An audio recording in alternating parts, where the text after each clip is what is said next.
started detoxing it, I was saying all kinds of crazy stuff, and I don't even know what all I was saying. I just know that I was, because my family was telling me. My wife almost left me. It was bad.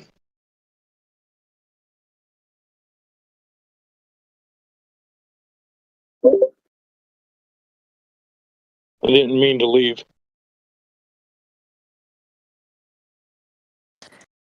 Oh, that's cool. I mean, people come and go. You have to take a break from the pressure cooker of the flat earth sometimes.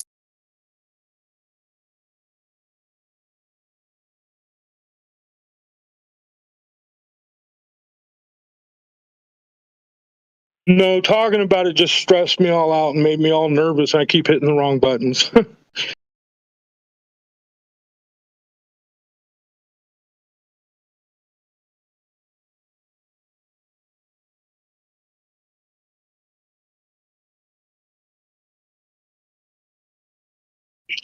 You guys all know me as Flat Earth Papa, or you used to know me as. I don't think I've had the pleasure speaking with you before, but nice to meet you, friend. Thank you. Appreciate that. Yeah, there's a lot of new people. But a lot of people I recognize from, a long time ago. I think you remember you from the home server, yeah? 24/7. I used to be on 24/7 all the time. I had a valued title, and anyway, a bunch of titles, but I don't remember. I'm all sweating now. I'm freaking trembling and sweating. Oh my gosh. I think I'm still detoxing. I'm still taking I'm just changed my diet completely and everything. I think I'm still detoxing from it because I still have memory. I don't know. Maybe it's because I'm getting older too that I'm just starting to lose my mind. It's also nerve-wracking to be online talking to a bunch of people and live at the same time. So it can be a bit nerve-wracking for some. But the earth is flat. I know that for a fact. I've always known it my whole damn life. And that's why I was put on so many drugs as a child, because they tried everything to change my mind. They tried everything. It was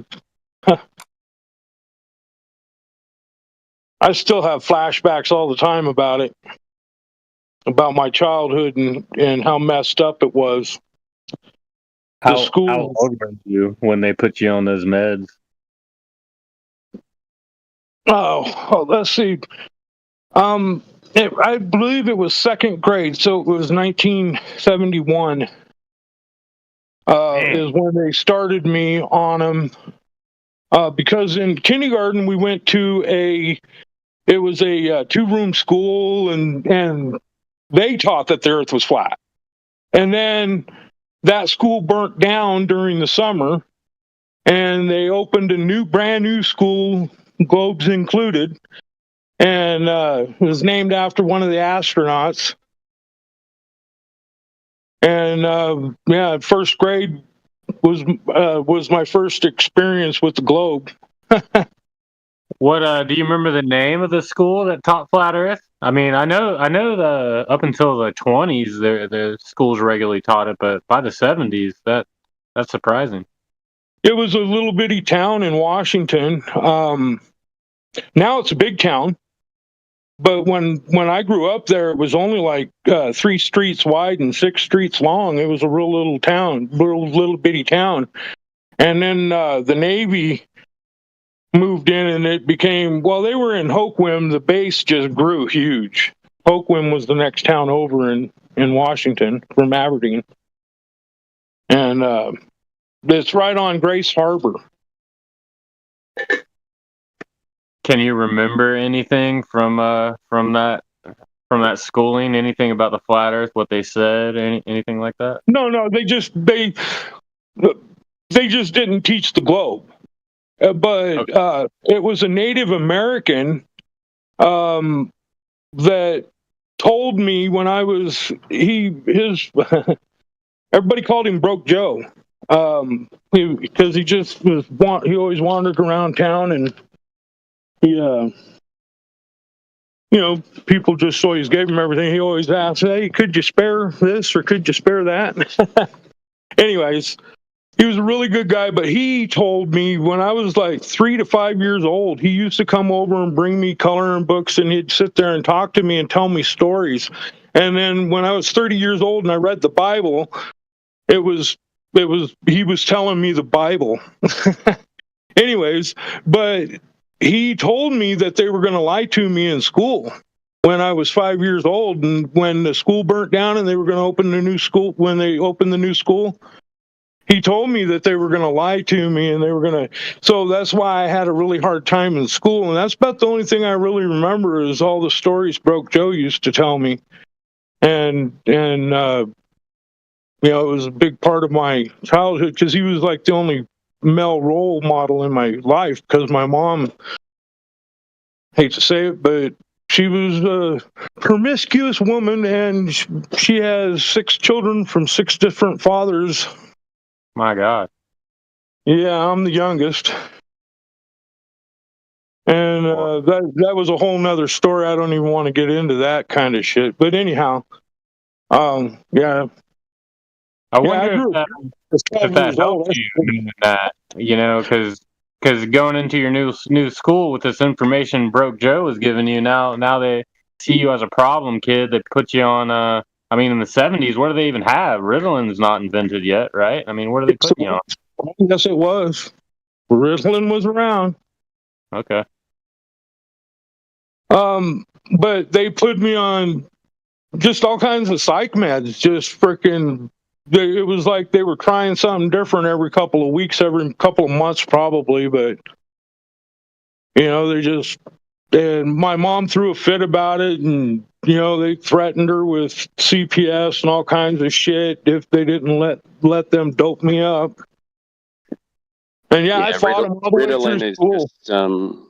Ritalin's just speed derivative. I graduated the 8th grade without being able to read or write.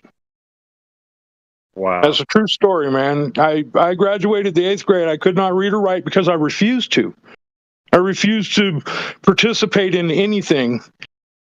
But I worked on everything. I tore everything apart, and so I was very mechanically inclined as a child. I built a lot of things, and anyways.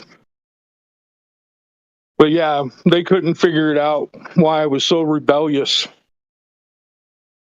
Man, sorry that happened to you, man. I'm sure that what happened to you in 2nd grade is affecting you now. I mean, putting you on all those drugs as a little kid, that's horrible. When this whole thing took off in 2015 actually is when it first started out, but it started getting traction in 2017, man. I broke down. I was like, I went crazy telling everybody, I told you so. When the whole flat earth thing broke out, Mark Sargent and the Eric Dubay and Mark Sargent, they were battling. But anyways, it broke me. It definitely broke me. And I'm still broken.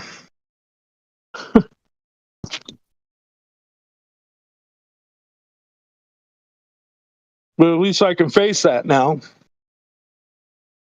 Yeah, it's good. It's good that you can admit it, and now you can kind of live your life with that knowledge and kind of help yourself. It's a lonely life, man. That's why I got back on here, because I was figuring, well, if I'm nothing to nobody wants to talk to me, nobody wants to be around me. They still do it much, Kane?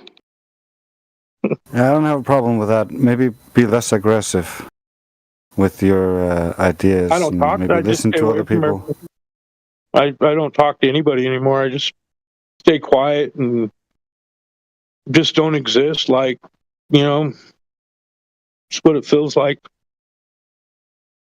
Like I That's don't. not good. You need to get like some friends or do something like get a hobby. What's that? What's that friend word? What's that? I don't think I've ever had one of those. That's no good. Find yourself a hobby, something you like doing. There's other people who like doing that thing, and you can share that hobby. Then you can talk to them about that hobby, and over time, as you talk, you can be like, "Hey, you want to go out for a beer or something? You want to hang out outside of the hobby?" I don't drink. Just do therapy. Well, okay, then not a beer. You can be like, you want to go to the game or something? You can try to think of something. I can't believe I'm teaching someone to make a friend. I open my mouth and flat earth comes out. That's all that comes out of my mouth. I can't stop myself. I cannot control myself. Then you need to go to therapy and learn some self-control. Like, that is a you problem. That's not a problem with the information. You don't need therapy, man. You just need to come here and flat smack people. That's therapy. Just come here, let your flat smacking go wild. Well, if he can't control himself, he really can't flat smack people if he just can't control himself. You can try to come here and get some release for this, and that's a good advice, but you need to learn some form of self-control. Let me explain myself before you go off on a tangent about. Yeah, because I don't explain myself very well sometimes, and people think that I'm saying something that I'm not. But I don't go off on them and, there's this blah, blah, blah, blah, blah. I let them know right off the get-go that I am a flat earther. I believe the earth is flat. And that will be the topic of our discussion if you want to have a discussion with me. And if you don't want to discuss why I believe or why I know what I know and why I don't believe your bullshit, then I really don't want to talk to you. And it's that simple. If you don't want to understand reality, then I don't have time for you. And so it's made me a lonely person. I've done it to myself. I have nobody to blame but me. And I've done this my whole life. I cannot stop myself from doing it because it's the truth. And I feel like everybody needs to know the truth. Everybody has to know the truth. And if I plant that seed in every head that I find, then it's my fault that I didn't help them know. No, the problem. The problem here is I tell everybody that I get into contact with that I'm a flat earther. I teach them about this stuff as well.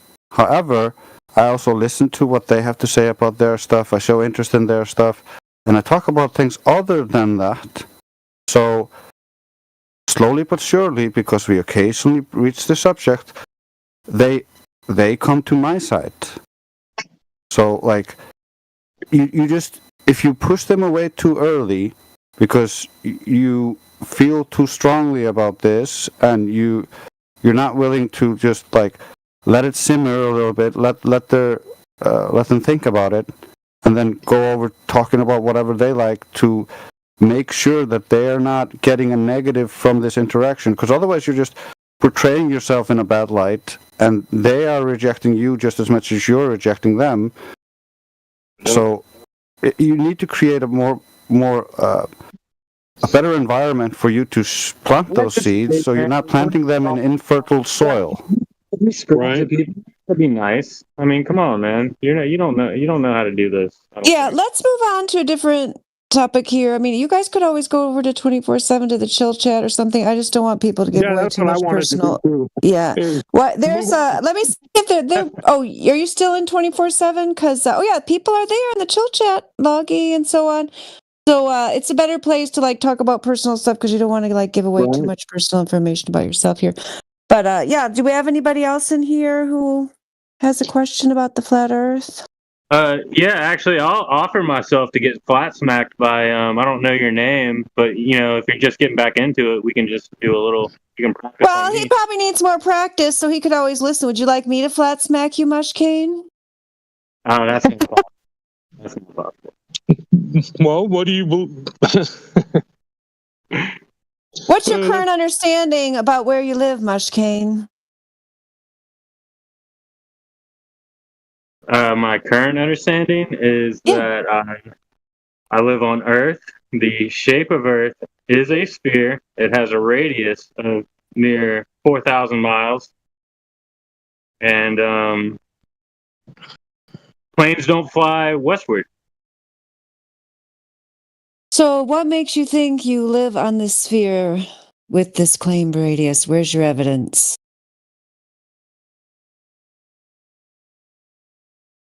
Well, I have no proof, but I do have what I would consider evidence.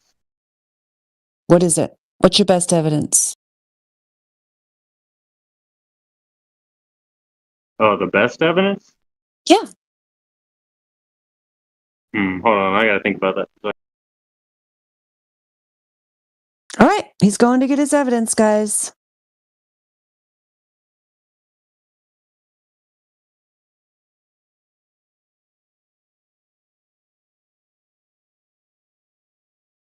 So did they change the distance to the sun again?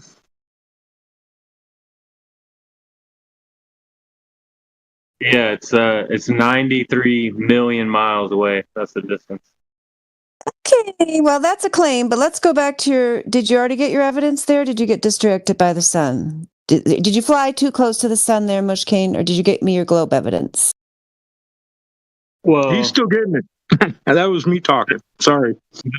Yeah, the sun itself could be considered globe evidence. That's your best evidence? The sun? All right, let's hear it. How does the sun prove that you live on a globe? All right. Well, given a planar geometry, if you cross, I can't remember what the actual degree is, but it's the Tropic of Capricorn, I believe. If you cross that on a planar geometry, there's no configuration in which you would see the sun to your south on a planar geometry. So the fact that we do see it south past that degree. What? Yes. This is your best evidence is claiming some straw man model of the earth that you claim you can't see the sun on? That's your best evidence of your 3959 radius globe? Wait, straw man? How does straw man? Because you said using planar geometry, you couldn't see that. So draw that for me then. Draw me how you can't see it then. What's your model that you're claiming to? You're claiming this model of a straw man flat earth to prop up your globe model? Is that what you're telling me? Well, there is no other planar geometry that I could conceive of other than, Well, your lack of vision or imagination is not proof of your globe.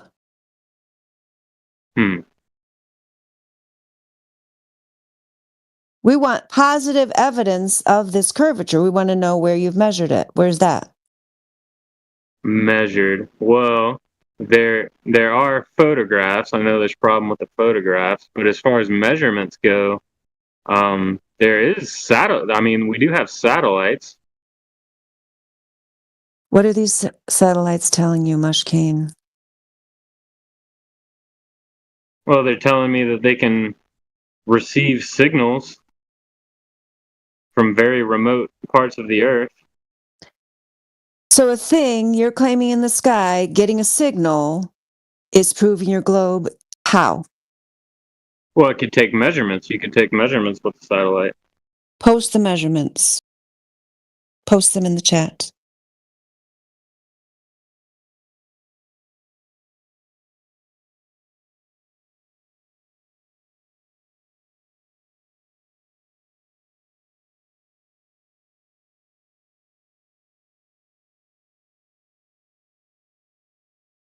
Wait, I'm reading what Sporadic here typed in the text. Oh, yeah, I bet you want to go back to the sun, don't you? You don't want to post your satellite measurements hold on, of the globe. This is interesting. He says, none of us think the sun encircles Polaris all year long.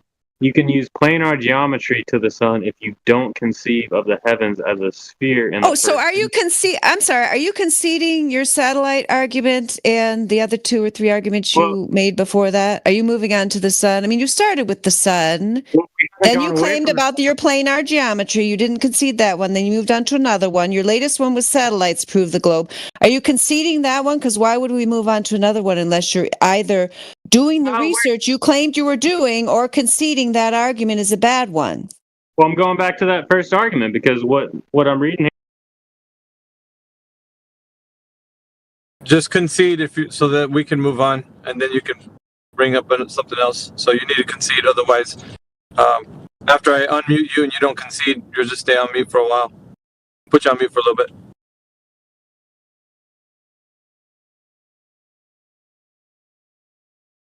Well, I'm going back to the first argument, though. So he's unwilling to concede, so you can sit in timeout for a few minutes. And then when you're ready to think about conceding, then we'll talk to you again. Sounds good to me. You know, he mentions geometry. Jay Tolan did an experiment where he used 2 different cameras and he triangulated the distance of the sun being about 4,000 miles. No, we're not doing that. We're not doing that. Okay. Well, I was just, no, you know, because it shows numbers and all that. Thank you. We're not doing that. Thank you.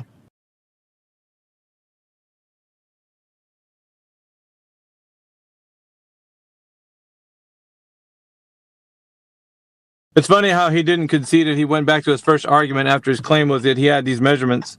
For the audience to see, this is him being exposed, that he didn't have what was required or he said he'd had. So.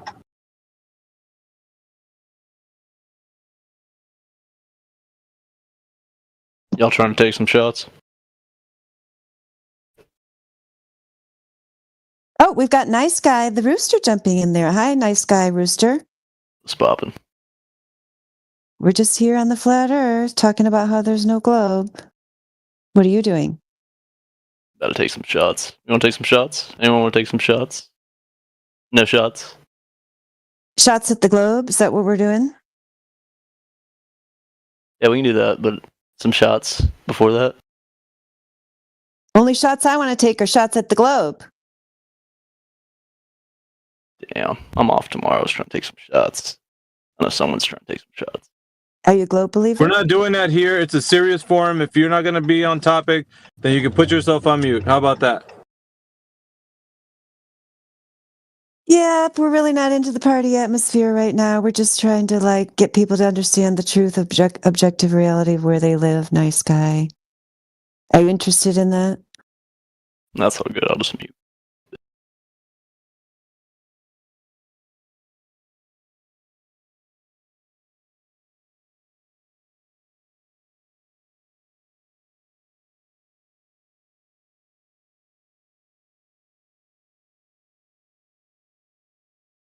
It's really not that unreasonable for somebody to request the evidence that you said you had, and then you don't provide it. Of course you're going to get muted. Why else would you be talking and go to another point if you don't concede?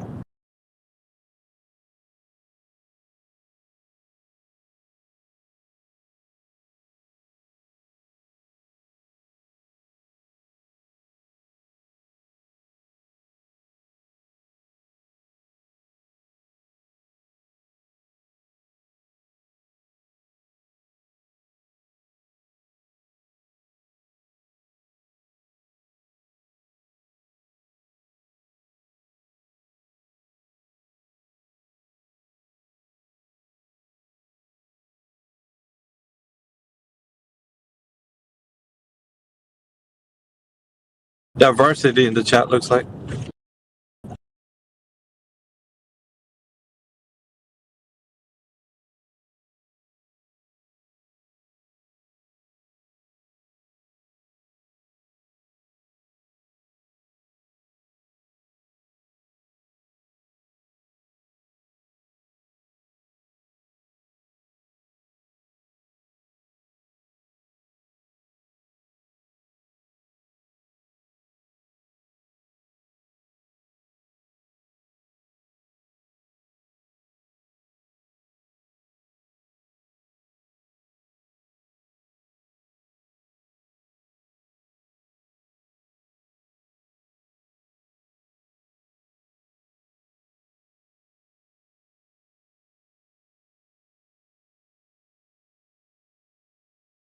He's probably going to reset, but he's unmuted. Mushkane is? Yeah. Oh, yeah, there's Mushkane, yeah. All right, Mushkane. Oh my gosh. Oh yeah, little Scottish Braveheart cry there. What is your best evidence of the globe, Mushkane?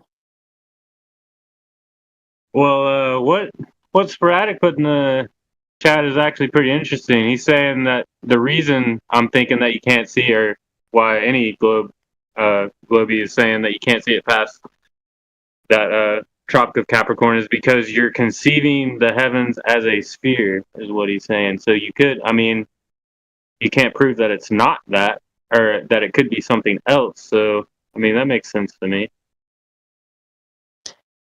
Okay, so if somebody told you your life's on the line, if you don't prove this globe in 10 seconds, you will die, that would be it, what you just said? Well, no, I mean, if somebody put me on the spot like that, then I'd have to just default to, photographic evidence. Like, that's... So you bet your life on these images from space as proving your globe? Well, I mean, that is the best evidence any globe earther has, is the photographs from space. Could be faked though, so it's not. That's the only. You're correct. That's the only evidence globetards have. It's the only evidence that they had from the beginning, and it's the only one they got now. They don't have anything else. Everything else is just barely palpable background noise that everyone tries to chase down. So your images are coming from a second law of thermodynamics violation. So that implodes the entire fairy tale ball tart spinning space monkey religion. Boy, that was easy. What's next? You want to have a spelling contest? I do really good at that. I got an engraved dictionary when I won the 5th grade spelling bee. Okay, xylophone. Let's hear it. Xylophone. Oh, please. I wouldn't even waste airtime spelling xylophone, please. P-S-Y. P-S-Y.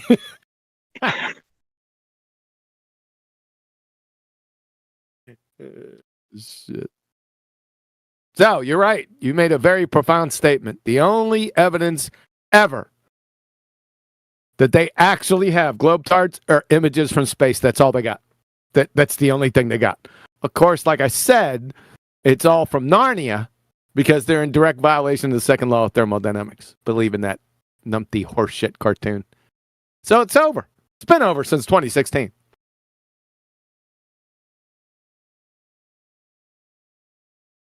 That's it. Everything else is just charades by delusional Dunning-Kruger retards. That's it. That's all you got.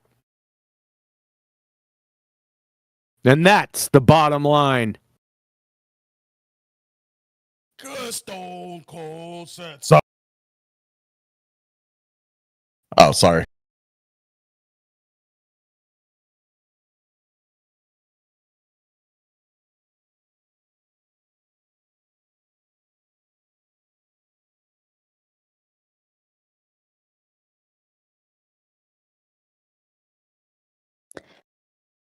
Gosh, I almost hate to ask the cute little kitty there, Sug FS223, because you got some heavy hitters in here, Sug. So, unless Kitty Cat's got some proof of the globe, I don't even know if you want to speak up. But if you wish to ask a question about the Earth, you're welcome to. Welcome to the channel.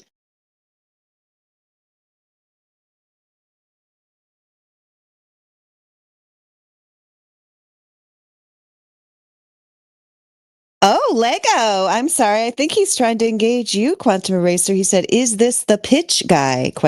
Yeah. Pitch? Lego. Yeah, I was a pitcher back in high school, yeah. Yes, Lego deserves to meet Quantum Eraser, no doubt. Yes, Lego meet Quantum Eraser. Hello.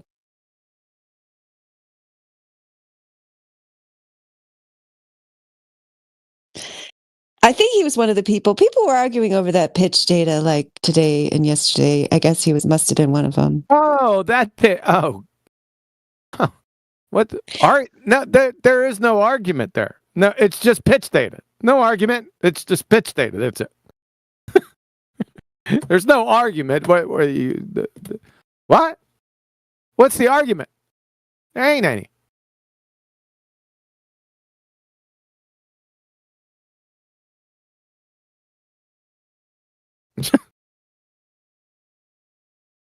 Right? I'm not even going to try to reproduce their arguments. If they're not going to speak up for themselves, that's their problem. Not an argument. It's not a claim. It's just what it is. Pitch data. Yeah. I mean, the only thing I remember is some guy was talking about the magnetic line part of that thing, and they were going back and forth about that. But I don't The magnetic what? I don't know. I don't even remember. I mean, I'm telling you, it's not my argument. I barely was paying attention. Whatever was in there about magnetism, that's what they were arguing about. About magnetism? I guess. You're going to really try to make me present their argument for them? Because I'm not going to. What the hell does magnetism have to do with it? Yeah. They were saying if that magnetic line on that chart, it disproves a flat Earth because it should be a straight line. What magnetic line? The green line, I believe it is. What, are we talking about the same? Are you people eating freaking paint chips from the 70s or something?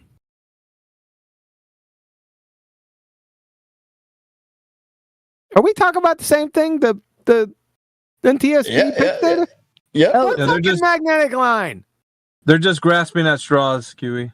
That's all they're doing. That's what they were doing. Yep, that's a good description. Grasping it? That's grasping at fucking retards. What? Huh? I don't know. I'll just put it in there so I can see if I can remember what they were saying. I just put it in there too. Oh, maybe they're talking line. about. The heading, the magnetic line heading. That. What does that have to do with anything? I have no clue, man. It doesn't. Actually, I think they're just trying to distract from the other information, probably. What does that have to do with anything?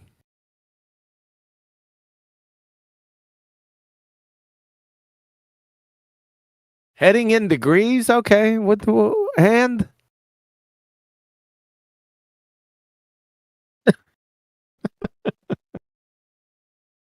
They had a heading in degrees, therefore. They had a heading in degrees, therefore globe. Yeah, he said it should have been a straight heading. It should. It is. You can't have north, south, or east or west on a globe. You can't have magnetic north on a globe. So tell him if you ever see him again, say thanks again. Fucking glue sniffers. Yeah, I think he sniffs a little too much glue. He won't remember he said that. Actually, he didn't remember he said that right after he said it. Yeah, Sonny had to go back. Yeah. Sonny had to go back and get the tape and show him that what he said. That's not surprising.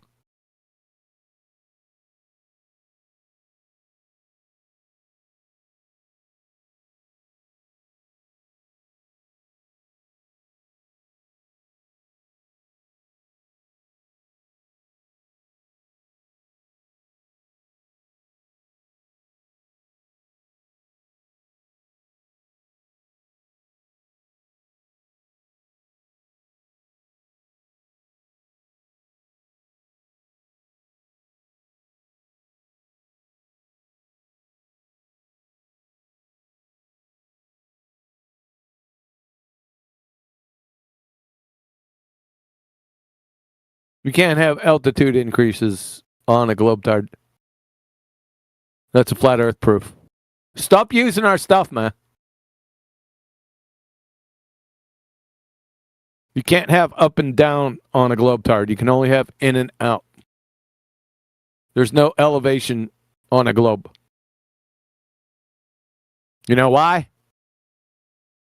Because elevation is measured from mean sea level. And there are no mean sea levels on a globe tard?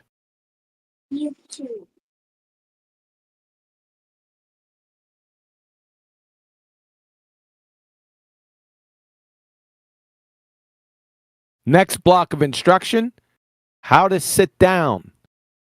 Then point at a friggin' horse. I think he's learning to breathe. I don't think they had that down yet.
Hey, Alpha.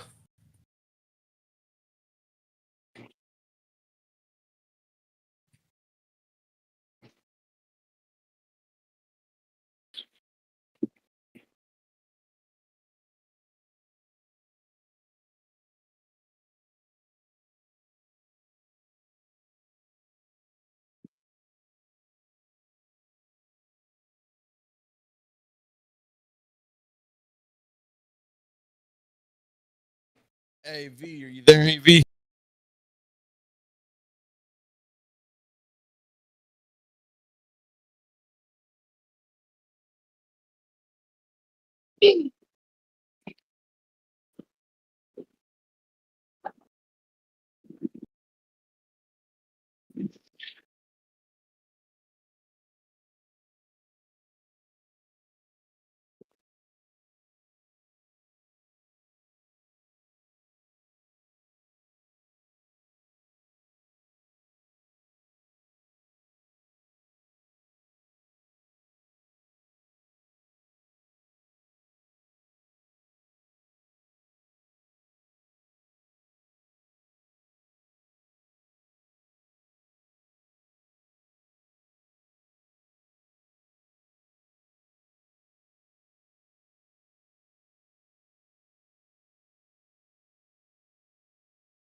Oh, Suggs is going to prove the globe after he makes his bet.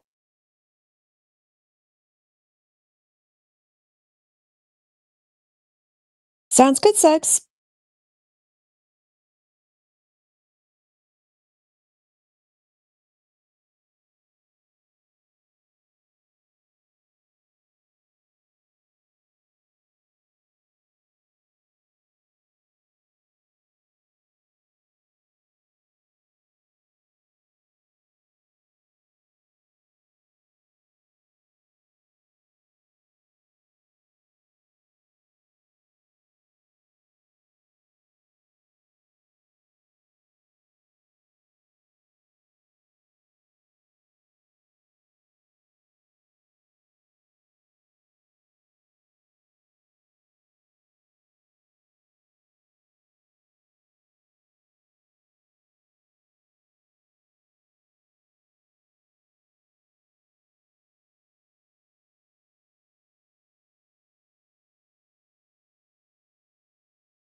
He must be doing a really good job there on the bed making.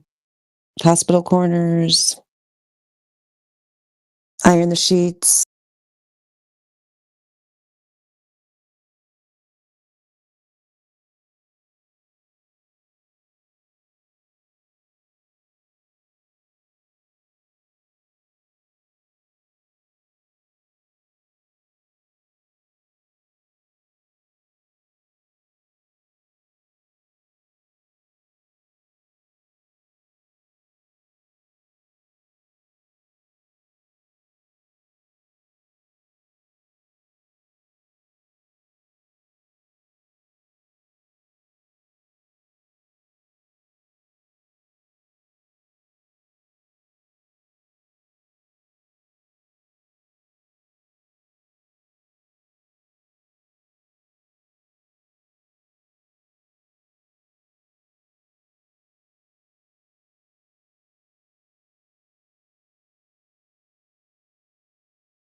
Did you all disappear? Yeah, we're just hiding from you. Well, unfortunately, didn't do too good of a job, but hey, I appreciate the effort. We're waiting for Suggs to produce his globe proof, or really anybody who has proof of their fantasy globe. We're ready. Varsity has a lot of talk to say in the chat, but I haven't heard him on the mic. Maybe Nice Guy came up with a globe proof in between shots. I don't know. You know, Lego's here. in January 2024, CB had done one of his Sunday night shows on 2024, going to be the year that the GTs were going to actually give us real globe proof. And unfortunately, we're just about halfway through 2025. Still waiting. I mean, you know, since they have all the truth and all the science and all the scientists and all the Hollywood movie directors on their side and the news media, and you would think that they would have by now given us just a little single shred of proof, but here we are waiting. Where are you from, bro? That Southern accent's strong as fuck. Where are you from? Yeah, don't worry about it, man. Kentucky. People don't have to dox themselves to you, so you don't have to ask those questions.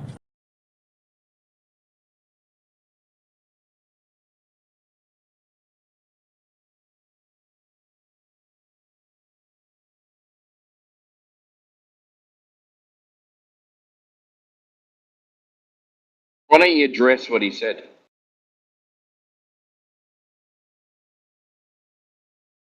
I didn't hear what he said for real. Like someone saying something and then saying, "Oh, your pants are weird."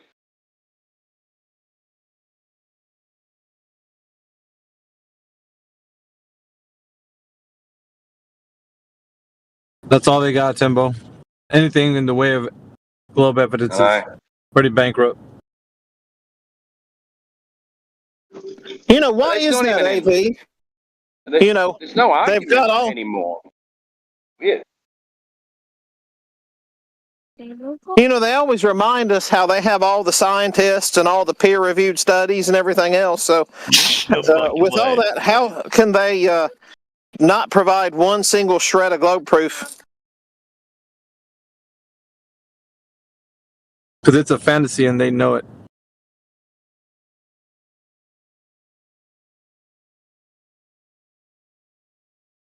Yep. Fantasizing about balls. All of them.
Who was that chimed in anyway?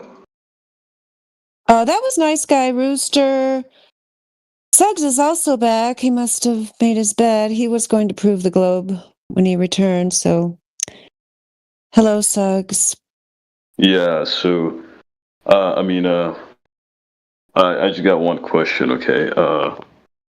I guess that's going to be, why can multiple people stand in opposite facing direction and see the same Southern Cross?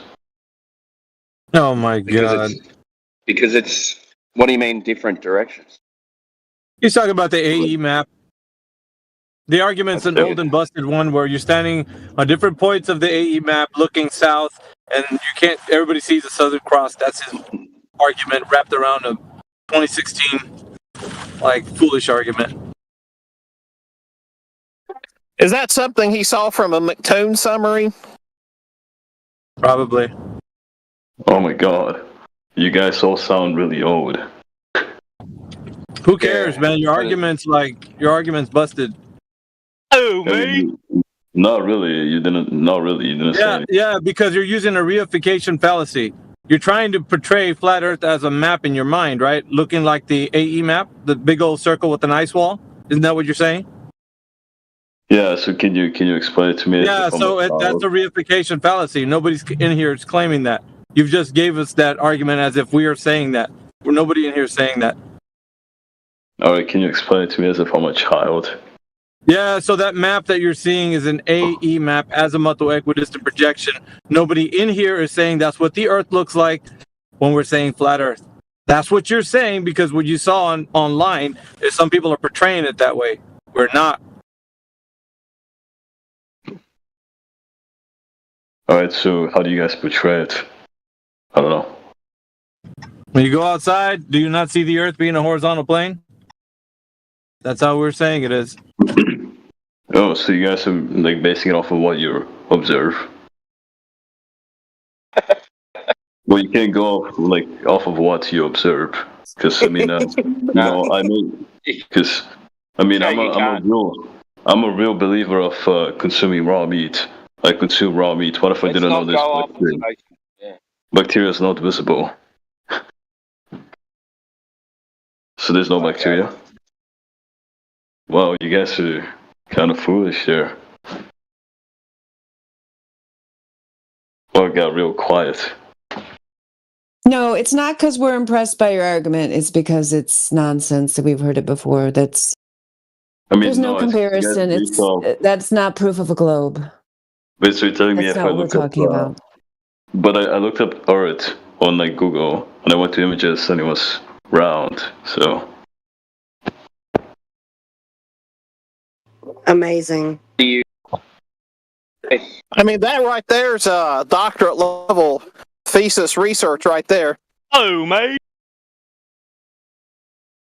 yeah, I mean, but that's the same thing you're doing. It's just that's insane. I've never heard that thick of an accent. I mean, dude, you're literally observing it. You guys are just observing that. I guess there's no curvature. Observing what? You're just saying I'm observing a picture. Well, you can't go off of what you're observing. That's not always going to be 100%. That's my point. So what are you going off? Me? Yeah. The science. What science? I mean, it just makes sense. Why would they lie to me? So your science is it makes sense. But no. It's an argument from incredulity. Sorry, buddy.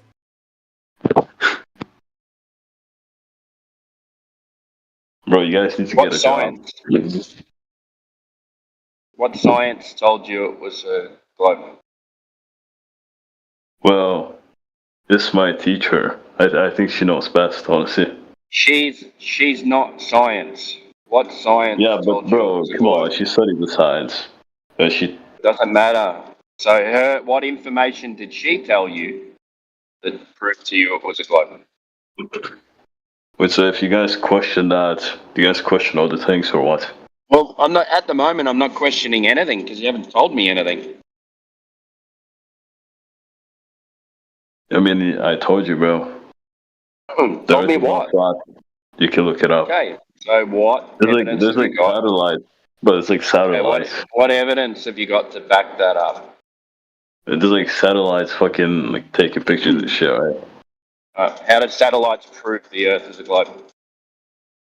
Because, bro, they're like scanning it and stuff, no? I don't know. It's your claim, man. Don't ask me about it. Well, you must agree with that, because, I mean, that's what NASA is for, right?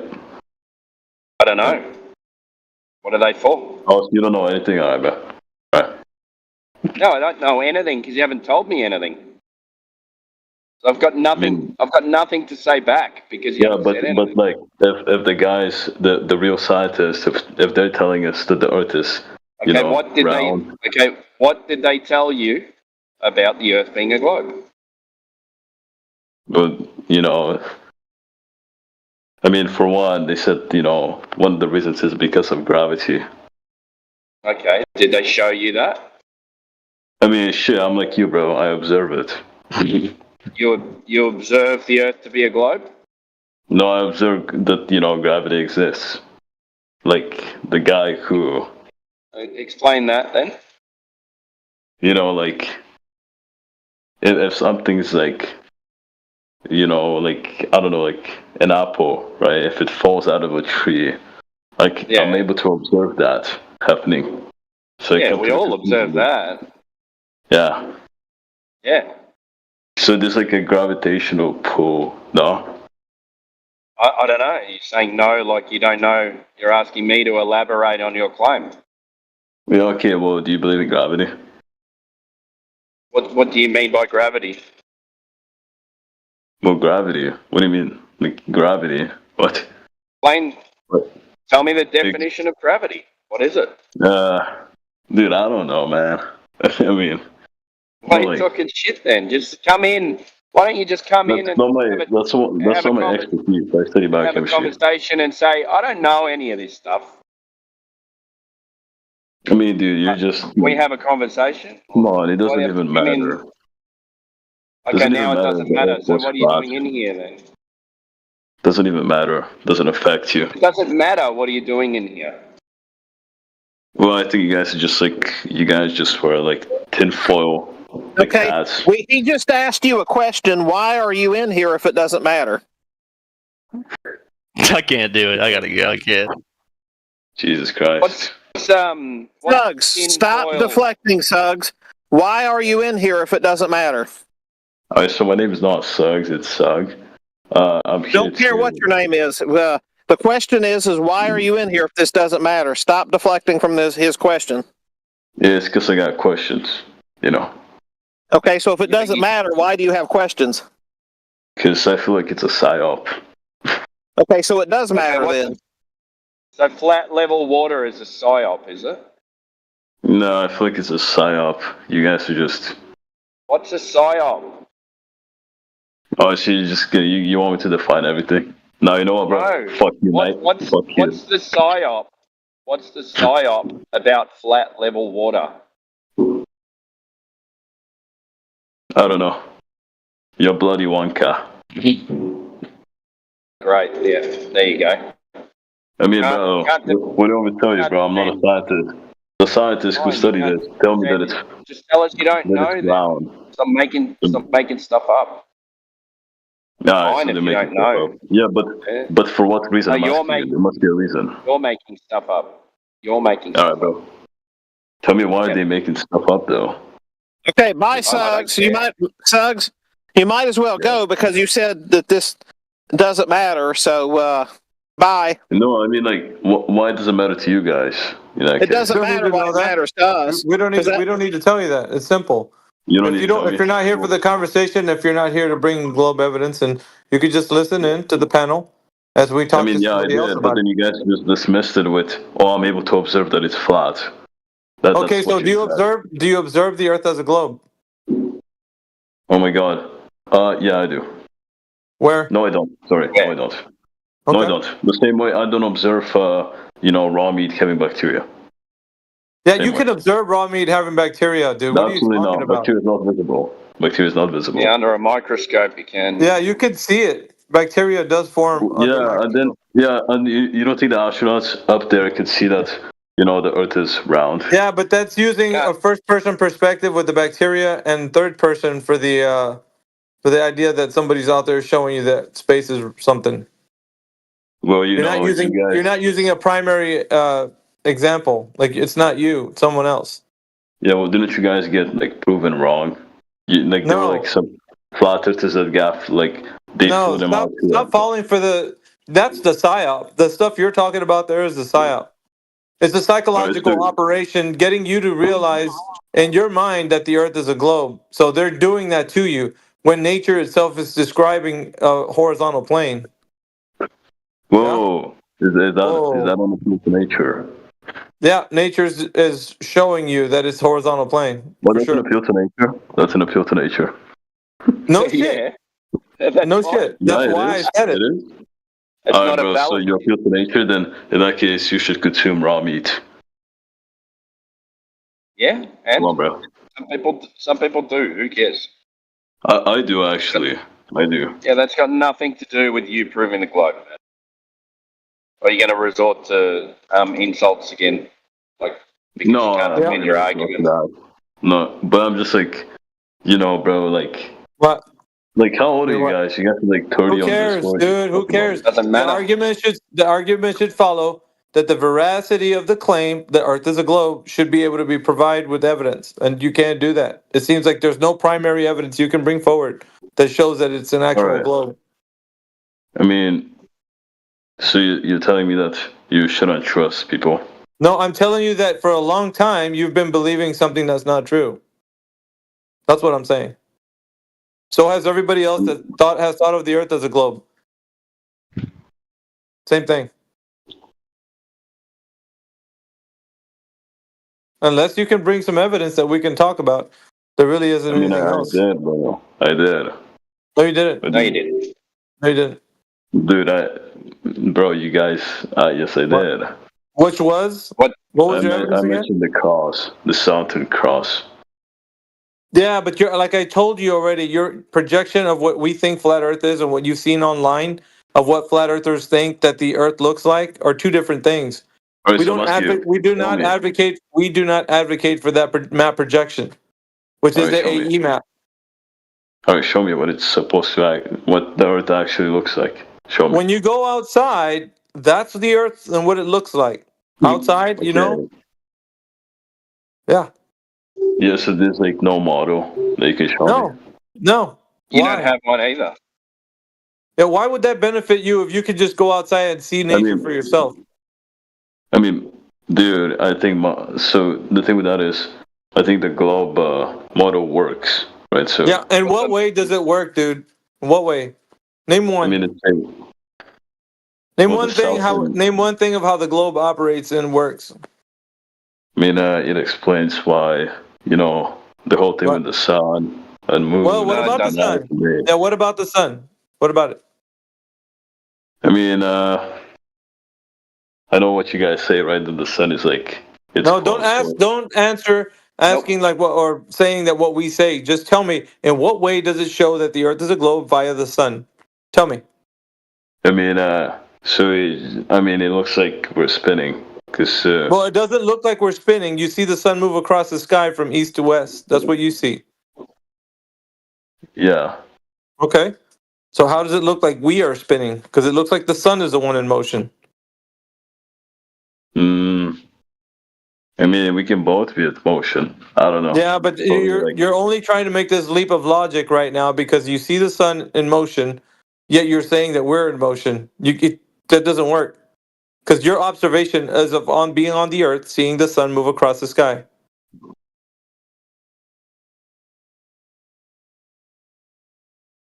I mean, yeah, but I don't know. Well, I know you don't know. That's the thing, dude. I'm trying to tell you. I feel like both of us don't know. We do know. See, the thing is, we're basing it off an observation. It's called a base axiom. So we start off with just what we see, and anything else, any other information that can be gathered, we'll just examine it. But there isn't any other information that leads to that we're revolving around the thing that looks like to be moving across the sky. Here's the thing, dude. The thing about it is, like, for a long time, people have been telling you this globe story. So in your mind, it's like a religious belief. You just hold to it. You don't know why or how it's true. You just defend it like it's true. But like right now, you're struggling to figure out any way you could find out how the globe is actually true. You're appealing to astronauts. You're trying to figure out how level water is actually a globe. Like there's nowhere else to go, man. Like they've given you a lie. They sold you on this idea, and you're telling us you're struggling actually to tell us how it's a globe. I mean, dude, I don't study this. I told you I study biochemistry. I don't. Oh, that's good. Yeah, that's good. But the problem is, a lot of people have been told this story about a globe. Doesn't matter what you study. Everybody's been told that the Earth is a globe. Okay, well, in that case, there's like this one really like flat Earth Dave or something like that. What about him? Yeah, there was like him versus Professor Dave. I watched that debate. That's not a debate, though. It's not a debate because on one side the guy's speaking nonsense, and then the other guy, the guy's ill-equipped to handle a subject that deals with a very simple and basic, obvious truth. So when you got somebody wanting to wax philosophical about three-body problems to somebody who thinks that the cosmos is like ever expanding, then yeah, it's not going to end well. But if you talk to empiricists that deal with the physical and natural world in such a way that we base everything off of what we can test and prove, then yeah, Professor Dave wouldn't fare well with anybody in this group. That's the issue. Yeah. You're dealing with these guys on the online that are giving you an impression of what flat earthers are, and then you're coming into this room projecting that image onto us. That's not who we are. 24/7 is a group of friends who've been doing this for a while, and we're damn good at it, as you can tell. I mean, I feel like you guys are just like an echo chamber, honestly. Yeah, so then why are you here? Because you being here doesn't make it an echo chamber. You're the reason why, and we're letting you speak. So if we didn't let you speak, yeah, it would be an echo chamber. But the fact of the matter is, we want somebody to bring the evidence that the Earth is a globe, and every single time you guys speak, you don't offer that. So it's not an echo chamber. You're incorrect. Anything else? Maybe he's confessing he's a black Earth. Yeah, you know who Terminus. Yeah, you know who Terminus is. You guys. I don't care who Terminus is. What is your evidence that the Earth is a globe, dude? Are you run out of things to say now that you're turning to some other thing? Well, okay, so I mean, I'm gonna know if you guys are correct. If you're before you jump onto the next topic, so you understand now that we're not an echo chamber. We invite Globers to come talk to us. Meanwhile, do you understand that you come from an echo chamber where, like, we're not invited to come speak to you? I'm not from an echo chamber, no. I'm not from there. Oh, right. So you're consuming flat Earth material every day and stuff like that? I mean, I do consume some, yeah. All right, so now that we've discovered that you are just speaking nonsense, that you're not in an echo chamber here, that's clear. Yeah. All right, so any globe Earth evidence, sir? Okay, so dude, don't call me sir. Come on. Speak up a little bit. You're a bit mumbly. What'd you say? Yeah, I said don't call me sir. Yeah, I'm not a sir. I don't care what you are. You could be a dog or a cat. Just, do you have any globe evidence? Oh, I'm not suggesting I'm a woman. Ma'am. No. Fuck no. That's not. Okay, now, do you have any globe Earth evidence? Yes or no? I don't, but I just have one question. But what if it's nothing to do with the topic? What do you want to hear, dude? Like, what do you want us to give commentary on? Well, one is gonna be, if I want to learn about this, where do I go? You can join our server. We have so much information cataloged for your perusing leisure. Yeah, I'm go outside. What if you go outside? Go outside. Dude, I bet I go outside the most here. Bro, come on. Oh, that's great. Yeah, that's great. Yeah, but if you wanted to find out information that's been put forward, there's a lot in our server. It's discord.gg/flat earth. Yeah. Discord.gg/flat earth. Yeah, also, I want to know your stances, because if they align with mine, then you're probably correct. No, it's not aligning with yours that we're correct. It's aligning with the obvious truth that we're correct. Because tomorrow, if one of these people wake up and they say, you know what, I've been advocating for the flat earth for such a long time, but now I'm going to switch to globe, is not going to make the earth a globe. Yeah? The earth is what it actually is right now, and it's regardless of how you change your mind tomorrow, doesn't matter. It's always going to remain the same. Water will always be horizontal, flat, and level. Always. Yeah, I'm not disagreeing there. Okay. Well, I think you've arrived at a place where you agree with us. So. Well, nah. I See how that works? I feel like none of us know. Whereas, do you think there's an ice wall? I think that's pretty cool. What, dude? I already told you we do not advocate for that map projection you're trying to put onto us. Yeah, but I honestly, I think there might be an ice wall. Honestly. Well, then that's great. Then you think that, not us. How about that? You can think that all you want. It's not us. It's a globe claim anyway. It's the U.S. Geological Service. They said there's an ice wall, not us, man. Yeah, but you know, you'll have to speak to them about it. It's pretty simple, man. You right now. Wouldn't it be pretty cool? That's great. Yeah, that's superb, man. But we're not going to wax philosophical with you. There's other people in this chat that you're hogging airtime so that they can't speak. So now that you couldn't provide evidence that the Earth is a globe, you can sit back and listen. Perhaps somebody else in here will produce the evidence. Nah, bro. You know what?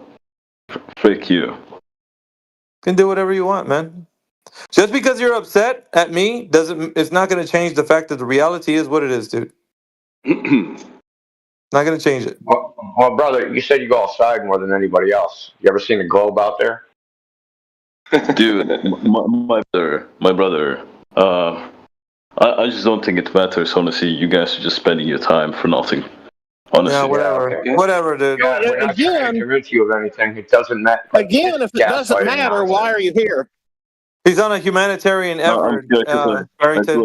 He's here to rescue the poor, feeble flat earthers from their mind job. Yeah, exactly. Yes. Exactly. Yeah.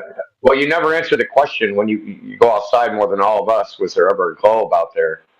Bro, I want to say I go like the most, but bro, I do like sunbait and shit like that.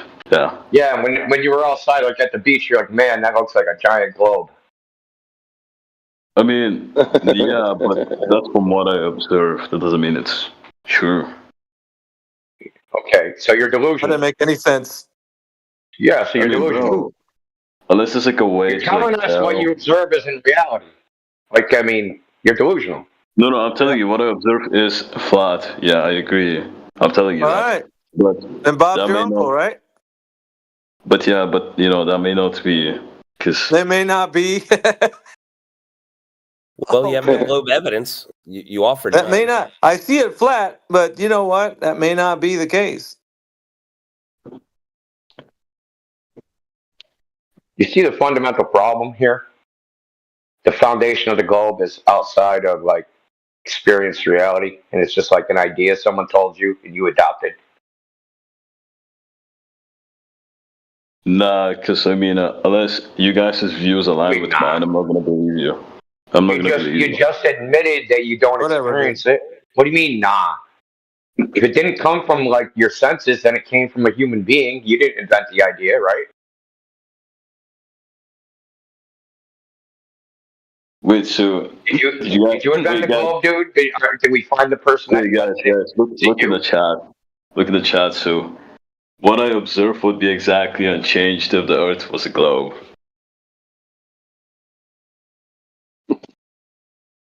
Yeah, because you're delusional. Do you think that flat means curve? Yeah? I mean, dude, it's like, if we go off based on what I observe is the truth, then, dude, I mean, I can't observe many things that we all know are truths. Like what? Hold up.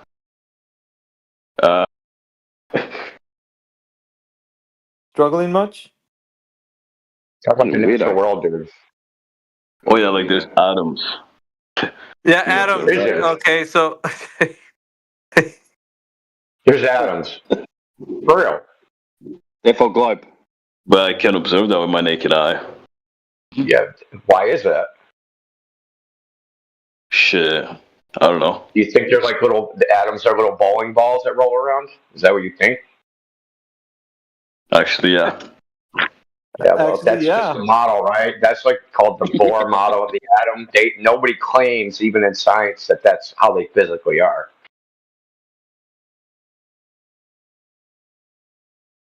Wait, guys, look at what he said in the chat. Who cares what he says? He's a moron. No, if I mute myself, can you guys let him speak? Like he can ask his questions. Yeah, mute up. Let's hear him. All right. Oh God, this should be fun. Yeah, I just wanted to say that I agree that what you observe is the truth. I agree. And since what I observe is just gonna be the same whether the earth is a globe or flat, I agree that the truth is that we don't know. We agree what I observe is the truth, yes. Yeah, but we didn't say we didn't know. You're saying that. Because that's what I observe. I observe something that would be exactly the same whether it's a globe or not. So no. If it was a globe, it would not conform to the thing that you're seeing outside. It would actually be geometric. In a case of, you would actually be able to detect and measure the thing that's in contention. Okay, guys, I made my case here. We just disagree on what you just said, so... No, we don't disagree. You're the one that disagrees. You're saying that you can't figure out if the Earth is a globe. The problem is, people a long time ago have propagated the information to you to say that it's already been measured. You didn't say that because you're coming in here saying, well, I don't know. It looks flat to me, but it could be a globe. But they're not saying that. They're saying like, well, we've already measured this ball. You don't believe me? Go online and check to see if there's any radius, diameter, and circumference numeric values. You're going to see that they're already established. How did they get those numbers? What's established? The radius, diameter, and circumference of the Earth. Well, I mean, I personally think they lied to us with everything, so I'm never gonna say that that's the truth. All right, well then you're opposite of what the guy who was just speaking a while ago. You're thinking they're lying to us. He thinks they're telling us the truth. No, I don't think he thinks the government is telling us the truth. I think he thinks that just maybe they're lying or something like that. I don't know. I didn't get that from him. Maybe you did. I didn't get that. Personally, I do believe they're lying to us with many things, like even world population, like everything. Like at the same time, if you tell me the Earth is flat, I will be like, I need proof, right? You go outside and you see the Earth, and it's a horizontal plane, and the horizon looks horizontal. I mean, what else do you need, man? Like, there really isn't more than making the tests, right? Long distance observations will provide evidence that the Earth isn't bending around like a ball, because you can see much farther than the geometric claim would allow you to. Because the predicted distance. Hold on a second. So just wait, right? Just hold on. The predicted distance away from the observer off to the horizon would be such that it would conform to the Earth curvature. That means that when you are standing on the beach looking off into the horizon, you would be able to see where the horizon is, where the ships disappear from the bottom up. That's a claim, right? So usually where that is going to be the predicted distance away of how big the Earth should be displaying itself to you, like how big it is. Because the boat would disappear from the bottom up, showing that curvature would be obstructing that bottom of that boat. So yeah, there's. Wait? You're telling me that doesn't happen with boats? No, there's a phenomena that occurs sometimes, not always. There's days where you could see the boat a lot farther than where it was claimed to not be seen. So it's not always the case when you make your observation in the same place that you're always going to see the same distance away to the obstruction that you would have seen the day before. You might see, whereas you would see the day before, like 7 miles only, where you start to see the bottom up obstruction. Then you, like later on tomorrow or whatever, you'd come back and make the same observation, and you could probably see the boat about 15 to 20 miles away. It's not always the case. I mean, when I hear this information, I just think, well, now I'm unsure. Like, that's all I think. Well, that's the thing, though. You've been given an idea that the Earth is a ball where things disappear behind this curve. That's just not the case.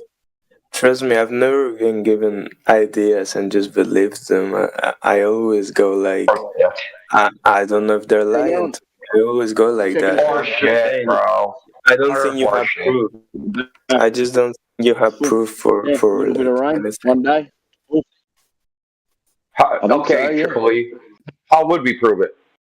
How would we prove the Earth is exposed? Yeah.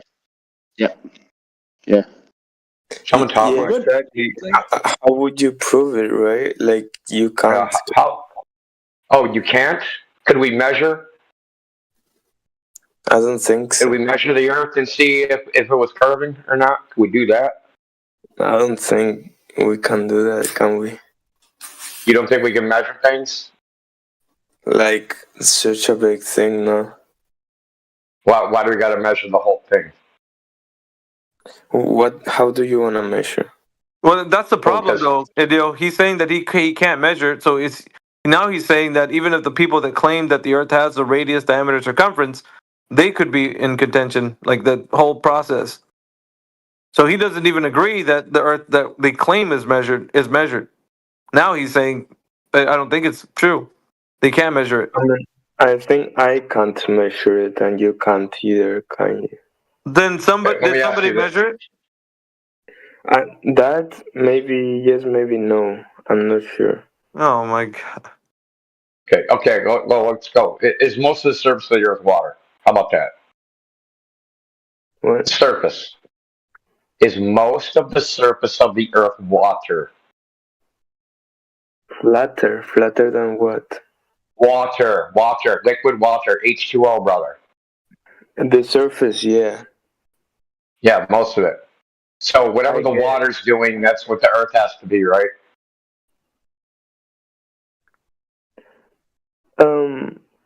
Like you couldn't have a 51% flat water on the surface and it'd be a ball, right?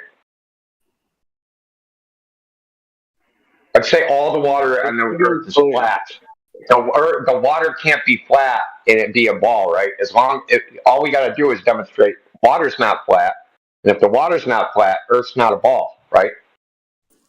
If it's not falling because you're not having because obviously if we imagine the quote unquote space, there would be nothing making the water fall down, right? It would just be floating. What are you talking about? What? Listen, are you gonna let me finish my sentence? Dude, water wouldn't float around in a vacuum, bro. It would sublimate and turn into gas. What are you talking about? We don't think the Earth is a space disk, man. We don't think the Earth is a disk floating in outer space, brother. You guys, I'm saying I said quote unquote. So quote unquote, there would also be gravity inside the Earth, yeah, in their model, yeah. Yeah, so but it wouldn't be flat. No, it wouldn't be a flat Earth. It would be a globe. Like no, it couldn't be flat water. Try to follow, dude. Okay, the water can't be flat and it be a ball. Oh, flat. Right? I thought you meant like even. Okay, flat. No. So if the water of the surface of the Earth, all the water on Earth, if it lies flat, the Earth cannot be a ball. Correct? If it truly is flat, that's a fact. It's not a ball. Okay, so all we got to do is demonstrate, hey, the water's not curving, right? As long as we can demonstrate that, we don't have to measure the whole Earth, because as long as the water's connected, the water does the same thing when water's connected to each other, right? It isn't like the surface is curving over here and flat over there and freaking at a slope over here and something else over there. It does the same thing, right? The whole thing. I already said that's because we have like something pulling down, so the water stays flat because of that. Okay, so like if if you imagine a space, if you imagine a space, there is nothing pulling down behind the earth. Yeah, nothing pulls down, so the water doesn't need to stay flat in this case. Do you see what I'm trying to say? Yeah, you imagine a space listen, with brother, a hole. you're missing the point. The point is we can measure the water, and if the water is flat, then we know the Earth is flat without measuring the entire Earth. Because a part of the water will do the same thing as the whole of the water. It will go to. I mean, I'm trying to say it goes towards the center. Yeah, something pulls down on it. Yeah, that's a cool story.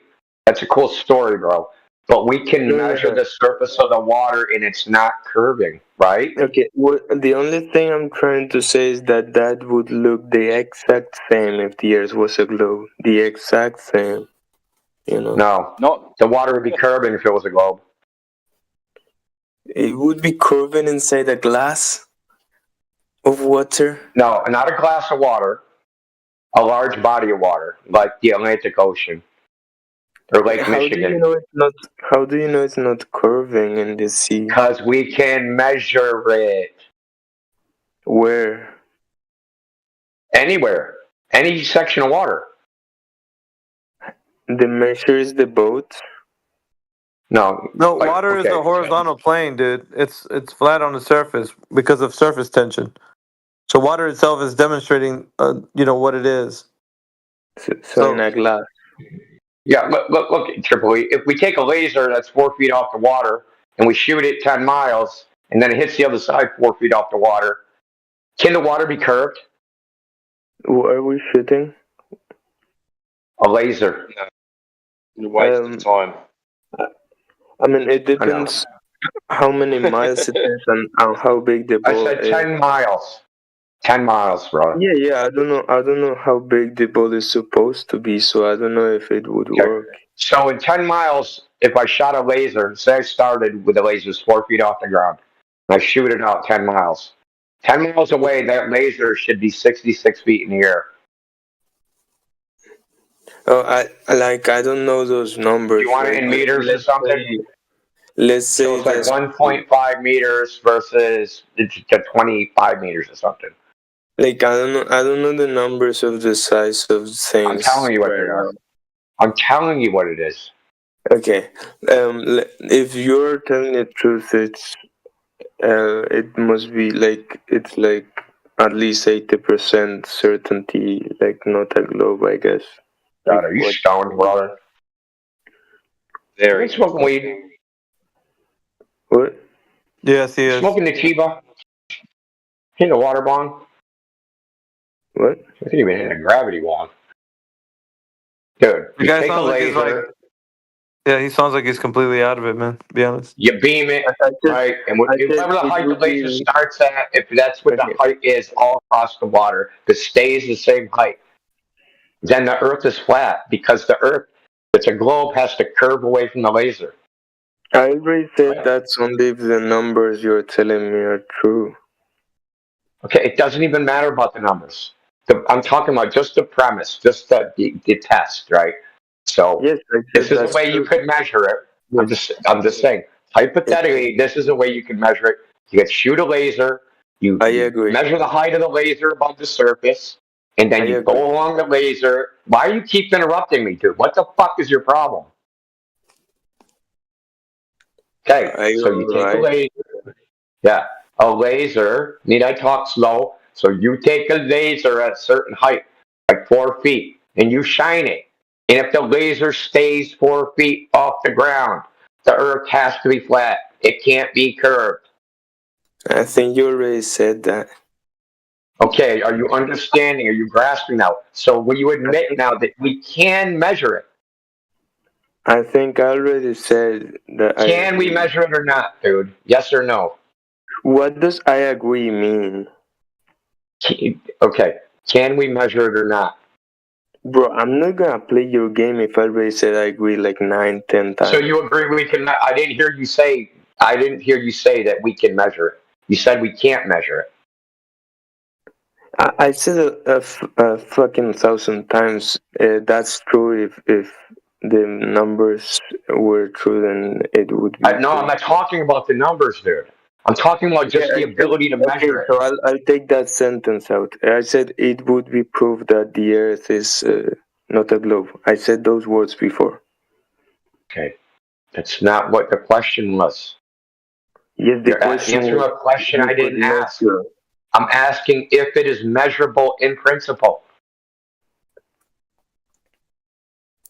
What's measurable? Oh my God, dude. The Earth.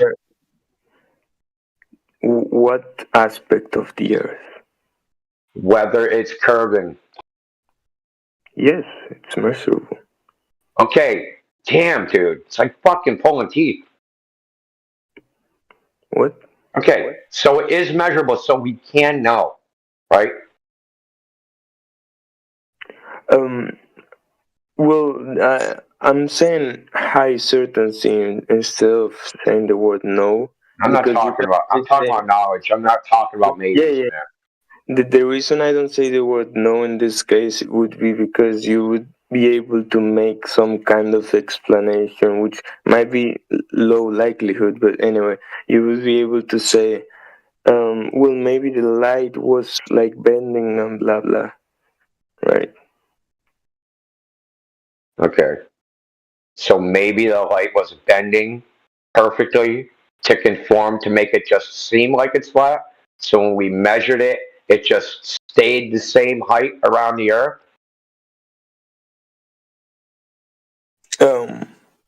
How would that even be possible?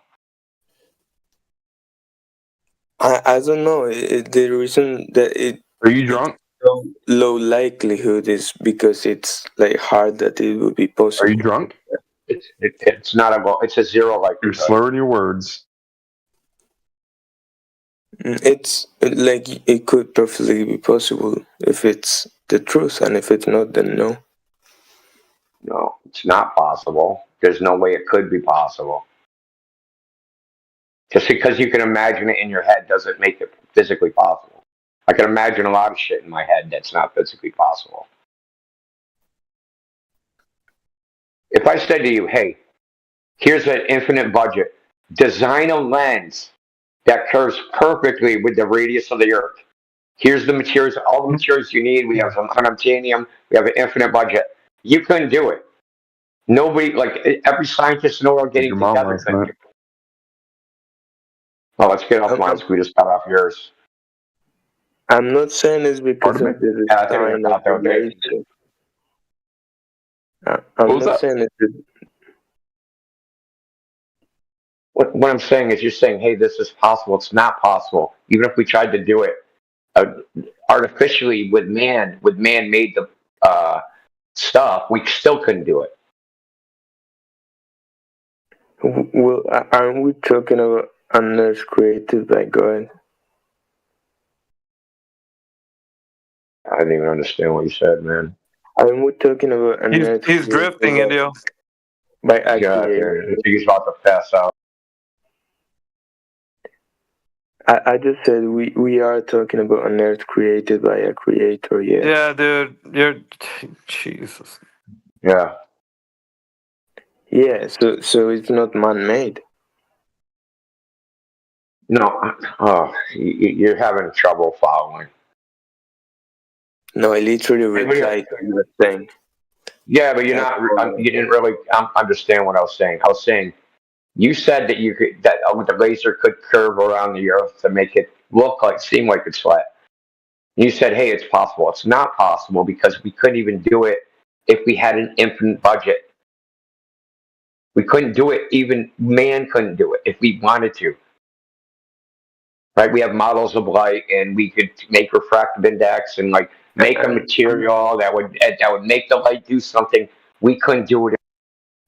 I'm talking as a concept of physics, across the air, like the air bending the light or something. Like, I'm not talking about the men making light bend themselves.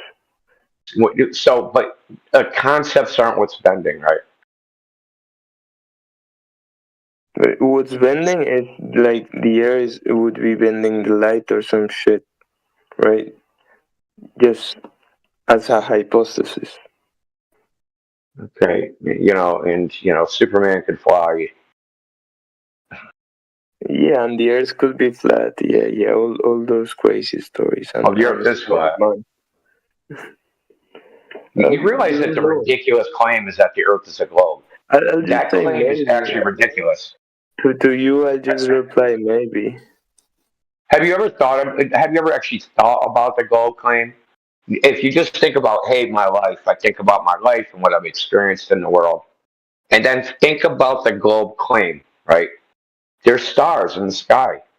They're trillions of miles away. Trillions. Okay? And they're giant suns, even though they don't look like the sun, they're giant suns. And there's land in the sky that I can go walk around on. How is that not ridiculous? And I'm on a giant ball that's spinning in the vacuum of space going 1.5 millions of miles through a fucking infinite vacuum. Those claims are fucking stupid and ridiculous.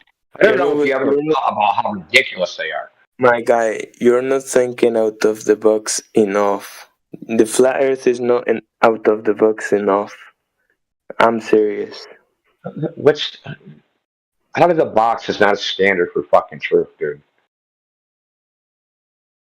I'm completely serious. You need to think a bit more creative. You need to think about hollow Earth. No. This is your problem. I don't need to be creative. I can just observe the natural world. Yeah, so and be satisfied with that. If we are inside the Earth and it's a circle, but we're inside the circle, it's a sphere. How would it not be? Yeah. Okay. Concave filter gets muted. Anyway. Anybody else want to talk to him? That's getting worse and worse.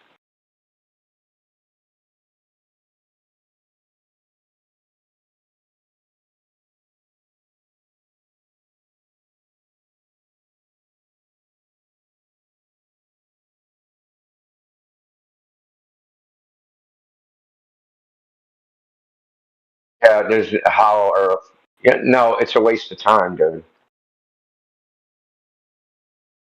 There's nothing to disprove, dude. You have no evidence for it.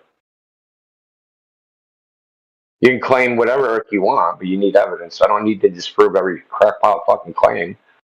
Produce one piece of evidence of the Hollow Earth, and then we'll talk about it. But until you get evidence, I'm not even fucking entertaining it.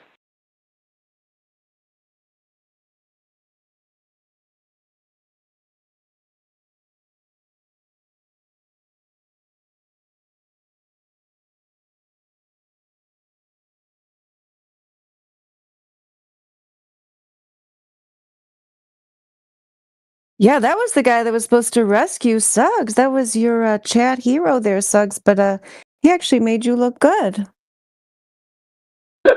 I know, right? Suggs is like a rocket scientist now. I know.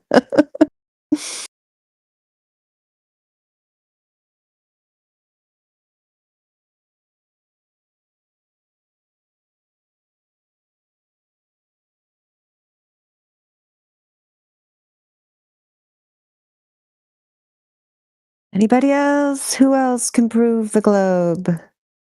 Step right up. Boy, Indio, that was painful to listen to. I know. How come I need therapy, man. I'm this issue I entertain dumbasses for too long. Oh, it wasn't you. I don't know when Yeah, I know, but like I could have cut it off like 30 minutes ago, man. I just don't know when to pull the plug. I'm sitting here washing the dishes for the 5,328th time since we've been in the camper. And I'm like, why are you entertaining this guy, Indio? But I can't unmute because my hands are soaking wet. I'm just glad Kiwi was deaf and dirty. He'd be pissed at me for fucking dealing with that shit.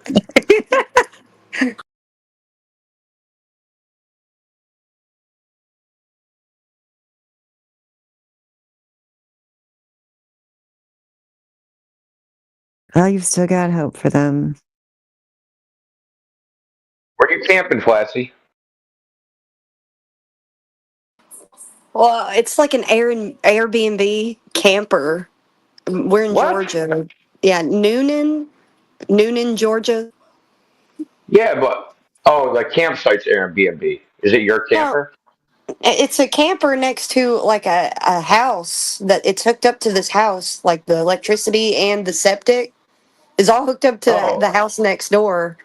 But it's just an Airbnb camper. It's cheap and big enough for all of us to come stay with Sterling while he was on this job out here. Oh, that's cool.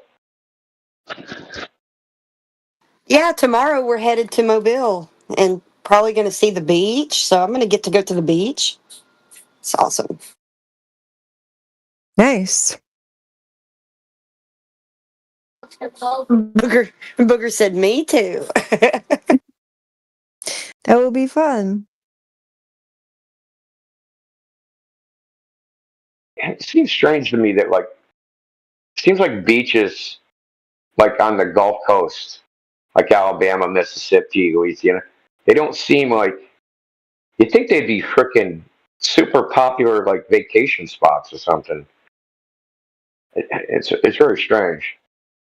Like everybody goes to like Fort Lauderdale or some other place, right? Why would you go there? Like the water in the Gulf must be like super warm and It is so nice. It's beautiful too. So I don't understand it. And there's hardly anybody there. So it's actually pretty good that a lot of people don't use it as a vacation spot. Because if they did, it would be overcrowded and disgusting. But now, like that, most people don't. It's nice and secluded when you go. You've got plenty of room for just you and your family. Like there's like nobody around you at all, and it's clean and beautiful. yeah, if there's a bunch of college kids going there, that would put an end to that. Definitely wouldn't be clean anymore.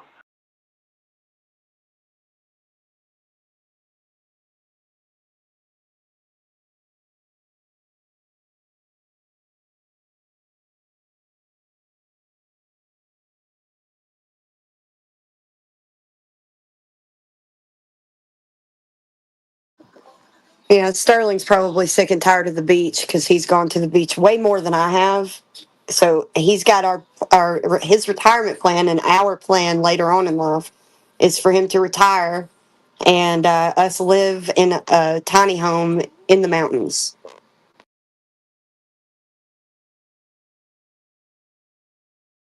Why do you want to be in a tiny home? Because we like living minimalistic, not having too much to have to worry about, We really enjoy not having a whole bunch of stuff around us.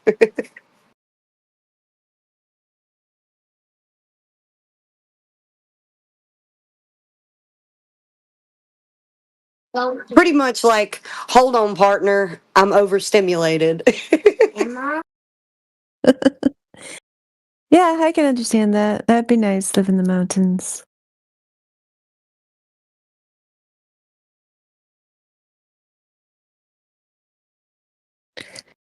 I used to live in the mountains in Montana. It was very pretty, the Rocky Mountains.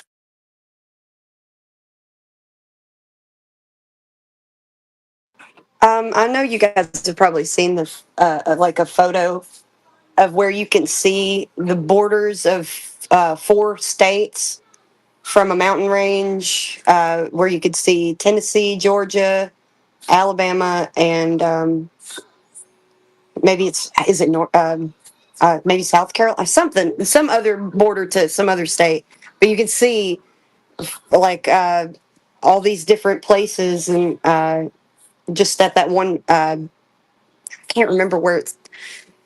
can't remember what it's called. If Sterling was awake, because he's taking a nap, if he was awake, he would tell me, but I can't remember what it's called. But I've seen people post the photo at that little plaque, it looks like a podium, and it's like you could see all these states from this one area. Yeah, Gospel Bearer used to always post that in the 24/7 server because he was down there. Did you ever meet Gospel Bearer? I did, and it is Lookout Mountain. Thank you. Yeah, there you go, Master. Chat. Yeah. Well, it's actually you can be it's in Alabama, in northern Alabama and northern Georgia. Tennessee and all that, you can see all of these places at one time. Wouldn't be possible on a globe. Yeah, I got it. Or did somebody else already get it?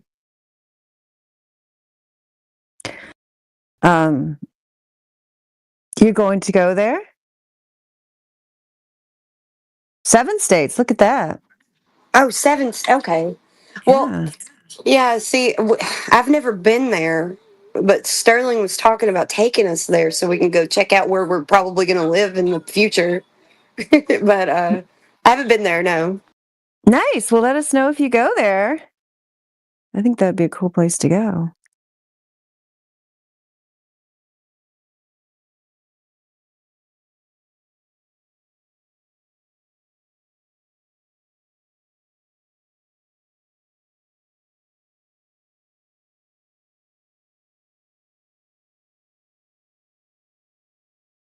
Tennessee, Kentucky, Virginia, North Carolina, South Carolina, Georgia, Alabama. See, it's even more than I thought.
Yeah, Varsity, I'll explain that joke to you if you come on the mic. I'm not going to type it or say it when you won't come on the mic, so I'd be happy to explain it to you if you would like to open your mic. Are you there, Varsity?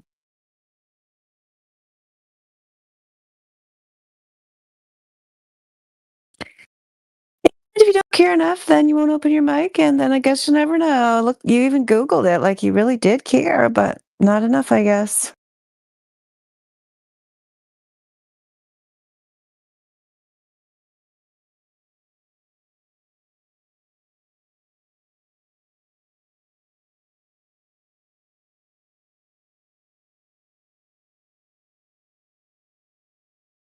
Suggs, you can talk again now if you want, now that your buddy there has shown you to be the superior intellect.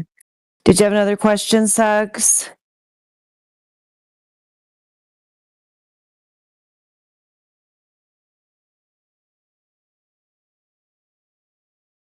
Okay, we'll talk in a bit. Got to make another bed?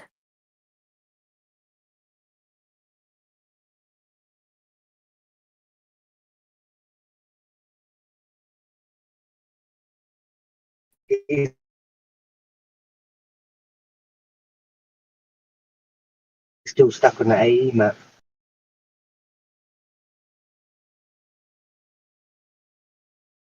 Man, some of these Globers did not get enough hugs as children. That's the problem. That's what Flatsy explained to me. That's the whole flathead theory, right? Oh, the Flatsy? flathead. Oh, man. You never met Peter, have you? Dandelion. I don't think so. Who's Peter? He used to go by Peter the Great like a year ago, 2 years ago. He's like Polish. He's a total fucking tool. I gotta find out if he has a flat head, though. Doesn't sound familiar. I don't think I met him. Oh, man. He was like a... Dude. So when we first kind of like got into the politics server, you know how it goes, right? The war party starts, right? So we had a guy, he tried to get a petition going to get the channel shut down. And then the Globers banded together like, cartoon superheroes and started something called Globe Force 6.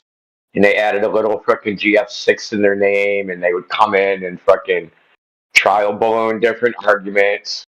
And Peter was one of these guys. I'm sure you might have met some of the other ones. One was Daza, riding on eggshells. Oh yeah, riding on eggshell. He's been around for a while. I've definitely met Mez. Yes, I've met some of them. Who's the other one? And the German guy with EMBO or something. I think he was the sixth one. Anyway, there were Peter's of one them. of these. Okay. Yeah, GF6. I used to call him Gay Fag 6, but you know, I couldn't call him that all the time because I'd get banned from that server. You know, that's what the gay shame people or something. I don't know. But Peter's one of these guys. He's banned now, but he's still on X and stuff. Dude, he's such a moron. Yeah, I mean, you're lucky. I'm sure you'll run into him eventually. Eventually, you're going to run into him because he's basically an anti-flat earther that makes the rounds. I don't know if he's kicked out of here, but he's kicked out because he has to do so. I can't remember. He like promised to produce something or do something, and he's like not allowed back until he does it, and like so. I don't know. It has the details. Crit's in charge of that gate. It has something to do with Crit. I'm not sure exactly what it is. But he took a video. He did a video and posted on X. He's doing like a series called As the Globe Turns. So this dude he's kind of a psycho. So they had like Flat Earth Fridays, and they've been doing it for like a couple of years on X and X basis. Every time they would run one, this dude Peter would have a Globe Earth one, and it would have like 2 people in it, and like he does like Globe Earth Spaces, and it's just like it's called the Globe Earth Helpline or something. Dude, it's total psycho shit. But he made a video, man, and like he doesn't turn his head, so I can't tell if the back of his head is flat. And it's like it goes a long way around to tell if get to that part. Anytime I got to find out these dudes got flat heads, man. I really do. It's freaking burning. Inquiring minds want to know. Do Globe Earthers, the anti-flaters just have flat backs of their heads? Dude, that was such a great find. Yeah, that's funny. Yeah, the investigation continues. Let me see. Well, if he comes in, I'll ask him. Oh, I think I might got a picture.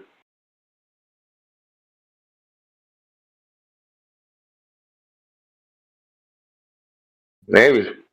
Oh, yes, he does. Show us. Yeah.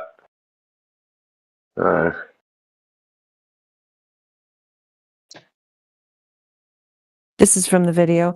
What was the helpline about? Like learning how to do the globe arguments or emotional help or what?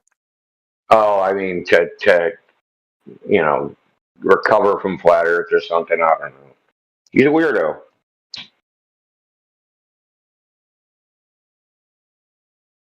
Hold on. Dude. I think this is the flattest one. Wow. I think he's got the record flathead. Hold on, I got it. This is so funny. This is killing me, man.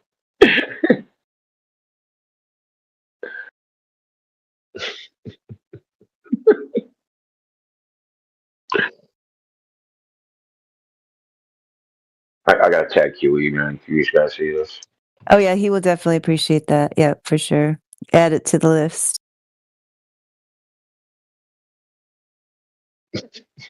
Okay, I posted it. Oh yeah, you put the line in there. Nice. Yeah. Nice.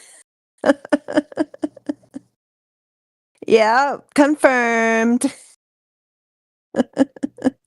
As the globe spins. Oh my goodness. Oh, this dude is so cringe. actually can't wait till you interact with them. I want to be there. So it's going to be funny. I'm sure. Yes, I would have a great time with anyone who has a show called As the Globe Spins.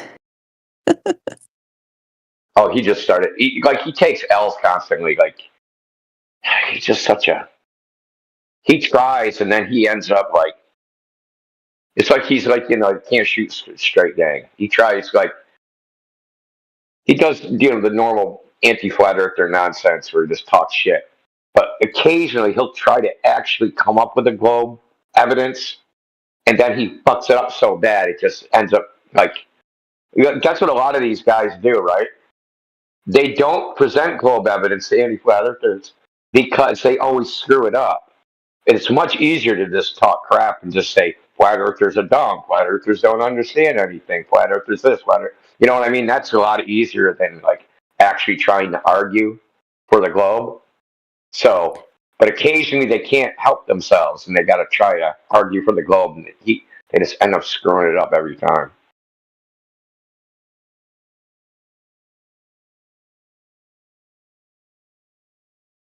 Yep, I could have a competing show as the flat earth doesn't turn.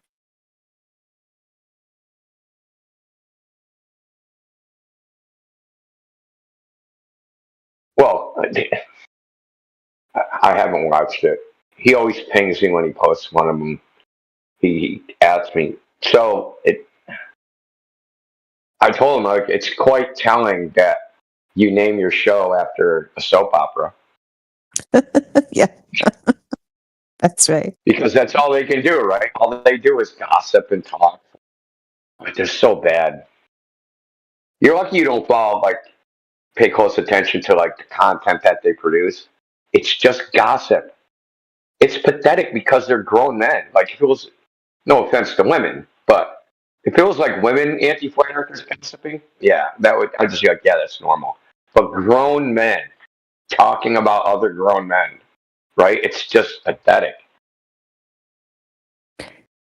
Yeah, because women, keep up on the social scene and who's doing what and who married who and all that. I mean, that's a normal thing for a woman to talk about, but it's not really normal for men. Yeah. Yeah, it's not. And if you go on like McToon's Live, every video, not everyone, but a good proportion of them, I'd say more than 50%, the video is about a flat earther, and it's just him gossiping about the flat earther for like 2 hours on a live stream. It's so pathetic. It's just weird, man. It's weird to me.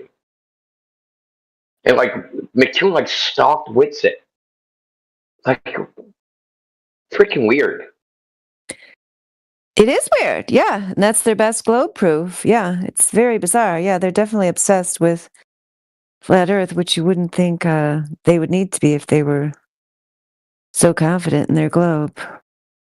Yeah. So Witsit was on, he was on Harrison Smith. He was like on InfoWars. He's like, does a segment on InfoWars.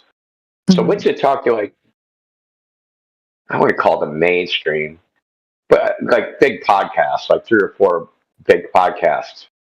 And so when Witsit said, hey, I'm scheduled to go on this podcast and, talk about flat earth, McToon, like, privately emailed and messaged the people that he was going on and tried to, like, get them to get him on there and feed them information and try to, like, coach them, like, hey, you're having Witsit on. He's going to do this. He's going to do that. Have me go out now, debate him. Just don't let him, like, crazy stuff, dude. He did this for, like, almost half a year where, like, every time Witsit would go on some program, in the background, this dude is, like, even, like, Witsit debated Professor Dave, and Professor Dave actually outed McToon as, like, sending him a bunch of freaking DMs on X of, like arguments Witsit has and like how to counter them and like trying to like it's psycho shit, man. Some of these guys are just like, yeah, it's the flathead thing, man. Like I don't know, man. Their brain got pushed in. Yeah, it's obsessive. Yeah.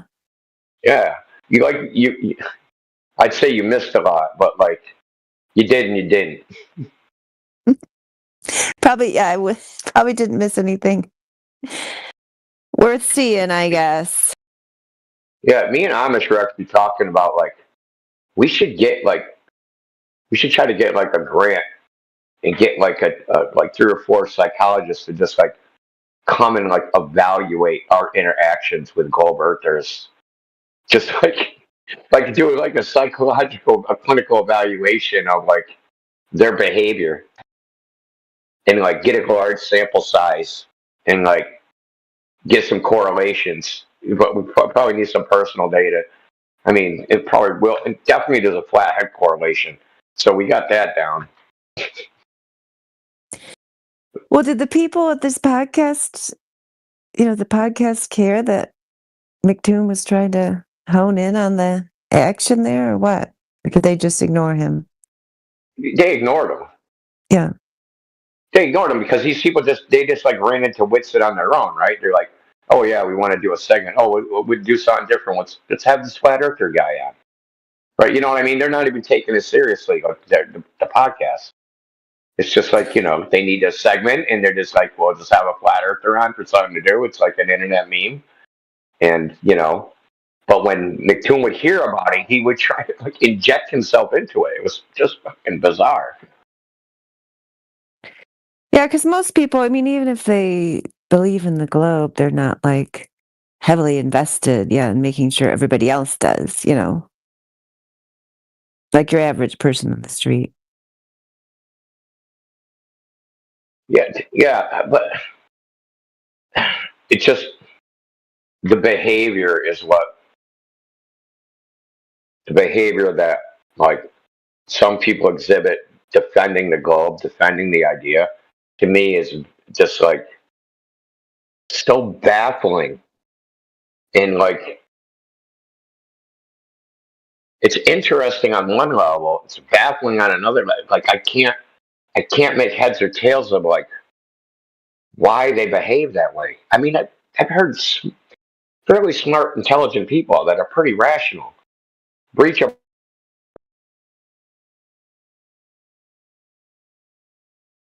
Oh, I don't know. He just cut out.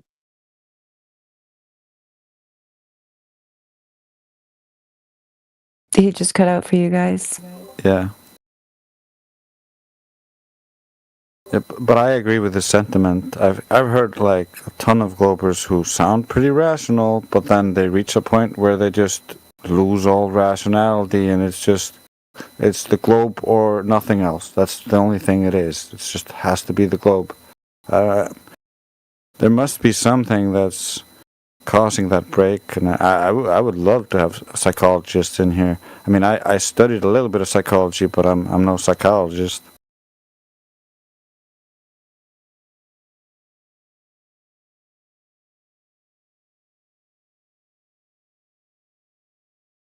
Yeah, I mean, there's definitely different types of globe believers. I mean, some can remain calm and discuss it, and other ones can't. Hello. Oh, you're back. Yeah, my headphones died. I just switched to other ones. Grace was saying he agrees. Yeah, but the thing is, it's like what I was saying was perfectly normal, rational people. When they get in this discussion, they'll just reach a point where their mind just breaks, and they just start saying some of the craziest shit. Like, people say crazy things in an argument with like a significant other. People will blurt out things that just like, because they're so angry or emotional, it just don't even make sense what they said. Like, they just say like ridiculous things in the heat of the moment.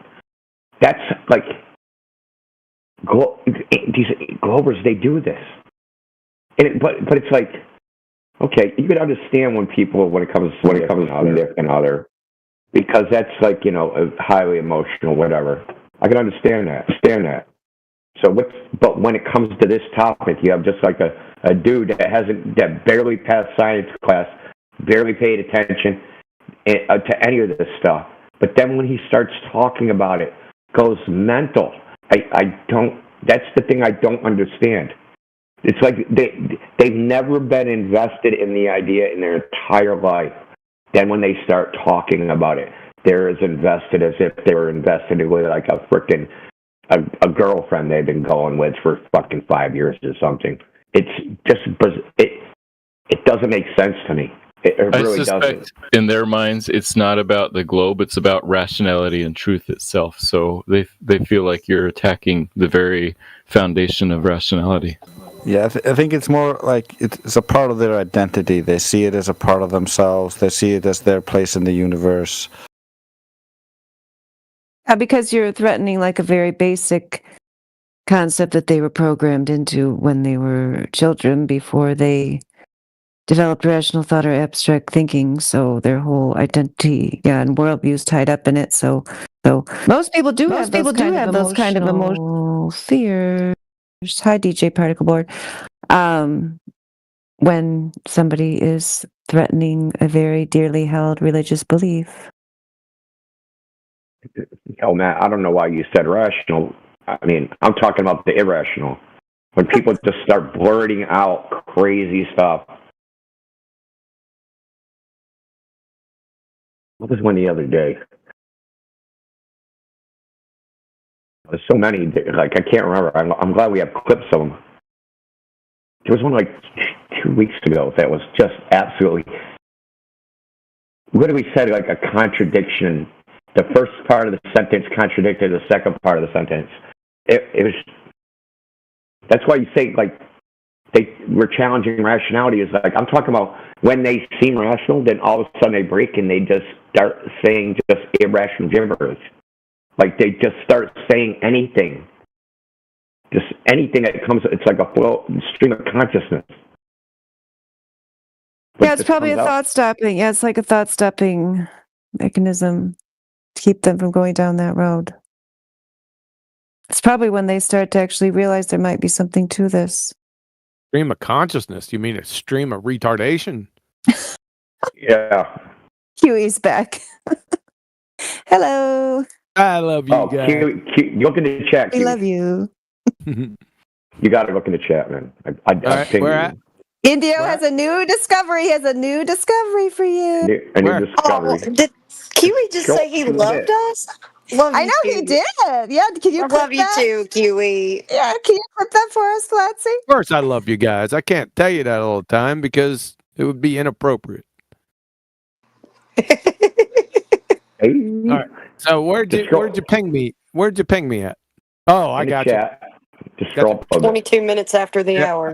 Yeah, I after I said I got you, I don't need anything else. All right, appreciate that. Love you too, Kiwi. That's right. Who wouldn't? Hey, QE, 22 after the hour. Oh, shit. Who is this? Peter the Great, man. Peter. All right, thank you. I gotta make sure and annotate it.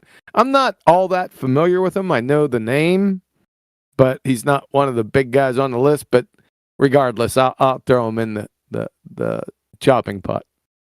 Oh, you don't remember him from politics? The politics server? He's kind of like the Polish accent.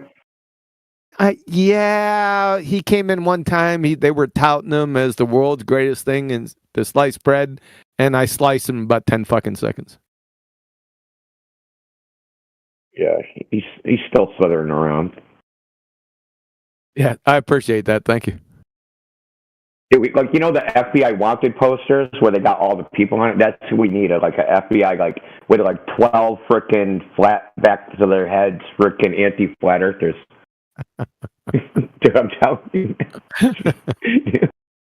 Matthew, be honest. Is the back of your head flat?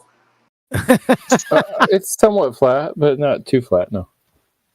That's prove it. He's got a YouTube channel. We're going to be checking you out, man. Sorry, Matt, in advance. It's for study. My head shows up. For study. It's for science. That flat Matt. It's kind of like phrenology, right? Hello. Sorry, did I hear my name? No, I Did said anyone flat say Matt. doofus? Oh, sorry. Yeah, hilarious there, cutie. Thanks, Matt. I thought I was going to get a complimentary shut the fuck up. Nah, I didn't have one at my disposal. It's coming. All right, I got. Thanks for it. He's annotated and filed.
Oh, Cespian is out of scientism. Good news. You want to share? Yeah. I don't really have much to say yet. But go ahead. I don't have like a argument for it yet. But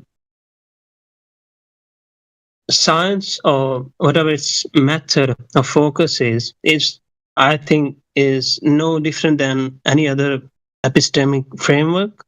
And by that I mean that, so if I have a model for the reality of life or whatever, so what ends up happening is I model everything. This isn't a scientific. Hold on. Number one, this is not a scientific topic. Number two, you don't know what a scientific model is. Number three, you don't have a model. So, you want to start over?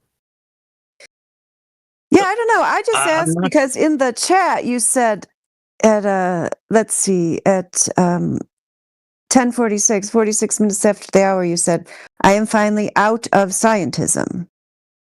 Do you recognize that scientism is a religious framework? Is that what happened? So what I think scientism is that only scientific theories or models are to be taken seriously, and nothing else should be taken seriously. And so that includes artistic. Yeah, I'm sorry to keep interrupting you. Whether the Earth is a horizontal plane or a globe is not a scientific topic. You're in a category error.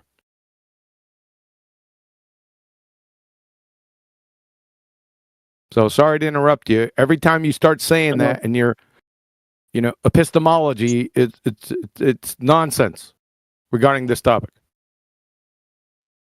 Well, I don't know. I thought this person was in agreement with you because I understand where it's coming from. It's trying to stay on the topic of this channel, so it's okay. No, no. That's not what he's saying. What he's saying is, the claim Earth is a globe, Earth is flat, is not a scientific claim any more than my table is flat, my kitchen floor is flat. Those aren't scientific claims. So you think that even through scientific methods, you can prove that Earth is flat? No.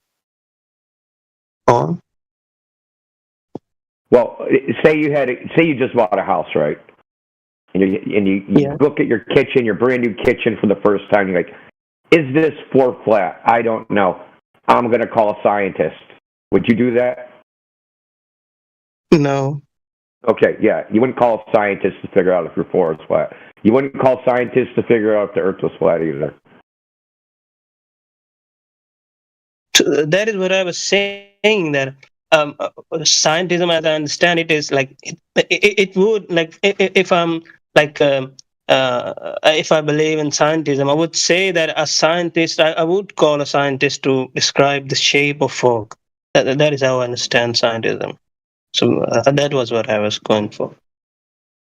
No, that's malarkey. Well, you'd be calling the wrong person. No, he's talking about in the context of scientism. That's what they would do. I don't know. This is a bit strange. Just drop the scientism shit and just know that, and I think you already know that whether the Earth is a horizontal plane or a globe or a dodecahedron is not a scientific topic. This subject has no science in it whatsoever, unless they try to pull up, their fairy tale idiot gravity, and then we're going to challenge them. Other than that, there's no science in here. It's all geometry. Capiche? Oh, yeah, I see it now. Okay. Yeah, and you thinking that this topic is science, that's just miseducation, right? That's how they teach it in school. Oh, the scientists figured out it's a globe. That's just horseshit. But people who follow scientism, they do this. So that is what I was saying. Yeah. You're as far as that would be a symptom of scientism. When you just say, hey, this is science, and this particular freaking claim is a scientific claim, that word is being misapplied. But they want to use the word science because it gives it like a false sense of validity if you just say, science proved it, and then all of a sudden it becomes the truth, right? Because they just said that word. Yeah, I see. Well, I mean, people do this all the time, right? In politics, you see it a lot in politics. Advertising. It's science. Yeah. 3 out of 4 dentists prefer Trident gum. That's a good example.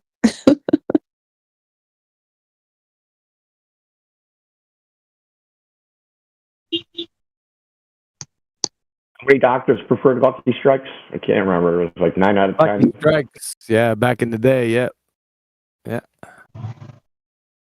They ain't preferring them now, though.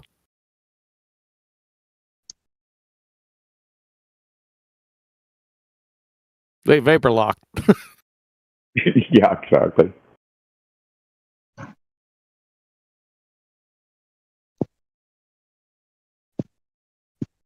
So now that we got that part out of the way, do you think the Earth's a globe, buddy? Not like I don't know much about these things. Even like through whatever how science describes it, does it. If you like go and ask me about forces or whatever there is, so I don't know much about these things. No, so science doesn't describe. We told you about this before. This is not a scientific topic. If scientists are describing something, first of all, scientists don't describe.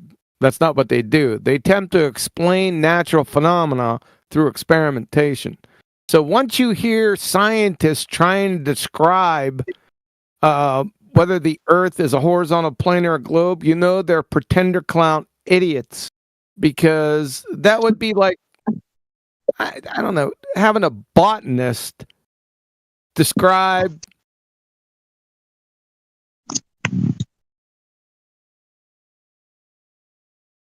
Snickers bars.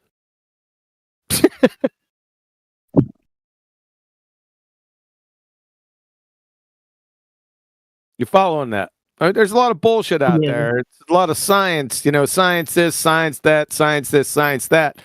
I've been out here for close to 9 years. I think it's more than 9 years. What's today's date? 9 years and 3 days. Yeah. I haven't found, this is not an exaggeration, I have yet to find a single glober. Let me restate. I have yet to find a single globetard that understands science at a 5th grade fundamental level. That is, and I'm serious.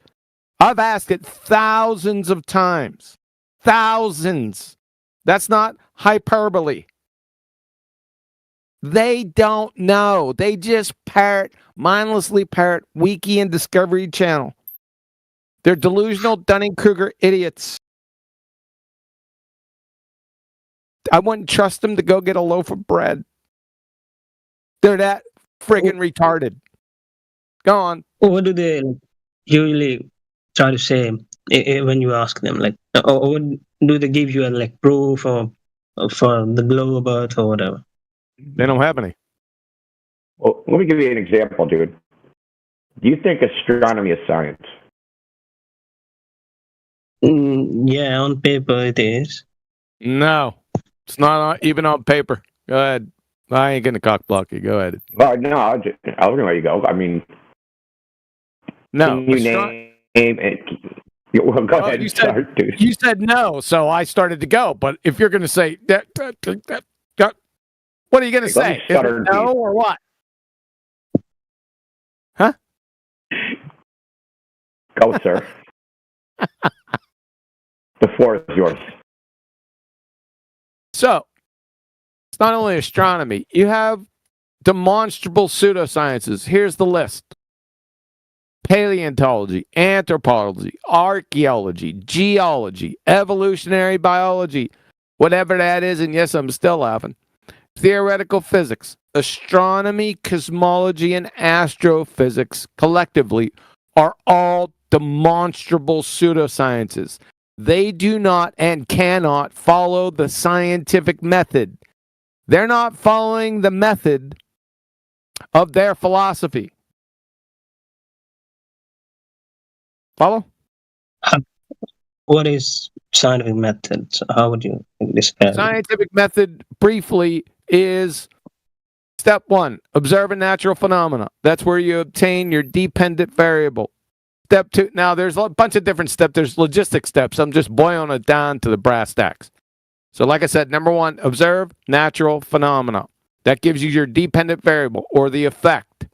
The next step is to suppose or create a hypothesis. That is a supposition into natural cause and effect relationship. The reason why it's a supposition is because it's tentative, it's provisional. You're making your best guess what causes that effect from research you've done before, research other people have done before.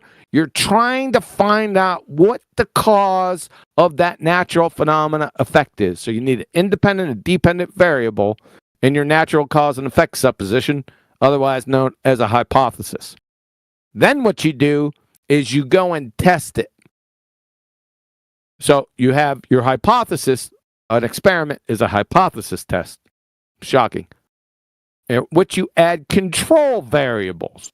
So an experiment is independent variable, dependent variable from the hypothesis plus the control variables. What you're going to control, you're going to try to keep everything constant as to not affect the thing that you're going to manipulate. The experimental, the researcher is going to manipulate the independent variable to see if it causes that dependent variable from step one. So you either validate your hypothesis or you invalidate or confirm the null hypothesis. I didn't get into that before, but we don't want to go there. We don't need to go there right now. That's the scientific method. So you think archaeology or evolutionary theory, they don't follow? I don't think I know for an absolute fact. I don't think it.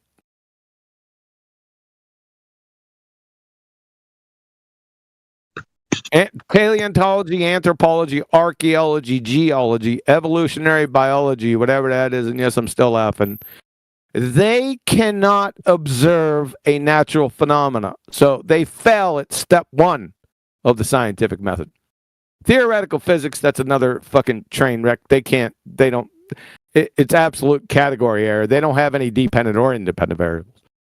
Astronomy, cosmology, and astrophysics, they can observe natural phenomena, no problem. So they can get past step one. They can't get past hypothesis formulation because there is no viable independent variable for them to attribute to the hypothesis. It's impossible. Follow? Yeah. So neither of those could follow the scientific method. Idiot third grader that just graduated general science knows that these are pseudosciences. They've just been told over and over again that, or when you walk into university, you know, they have the Department of Science. They have the arch over the walkway, Department of Science, and they have all the sciences, what they think are sciences in there. Astronomy, cosmology, astrophysics, all the ones that I mentioned. Just because there's an art saying that it's fucking science doesn't mean it is. Follow? Yeah. Yep. So they managed to Jedi mind trick everyone in the world to thinking things are science when they're so far from science that it's a belly laugher. But they depend on Joe Coffey and Betty Breadmaker not knowing what the fuck science is, right? Because they haven't spent any time there. They're off doing other endeavors, right? But if you get some people, educated people that know what it is, it's a fucking belly laugher. Yeah. Get it? Yeah.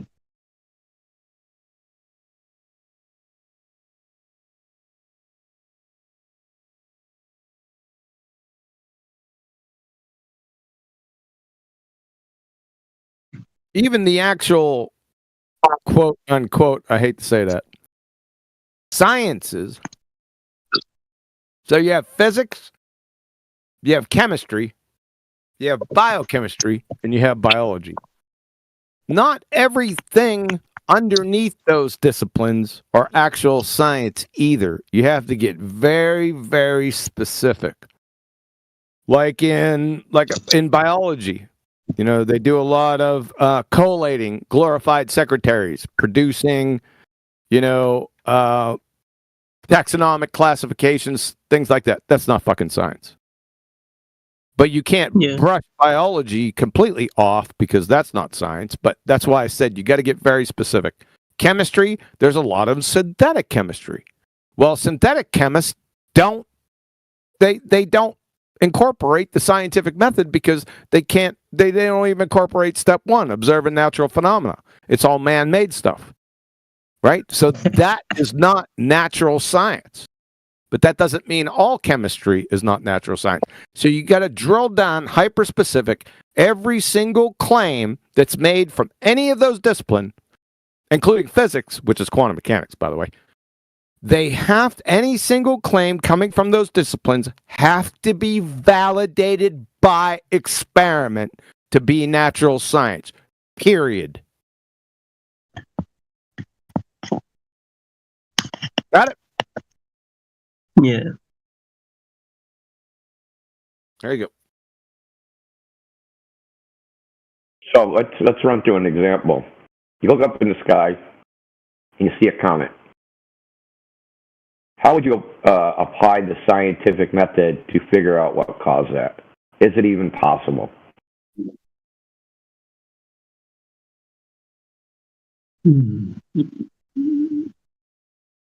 I don't know how astronomy even works. So well, your natural phenomenon is a comet. Yeah. Can you do an experiment to figure out what caused the comet? Is it even possible? I don't think so. So what they'll try to do is observe other similar phenomenon and try to make a hypothesis out of it. Observe and declare. They can't make a hypothesis. They can't do it. So they observe and declare. They don't know what a hypothesis is.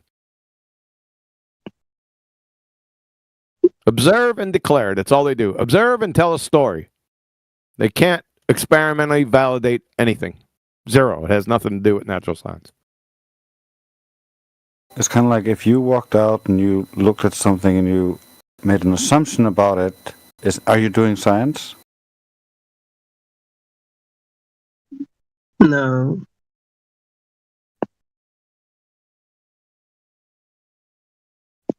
Well, the point is that you can't do the experiment, right? So your hypothesis about the comet would be your experimental result, right? Your prediction of what your experimental result would be your hypothesis.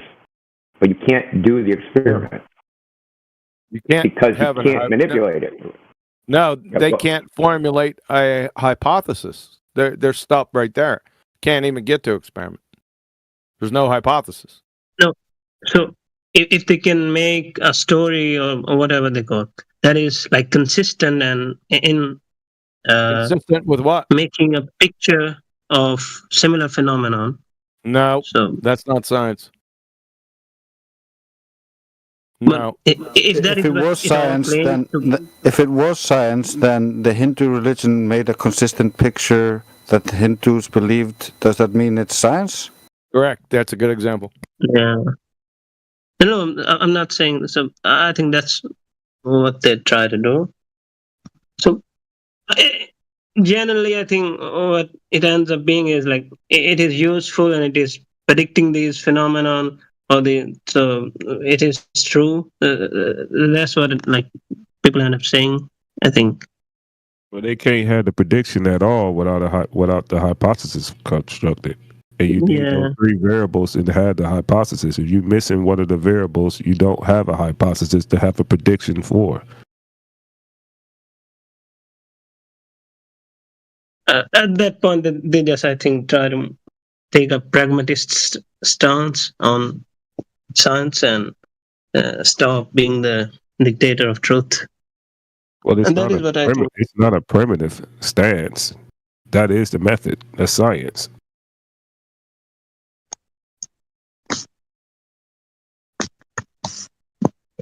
Yeah. So don't you think telling yourself a cool story about something you can't test and then just believing it because it sounds good, don't you think that's a little bit more primitive?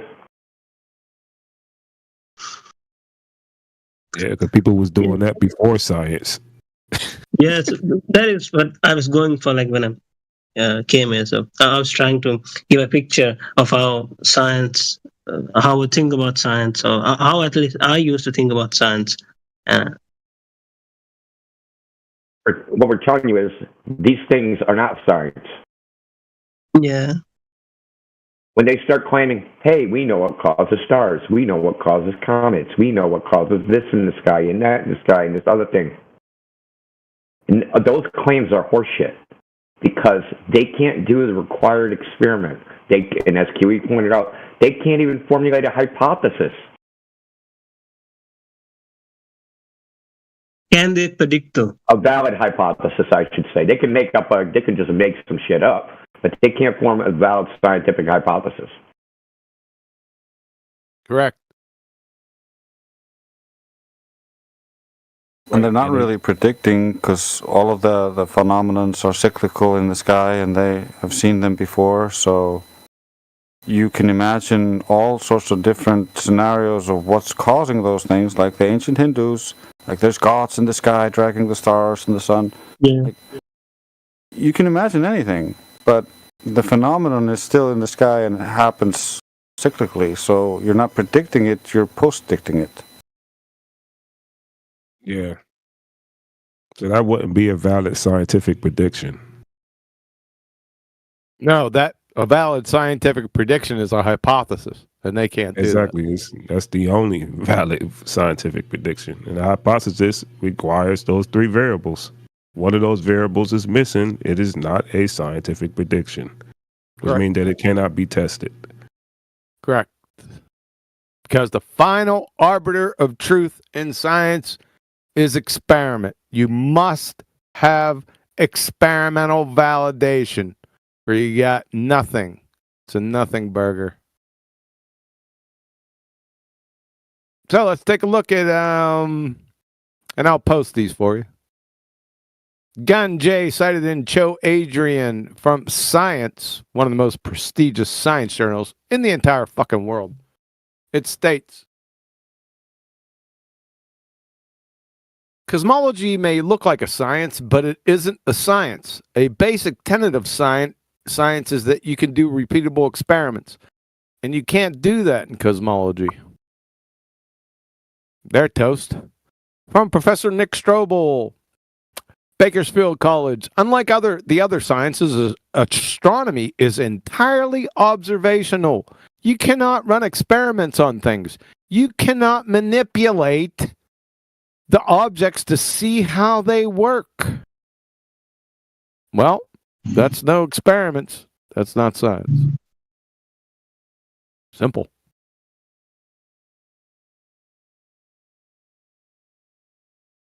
They knew this back in the 1500s. Check this out. Oh, Andreas, hold on. One more. Andreas Osiander, forward. How ironic this is going to be. On the Revolution of Heavenly Spheres, dated 1543 by Nicholas Copernicus. It states, so far as hypotheses are concerned, let no one expect anything certain from astronomy, which cannot furnish it.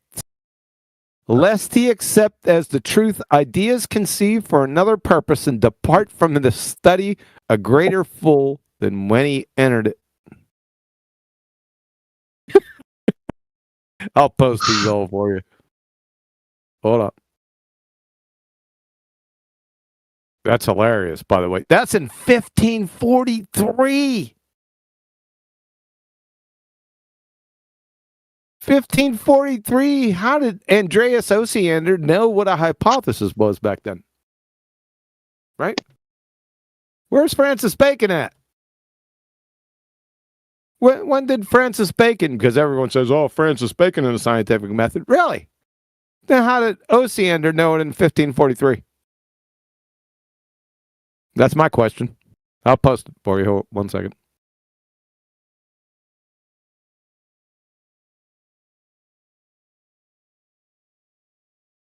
When did Francis Bacon live? I don't even know. Let's see. Francis Bacon. What was his dates? Born 1561. So, if Francis Bacon was the one that purportedly came up with the scientific method, but we have someone stating in 1543 they already know that astronomy can't.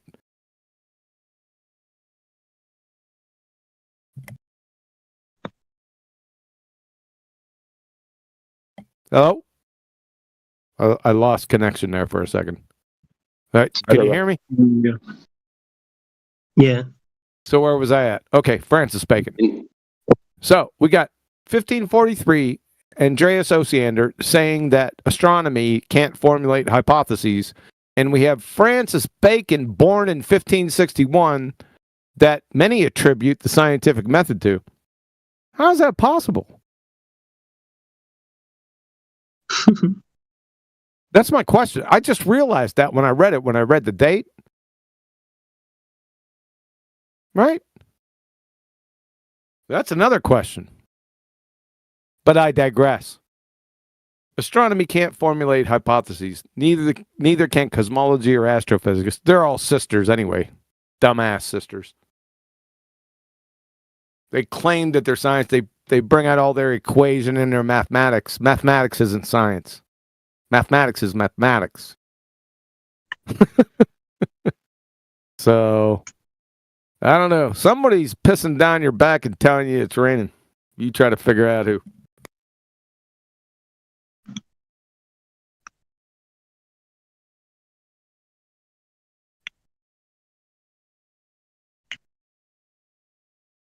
Can I read all of this somewhere? Someone was done work on philosophy of science like this. It's in side chat right now. No, any book or something like that.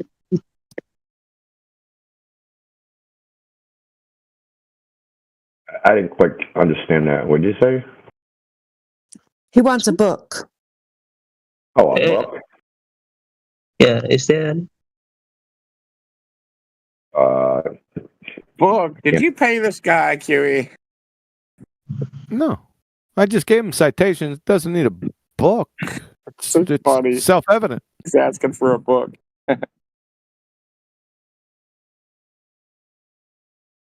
Don't need a book. You got Professor Nick Strobel, professor of physics and science.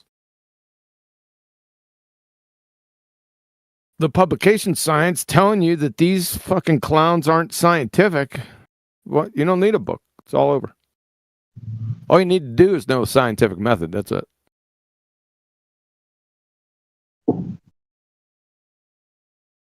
It's easier than painting by numbers.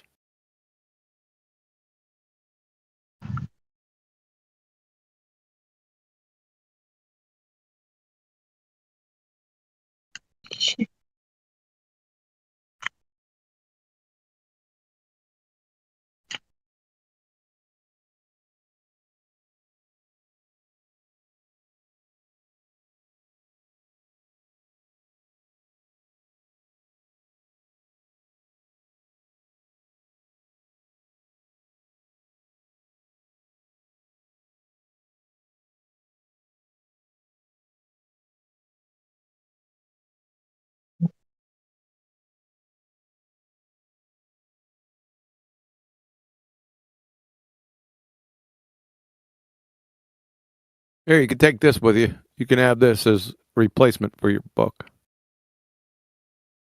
Go over in side chat. Experiment. There you go. Game, set, fucking match. We can go through these. From Rochester, let's go through them. I think it's beneficial. From Rochester University, the scientific method distinguishes science from other forms of explanation because of its requirement of systematic experimentation. From Luers, e.g., Computational Chemistry, Introduction to Theory and Application of Molecular and Quantum Mechanics, the final arbiter of truth in science is experiment. From Professor Shankar, Chair Physics, Yale, the only way things change in physics is experiments. Everything is based on experiment. That's the only way we change our mind. From Richard Feynman, if it doesn't agree with experiment, it's wrong. And that simple statement is the key to science. From Richard Feynman again, mathematics is not a science from our point of view in the sense that it is not a natural science. The test of its validity is not experiment. So according to Deck, for something to be natural science, it must be validated by experiment. Simple. From Max Planck, Nobel Prize Physics, experiment is the only means of knowledge at our disposal. Everything else is poetry, imagination. From Stanford.edu, physics and natural science in general is a reasonable enterprise based on valid experimental evidence, criticism, and rational discussion. It provides us with knowledge of the physical world, and it is experiment that provides the evidence that grounds this knowledge. And lastly, back to University of Rochester Physics Labs. The scientific method requires that a hypothesis be ruled out or modified if its predictions are clearly and repeatedly incompatible with experimental tests. Further, no matter how elegant a theory is, its predictions must agree with experimental results. If we are to believe that it is a valid description of nature, in physics, as in every experimental science, that's redundant, experiment is supreme, and experimental verification of hypothetical predictions is absolutely necessary. Game, set, fucking match. And if you got a fairy tale discipline that claims they're science and they don't have experiments, you can hand them their asses, stomp a mud hole dead in it with those right there. Thanks for your ear. Have a nice day. I'll be in the area all week.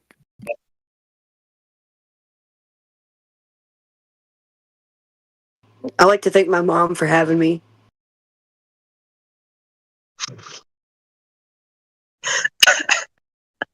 We'd like to thank your mom for having you too. I was trying to add on to his little quip there, but yeah, it made it seem like that.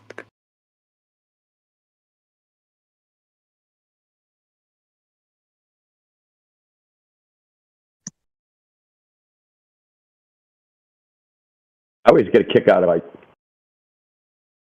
when you give people all these citations and then they're like, just because your definition of science is bullshit, right? It's like, no, it's fucking. They always say it's ours, right? These are our definitions. These are our claims. Like, these aren't our claims, dude. Like, you're confused. These are the mainstream, these are the mainstream definitions, the rigorous definitions. Not us.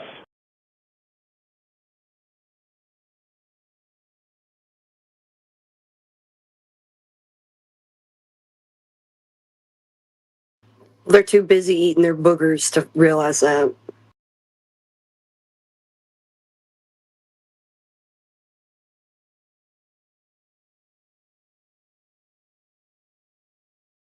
Too busy trying to find a comfortable pillow so they can lay on their back with their flat head.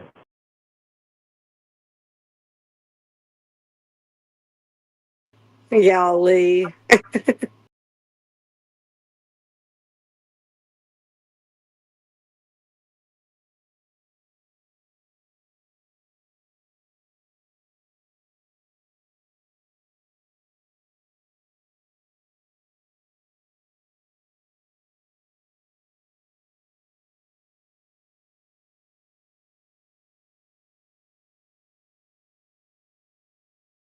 And then the other thing I've noted is that they'll say you're wrong, but they never show what's right, right? They never post their citations contradicting any of these citations. They'll just pull up some bullshit from Wikipedia or maybe ChatGPT will say something else. But they never pull up actual citations that contradict any of this. What they do is they go to the source and they're like, did you read the rest of this?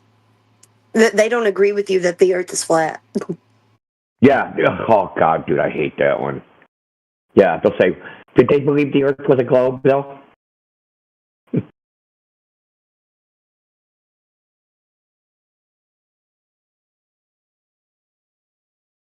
Yeah, and they also thought you ate your boogers.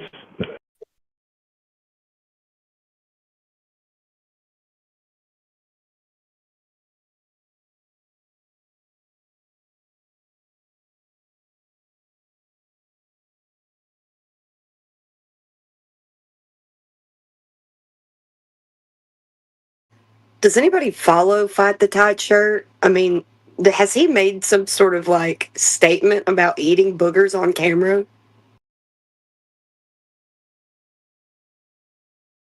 Someone said he was leaning into it or something.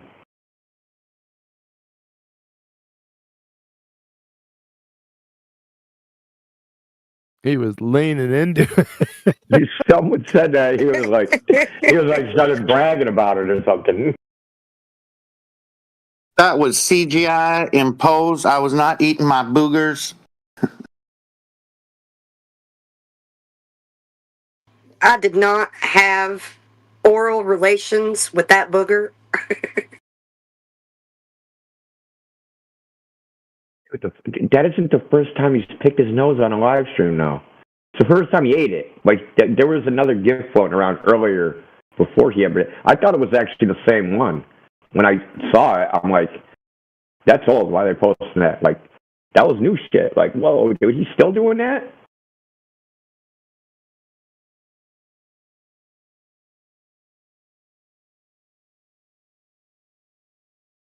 Once an addict, always an addict.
Pure rigor.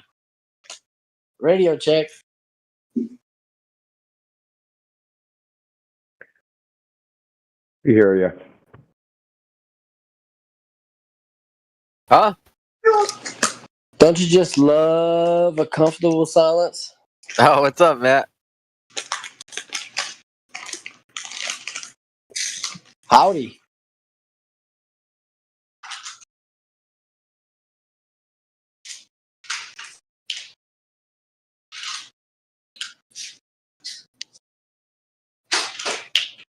I got my people in here.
Indio 007, Flat Sea Klein. What's a Hindu?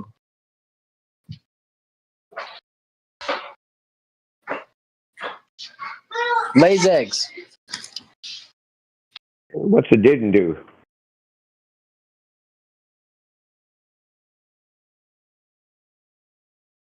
Why is he asking you that? No idea. Who is this guy? Who are you, Matt Williest? Who am I? Yeah.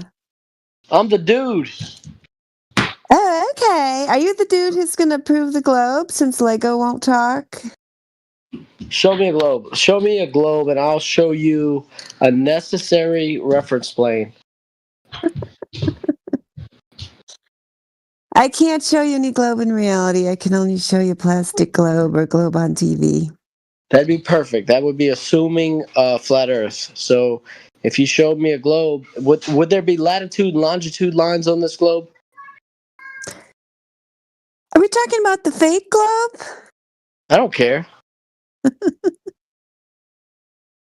What's your position on this topic? My position is there's only two sides to a circle. That would be the inside and the outside. Are we bonding? I don't think we are. Yeah, I don't think we've found a point of bondage yet. No. Oh man.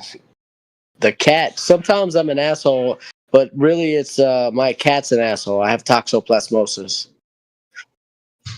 Yes, it is true. I'm sad to hear that. Yeah. So you're asking me if, like, what are you asking me? What's your name, lady? Dandelion. Dandelion. That's a good name. Thank you. Are you a Yeah, fan of dandelions? I eat them. Yeah, Every they're edible. They're wonderful. Yeah, they're Every great. chance I get, I'm eating dandelions. Everybody's making fun of me, but Oh, it's they the should coolest stop. thing in the world. Yeah, that's what's up. I asked you what your position was on the earth where you live. Uh-huh. Yeah. Yeah, it's space. My position is the Earth has space and space is real, and I find myself in space. How'd you get there? I measured it. What did you measure?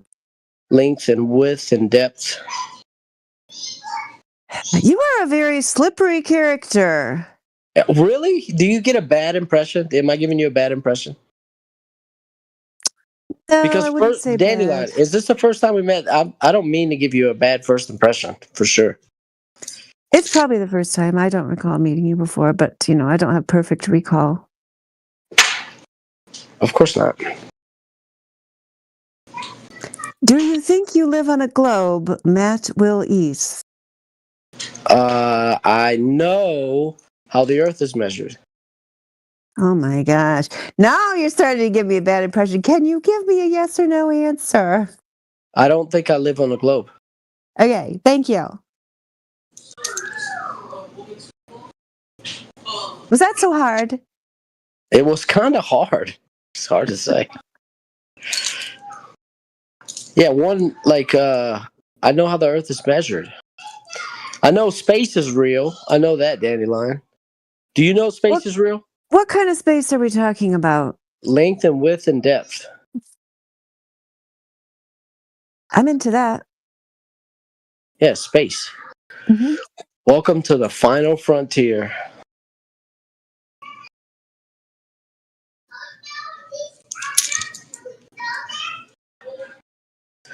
Gas fill space, Dandelion. What do you think about that? Yep, it does. It expands to fill all available space.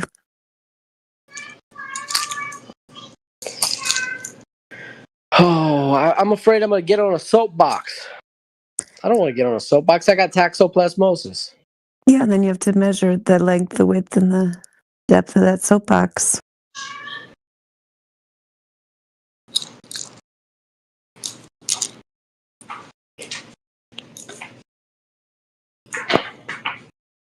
So that'd be a linear relationship? That's right. That's how we measure the world? Well, I don't know. I mean, not everything's What do you mean linear. you don't know? You should know. Do we measure the world? What? Not everything is linear. Well, when you measure the world, do you measure anything other than linear? Like, do you use another relationship other than a linear one when you measure the world? Answer's no, of course. You know that. I'm not saying anything slick to a can of oil, Dandelion. You seem like a slick character. You don't feel that way?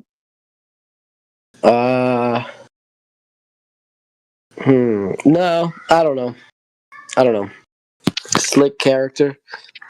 Are you calling me Italian? Are you calling me a greaseball? No. Are we bonding? Did you call me a Goomba? No. That's what my dad used to call people slick. He just used to call them slick all the time. I don't know. Seems like he would have called you slick. Hey, slick. How you doing? Oh, I got you. Like champ. Hey, champ. Yeah. Yeah.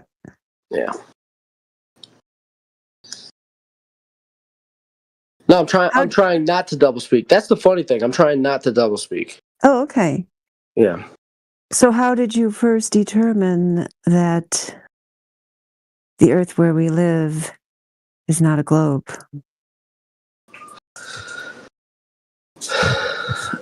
It was a combination of water, right, at rest as the slope doesn't change, right? The water's level at rest, and gas pressure without a container. And what led you to these revelations? It was pointed out to me, right? So in YouTube, right, back in, I don't know, 2014, I was ignoring flat Earth stuff. I thought it was ridiculous. And then in 2016, late 2016, early 2017, Mark Sargent's Clues was making its rounds. I looked at it for a laugh, and what stood out to me is the horizon has a rate of change of slope of 0 degrees, like zero, non-zero. And then also gas pressure without a container. And I knew immediately that I wasn't on a globe. But at that time, honestly, I looked at, right after that, I said, okay, I'm going to look at the forbidden thing, which was geocentricity versus heliocentricity. And a quick look at that, and then I was like, all right, well, here we go, flat Earth. Once I realized, okay, we're in the center, I started looking into flat Earth, because that was a reference plane, because it's always referenced as a plane. So there's that. That's great, dude. Appreciate your forget your about story it, there. Tim. Forget it. She said I was slick. I'm not that slick. He is not No, slick. it does. I think you sound like Timbo because we're. Oh, Australian guy, Das. Yeah, my man. Yeah. Everyone should have their own flat Earth discovery montage. You know what I mean? Everyone sort of does that. They look at the computer, look at the window. Time goes by. The montage. Sure. Okay. I'm reading it. What a picture. What a picture. Yeah. Everyone's sort of got their own. And I struggle with it, and you can sort of see people, being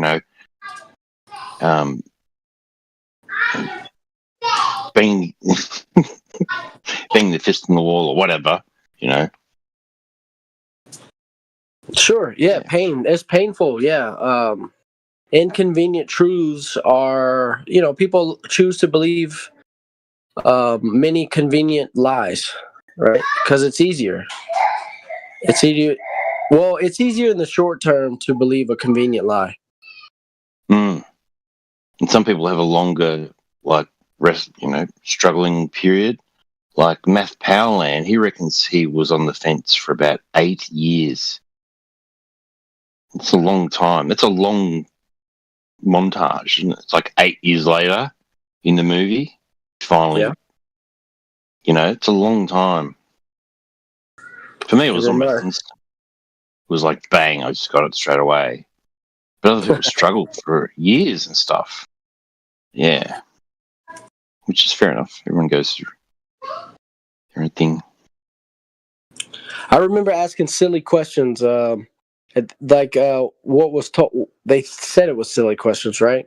Because I worked a lot of times on the water, on the Gulf, right? Oh, yeah. And I would notice that the curvature of the Earth, we're on sea level, basically, right? You're on a boat, and you're staring out at the horizon 20 miles away, right? You're in the middle of, you can see 18 miles easy. And you're like, wait, it's supposed to be at 3 miles.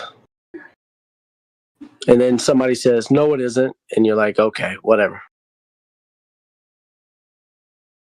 Yeah, the globe will just shrug his shoulders and go, no, it's a ball. What are you talking about? It must be, refraction or deflection or something, Let's make something up.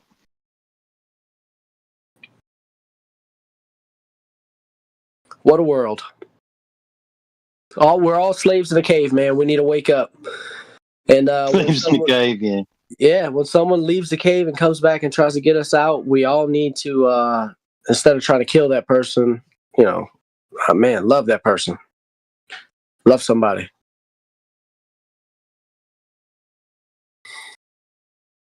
We were talking about They Live, that movie They Live, with the guy, they have that big fight and he tries to get him to put the glasses on. You know that movie? Oh, yeah, Roddy and that was Piper. kind of symbolic of Keith sort David. Of, yeah, Keith David and Rowdy Ronnie Piper. And that was sort of symbolized, everyone was like, that was sort of symbolizes how difficult sometimes it is to get people to see the truth. Yeah, we're all slaves in a cave, man. Plato was right. Socrates, the old Socratic method, it'll get you a long ways in this world. It's a damn shame how Socrates died. Yep. A lot of time we get stuck in that zone with the Globers, so we won't even get out of the Socratic method because we can't define gravity, science, all that stuff, a vacuum and all this stuff.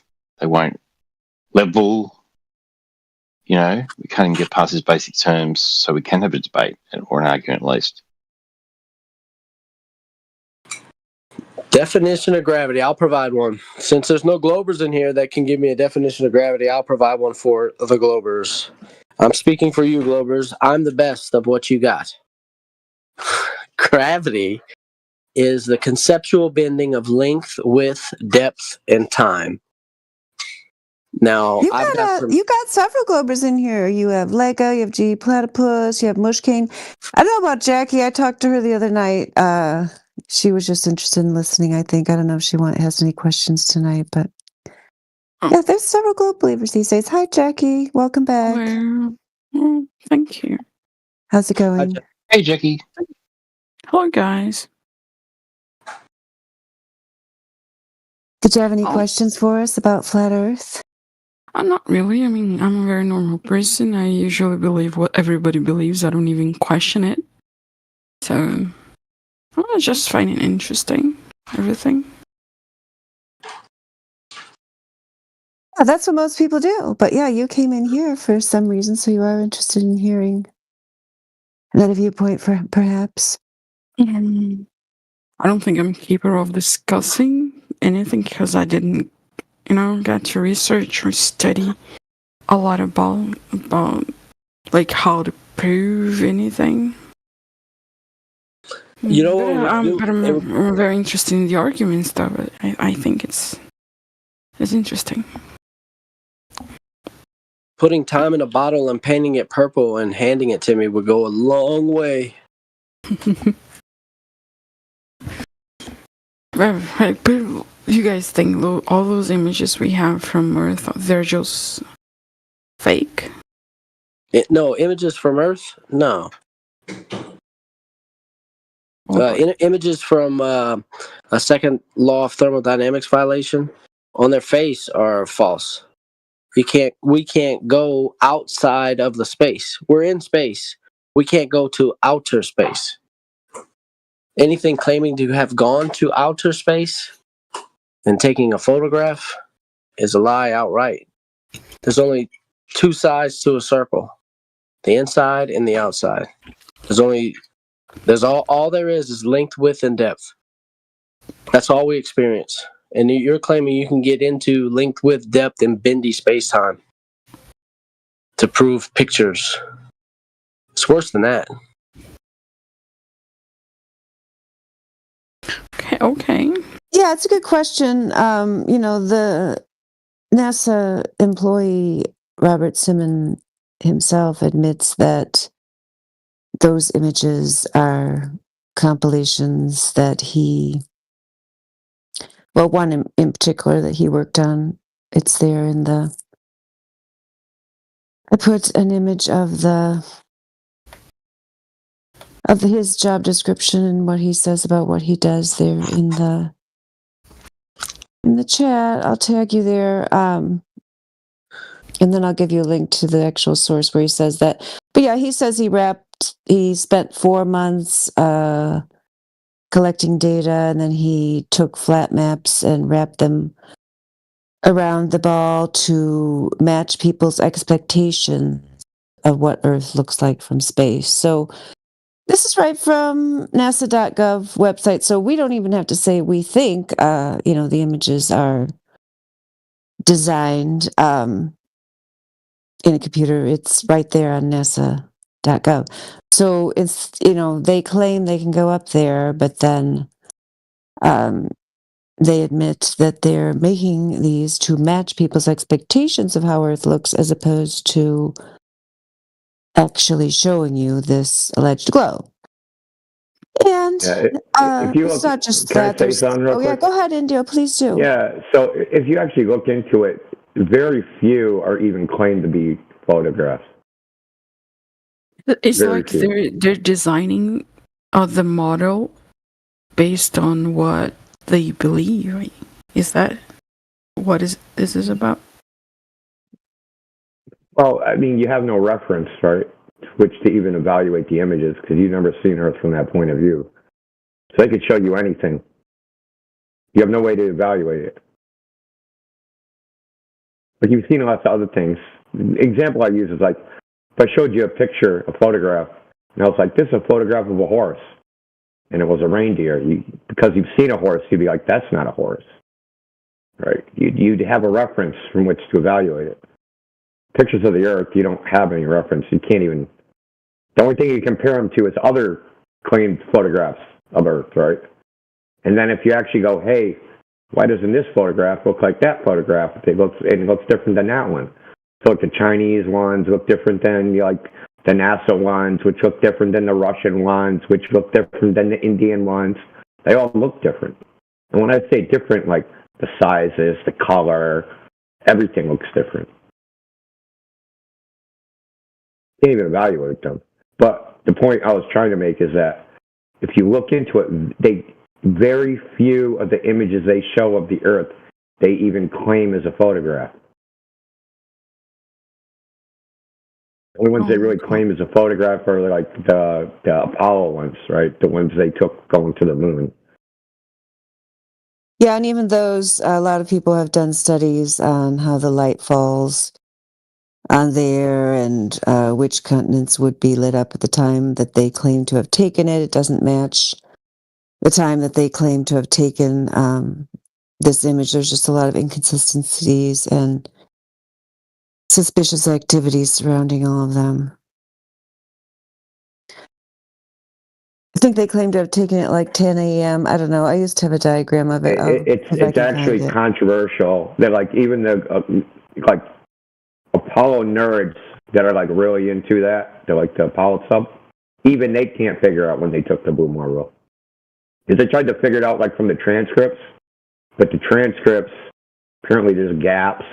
And then like they weren't far away, they said, like in the transcript where they think they took it, they weren't far enough away to have that image. So there's a controversy on when they even took the photograph. So, and that isn't even like flat earthers that say that. That's just like globe nerds to say that.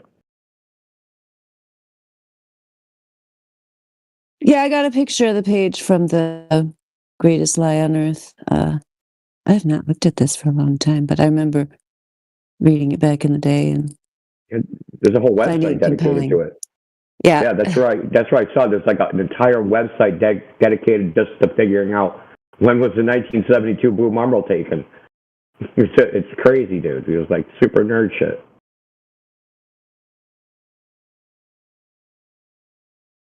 Yeah, they claim 1038, but you're saying that people who are not even flat earthers are saying it doesn't match up with what they're actually seeing. Yeah, there's two they boiled it down to two possible timelines. They because they should be able to tell the distance they were away based upon the camera they said they used. And like if you follow the transcript, they took the picture because all the film itself, right, is what do you call it? They have numerals on it, right? So you know like which one like the order that the photographs are taken in. And like, so they have like the photograph before they know and like the photograph after they know, but like they can't figure out from the transcript. It'll give them one time, but if they go by like what makes sense photographically, it comes out it's another time. So they can't really like decide which is the correct moment they took it. Yeah. So yeah, I mean that's the thing, Jackie, that you the problem is all these inconsistencies among these different images that they do not seem to be reliable evidence. But we don't even need that if we just look at the long distance observations and the fact that when you test the geometry of this alleged sphere with a radius of 3,959 miles. I think we talked about this when you were in here before. I don't know. Didn't we talk about it? The horizon. Yeah, I remember. Yeah. I think most of us just believe whatever everybody believes, and I don't think I have enough knowledge to question it, honestly. Because if they come with science shenanigans and stuff, I wouldn't be able to contradict them. Well, why do you have to believe it? This is the thing that always, to me, is like, hey, you were born, you went through school, whatever. They presented, you said, hey, the Earth is a globe. Like, why do you have to believe it in the first place? Why do you have to accept that claim? Because, like you said, you don't know what the evidence is. You could say, I don't believe it, or you could say, I don't have enough information to even decide whether that's true or not. Yeah, just... I take any position. Yeah, but I just don't understand why people feel compelled to take a position when they admit that they don't have enough information to even evaluate what the truth of it.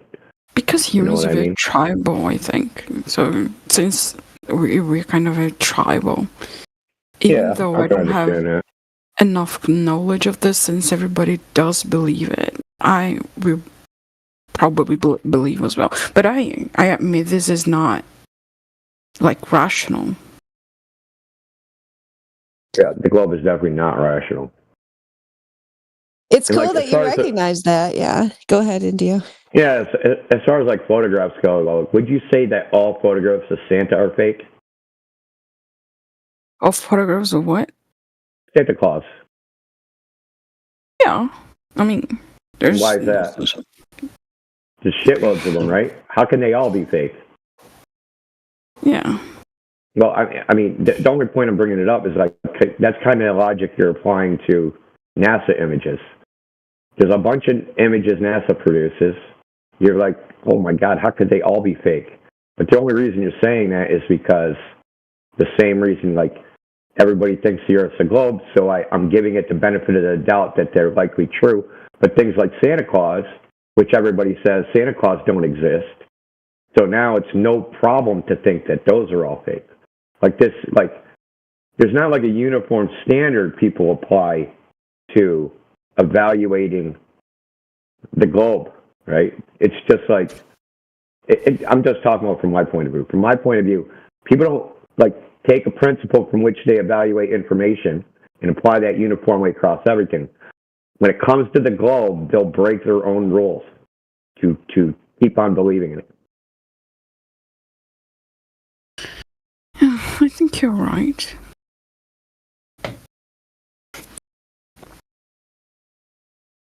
Yeah, I mean, you could always. Are we bonding? Yeah, I mean, We're bonding. We're bonding with Jackie. I don't know about you, Matt. I don't know. Did you bond with Matt, Jackie?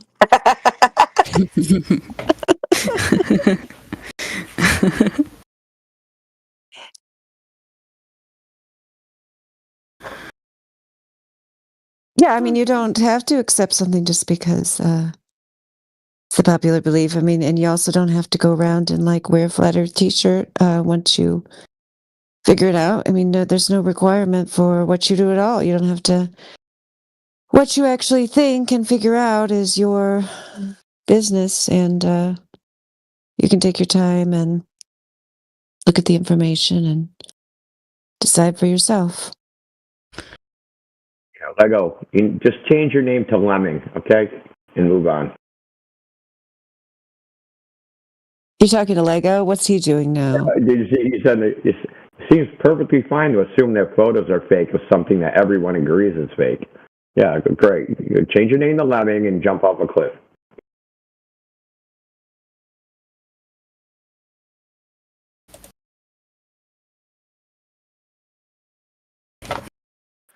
Do you not assume that photos of Santa are fake? Well, I mean, that would take a giant conspiracy, man. Do you agree the photos of Santa are fake, though? No, I don't agree. I think they're real because it would take a giant conspiracy plan of parents. Do you think photos of Santa are real? Yeah, sure. Why not? I mean, it's fine. I'm just making sure I understand the position, I guess. Yeah, they're real photographs. Okay. Are they not? I mean, I don't really have much to say on the topic after that. I didn't realize you. Maybe you should ask him. Are they not real photographs? Are they real photographs? I don't think he's getting you. Yeah, I know he's not. He's freaking sped. Like, you should ask him, do you believe in Santa? That's the question you're looking for. Do I think the photographs of a magical man that rides around with reindeer? The question should be, do you think that there are photographs of a magic man that flies around with reindeer and delivering Christmas presents to all over the world in 24 hours? That's what you should ask me. Okay, you realized when you were talking to Jackie, you used the examples of photos of Santa, but now you're changing the meaning. Because it was obviously No, I'm not changing the meaning. Yeah, you are You're changing not getting the meaning. it. I'm telling you, I'm explaining how you... Okay, I'll let you You're explaining to me what I meant. That's crazy, dude. Yeah, I'm explaining you the nuts. implications and the fact that you're just doing a Moat and Bailey basically here. No, I'm not. You don't get it. You just don't get it. Okay. See, there's the photograph, but that's distinct from what the photograph depicts. Well, that's They're two different things. You can make that distinction, right? The photograph can be real, but what it depicts is not what is represented to be. So I can take a photograph and I say, this is a photograph of the Earth. But it's not actually a photograph of the Earth. It's a photograph of a painting. But I'm representing it as being a photograph. It's a real photograph. It's on film. I pushed a shutter on a camera. All that shit's real. Mm-hmm. But what it depicts isn't what it depicts. It isn't what I'm representing it to be. You understand? There's a difference there. And that's what I'm trying to say. It's the evaluation. That's why I said you're changing the meaning, because you're right. No, it's the evaluation. The latter. No, it's an evaluation of what's being depicted. That's nice. Because you don't believe in magical men, you're saying the photographs are all fake, right?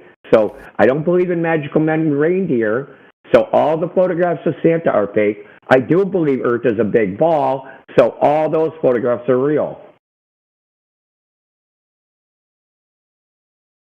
So obviously, when you were talking to Jackie, the implication when you asked her, are the photos of Santa real, was that the implication when you asked was, is Santa real? That was obviously, just so obviously implied in the question, and I'm sure Jackie interpreted the question that way when they answered it. No, I specifically said, trying to change what I said, I specifically said, are all pictures of Santa Claus fake? Right, so when you were asking Jackie, you just wanted to know if she thought the physical photo itself of Santa, if those were real. That's all you were asking Jackie about. You can't be this stupid, bro. Okay. Like it's You're just being bad it's mind-boggling. You're being super bad faith. I'll come back later. No, you can't. You can't seem to make the distinction between the film and what's represented to be the image. Yeah, that's not even an argument from bad faith. That's just basically you not listening. I mean, just because you got it wrong, that don't mean he changed it. You just got it wrong. I didn't get it wrong. It was very obviously. So you're going to tell him. You didn't comprehend the distinction. He's being dishonest right now. He's changing. No, you the didn't meaning. comprehend. Okay. You didn't. No, I did. You didn't comprehend there was a distinction. Okay. No, because you don't comprehend the distinction doesn't make me dishonest. It makes you stupid. It do though. And then you're not even honest enough to admit, like, oh, okay, that's what you meant. You rather just say, no, you changing it just to still feel like you're smarter than him or something. How about you just be honest and just say, like, oh, okay, that's what you meant. I got you. Because you clearly understood what he was saying, and now you say, oh, well, you changed it. Lego's still butthurt because we caught him changing his argument yesterday. No, you didn't. Actually, I was just thinking that. Yeah, he hasn't gotten over that, Indio. that has nothing to do with this. Anyone? Oh, okay. Now I get it. Let me talk to. Yeah. Let me. Do you want to talk to me, Ray? Okay, yeah. Do you want to talk to me? Bro. So that's what it is, bro. Do you want to talk to me? I'm talking to you now. Is that what it is? You're talking at me. You're not talking to me. You're not responding or even letting me finish the sentence about what my position was as far as him changing it. Like, I don't even know if you know what I mean by that, honestly, at this point. You didn't I'll let you finish. I'll let you finish just now, bro, and I'll let you finish every time you talk, actually. What are you talking about? It was actually my turn to talk, and you was trying to talk over me. So let me break it down for you, Bruno, or Lego. There's a guy named Bruno Gregliani. He worked for the National Security Agency, analyzing photographs.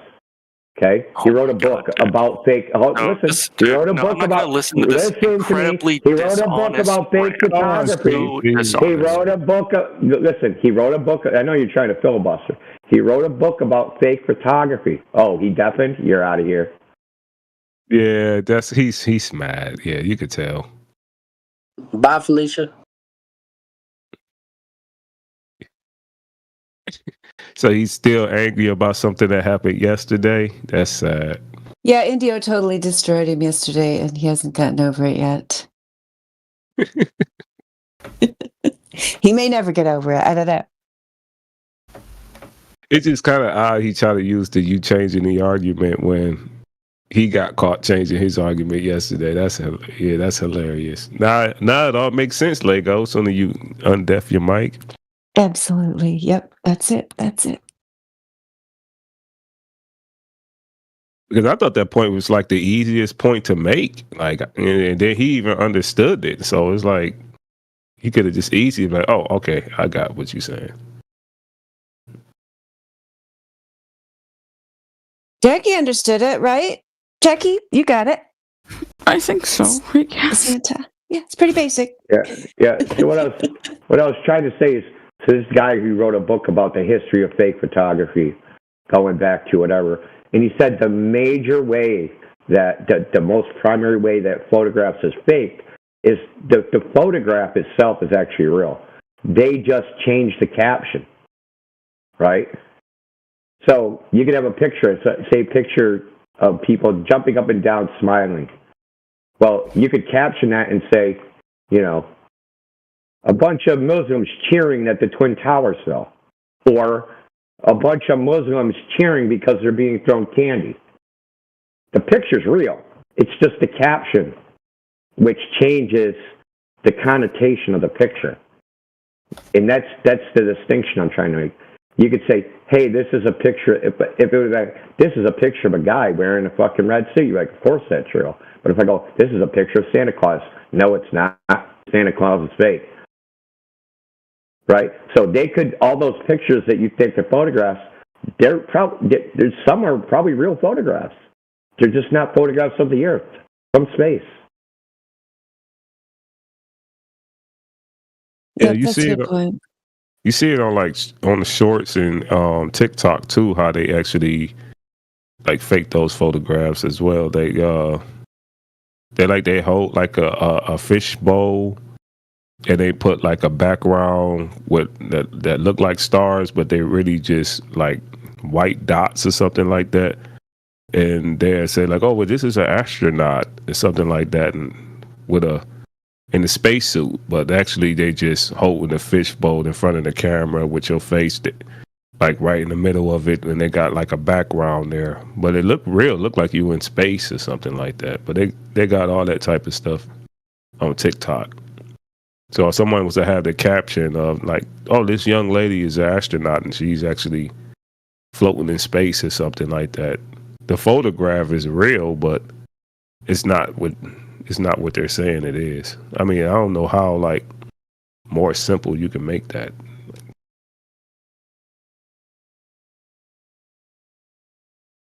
Yeah, they're just misrepresenting their images. And if you look at them, like you'll see a little teeny in the fine print, it'll say artist rendition, right? For some reason, nobody reads that part. It's an artist rendition. And that they're not even claiming it was real in the first place.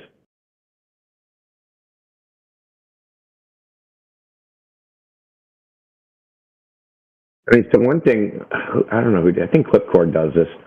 He'll post a picture to a Glober and be like, "Hey, do you think this is real?" And they'll be like, "Yes." And it'll be like from a website which tells you how to make a fake globe in Blender, right? Which is a 3D modeling app. Proving the fact that like you can't tell the difference between a quote unquote fake one that they even say is fake or a real one which they claim is real. You can't even tell. So like, how are you supposed to take that? Like, you're just supposed to automatically believe it when you can't even test it in any way to figure out if it's real or not? So that's why, like, Danny was bringing up a good point. Like, we can't rely on the photographs. We can only test what the photograph purports to depict, right? That the Earth has a bunch of curving water all over it. And we can just go test that on Earth and see if that's true or not. We don't have to run around proving every photograph fake. Or some of the photographs depict gas not filling available volume. Yeah, that too. Oh, God. That's a whole nother can of worms. Sounds great. Green halo. Thankful to be here, fellas. And ladies. Especially you, Dandelion, and Flatsy. And everyone in Australia. You really want that validation from me, don't you, Matt? Yeah, we are bonding. Hey, That's buddy. right.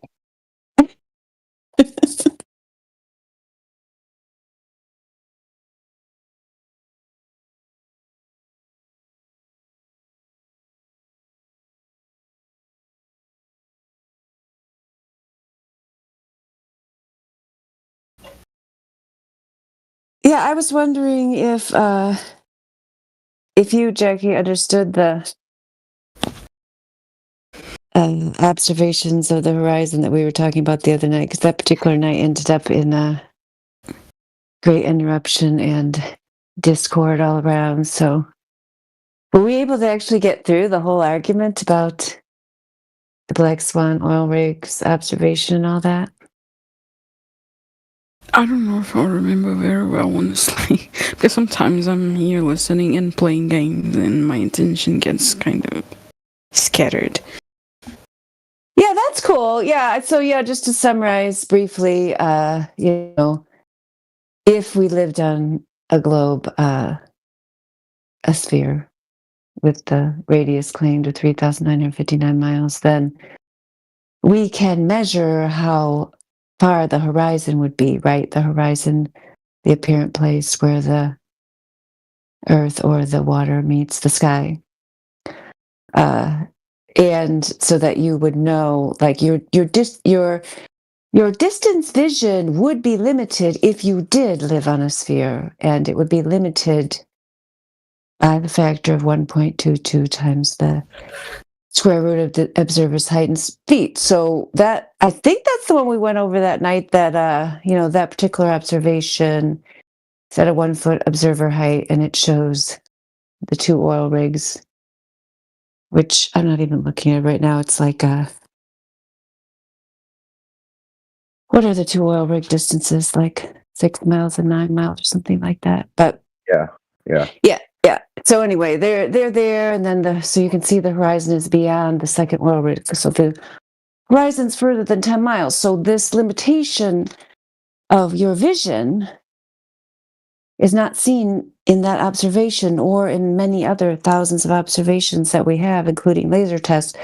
The horizon is not limiting your vision at the number that it would be, at the distance that it would be if you lived on the sphere. So that's the argument there. So you think if the Earth was really a globe, we would be able to see the curve somehow.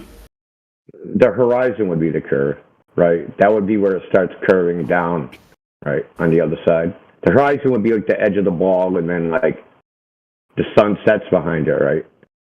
Got it. Yeah. Yeah. The main argument about it, as far as I know, is like we're too small to feel the curve. But I understand it. So the thing is, this horizon, this edge of the ball, where the land appears to meet the sky, it's supposed to be in a specific location, right? If the ball is 3,959 miles and you're 6 feet tall and you go to the ocean, the horizon should be 3 miles away, right? There's actually a formula for it to figure out how far the horizon should be. It's 1.22 miles times the square root of the height in feet. Take your height, take the square root, multiply by 1.22, and it should be that many miles away. Now, we know from observation that the horizon, go out one day, it's 6 miles away, go out another day, it's 30 miles away, go out another day, it's 5 miles away. So obviously, the horizon's moving around. Then the horizon can't be the edge of a ball. It's moving. Yeah. And as a matter of fact, with that, with what he just said, with a globe Earth with a radius of 3,959 miles, you can only see so far, and then it shouldn't be visible because of the Earth curvature. So the horizon distance and its prediction on the globe has to be there all the time. Should be able to pick it out no matter what kind of observation. It should be there every time, and it's never there. Never. There should be an edge at every horizon. That's interesting, actually. So have you ever been to I'm sure you've been to the ocean, right? Me? Yeah. Actually, no. I live right in the middle of something. Never been to the ocean in your life? No. Jeez. No. Yikes. Okay. Yeah, that is not that unusual. I tell you, here in Michigan, like most people haven't been to the ocean. I would say we have the Great Lakes, but still, yes. Yeah, you're just not used to it because you're over there on the coast. But I tell you, a bunch of the people here in Middle America have never been to the ocean, guaranteed. Right in the middle of some country, it's in the ocean is too far. What about a big body of water, like a big lake? Yeah, there's a big lake around here. Is there a lake you can't see across? Well, actually, I live in a region that's really like plain. Like there's no mountains where I live, and I can see the horizon pretty clear. Well, okay, so if you're tall, that horizon. Go ahead, Matt. No, 6 foot tall. That horizon should be no further than 3 miles.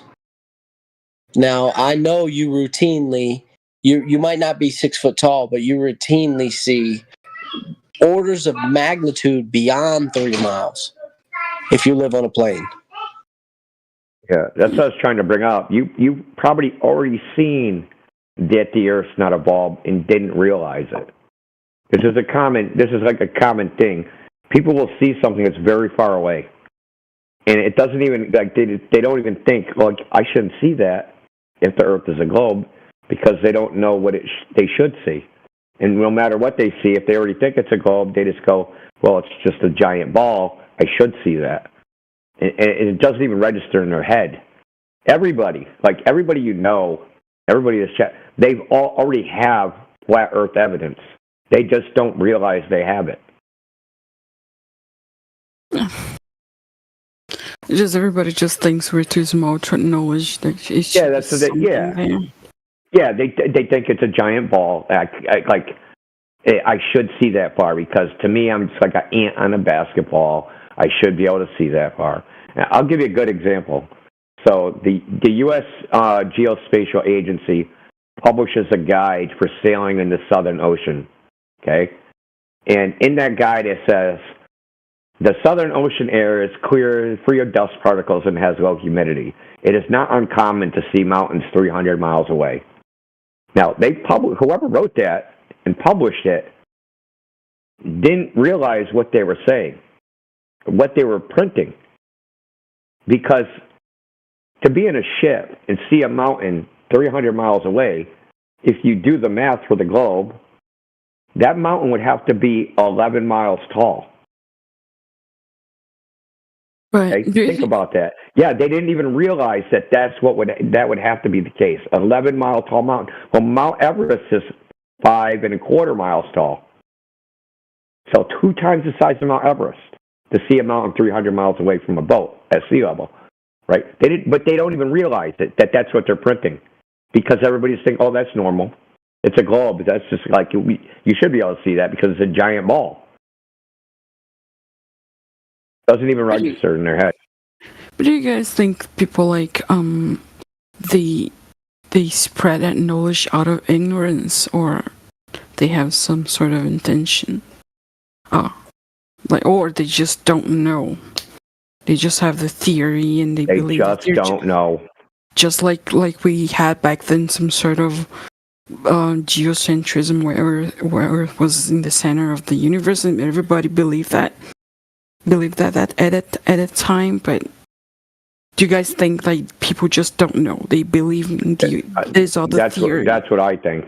I think, well, based upon talking to people, and we've talked to people with advanced degrees in physics, astrophysics, you name it, pilots, people that like think they sent stuff to outer space. The people I've talked to, they just don't know anything. They have no primary knowledge about the Earth being a globe. They just believe it. And typically they believe it because they think everybody else believes it, kind of the reason you believe it. You believe it because everybody else believes it, so I'm going to just go with what everybody else believes because it's safer. Since I don't really have any means to prove it, I just believe like fucking religion. Well, that's the funny thing, though. You don't seem like you have an advanced degree in anything, but I can talk to somebody with an advanced degree, and they don't have any more information than you have. Oh, that's really? the funny thing. You could be in 5th grade, 9th grade, senior in high school, sophomore in college, just graduated university, PhD, talk to all this range of people. They all have the same information. There's no difference in what they know. Literally nothing. Some some people will have more knowledge of like the so-called rhetoric or proof or whatever, but they don't. They're still fundamentally, it's based upon. Okay, this experiment proves the globe. Okay, who did that? I don't know. I can look it up. I'll look on Google. Okay, go look on Google. Okay, well, I can't find it. Right? It's always somebody else. It's always like, no matter who we ask, they say, I don't have the information. This other person has the information. And then we go to that person. Okay, how do you know the Earth's a globe? Well, I don't know. I just believe it. It's this other person. Then we go to them. Oh, I don't know. It's this other. And it's like an endless chain of people. We ask, we go, how do you know the Earth's a globe? So nobody actually knows. They all just believe it because they think there's somebody else, somewhere else that proved it. And they just we can never find who that person is. And you're kind of the same way, right? You think out there somewhere there's magic science guy that proved the Earth's a globe, and it's just the way it is, right? They know science shenanigans and everything that I don't. Yeah, you just don't know who it is. It's just like you don't know. You personally just don't know who it is, but you're sure out there somewhere there's somebody that did it, right? I thought people with like, I don't know, fucking. We talk to those people. Degrees. They think there's somebody out there. But that's the funny thing, Jackie, is that we've talked to those people. We talk to them, the people you think have the information, and they say, I don't have the information, there's some other magic science guy out there that has the information. I mean, we talked to like PhDs in physics, astrophysics, you name it, man, cosmology.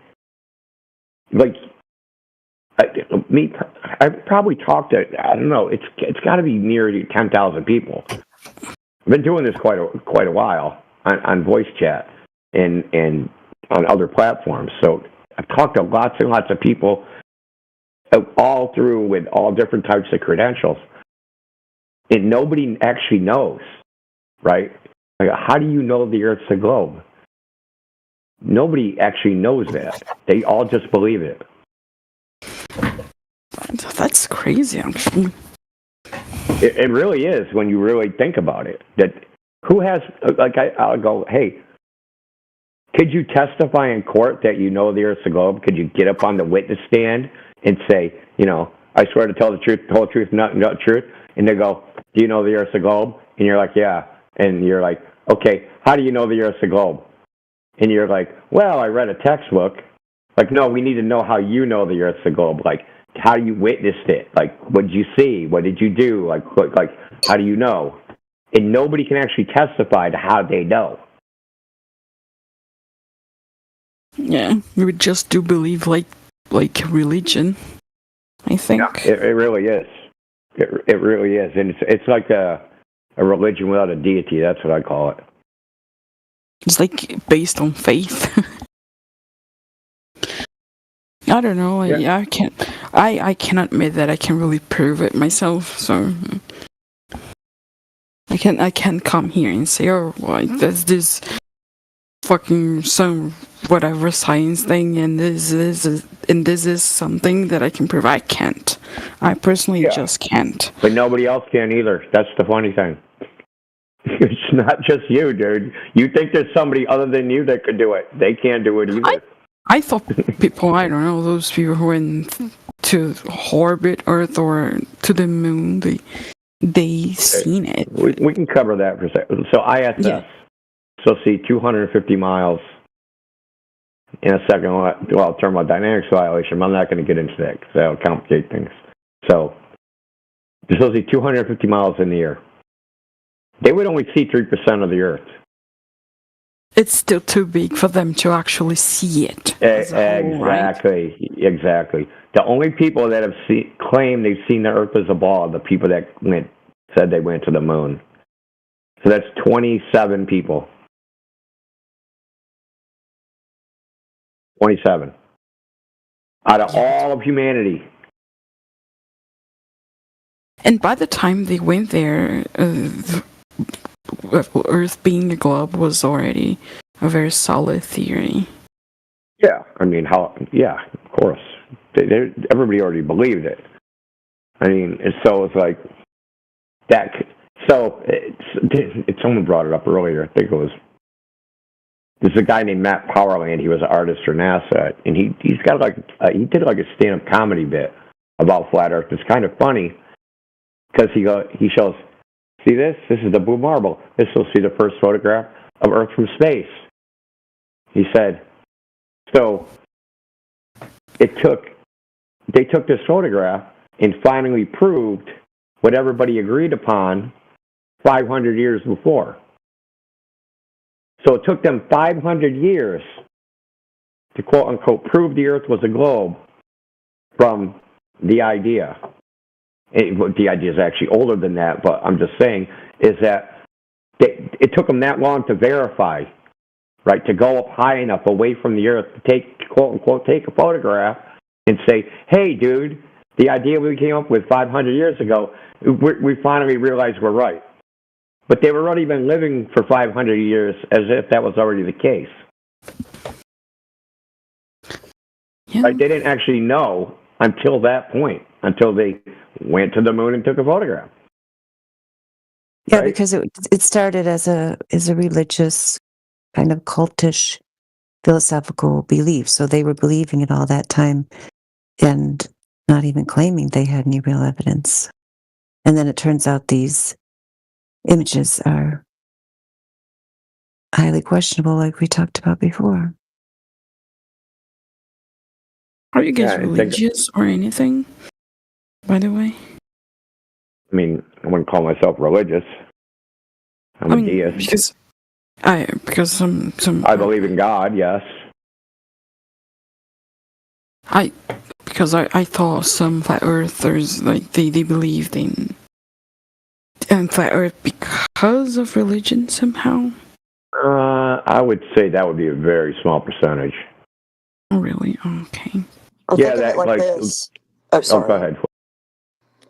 No, I was just going to say, think of it like this. It's like flat Earth is a whole worldview change, also. So the way that you view morals and where we live, where we are in reality, isn't in a vacuum of space, some sort of void where there's bigger things than where we are. Like, that's crazy talk. So that kind of worldview is thrown out with flat Earth. So you know that flat Earth is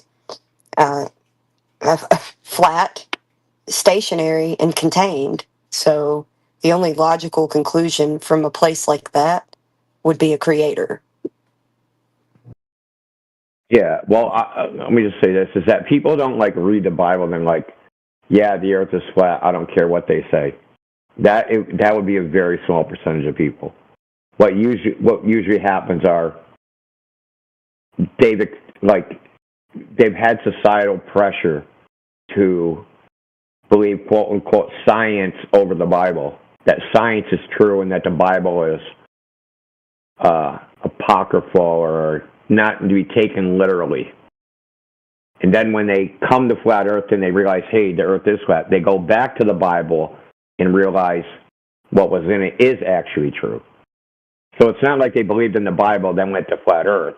They believed in scientism and all that crap, and then they realized the Earth is flat, and then they go back to the Bible.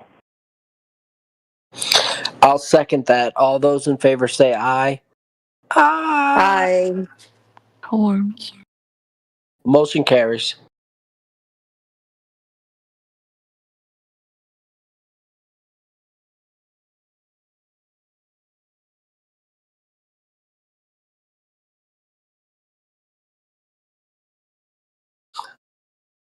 It was Jasmine, right? Jasmine? Jackie, yeah. Hey. Jackie, so coffee. Can I segue to coffee real quick, guys? I found out that I guess in Spain, right, the Muslims had left these beans when they retreated. And the Spanish, they didn't know what those beans were, right? And they had some captives there, and they said it was coffee. Did you know that coffee was once considered the devil's drink? Mm-hmm. Because it was drank by the Muslim hordes. If Paraplegic Coffee's here, I'd like to know his take. The Mormons still think it's a devil's drink. Okay, all right. Okay, that's cool. I don't want to. I heard Battlestar Galactica was like Mormon propaganda.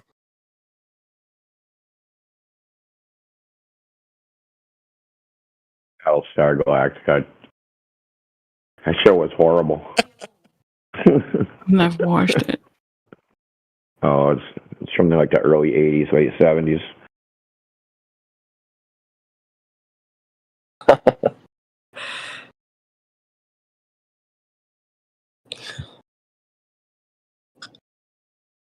It's funny, the Muslims, it's the devil's drink, and so is that the alcohol.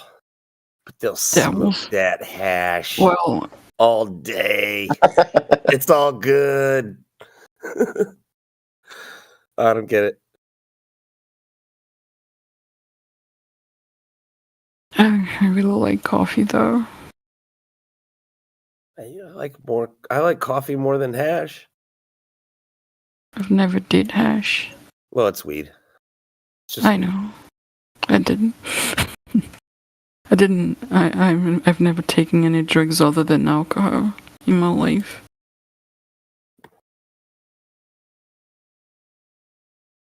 Did you put any alcohol in your coffee? I don't think so. Oh, I guess that's two, right? Caffeine's a drug.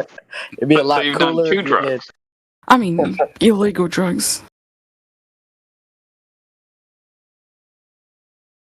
So in other words, you've only done the boring ones. Well, Yeah, probably. well, you see, we're getting somewhere here. You said illegal drugs, but over in the Middle East, it's totally illegal to smoke. Oh, hash. really? Yeah, it's totally legal. It's cool, Can I do cocaine in the Middle East? but not alcohol. Coke, they can do cocaine, but not alcohol. No.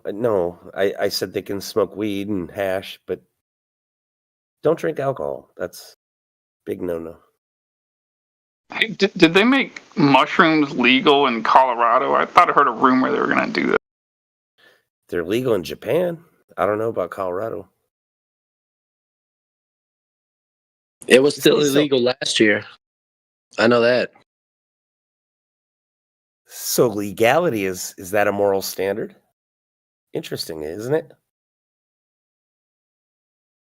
It's a standard of access.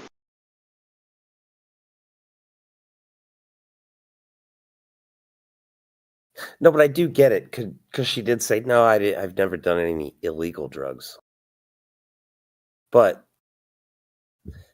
coffee is the devil's drink. Weed's legal.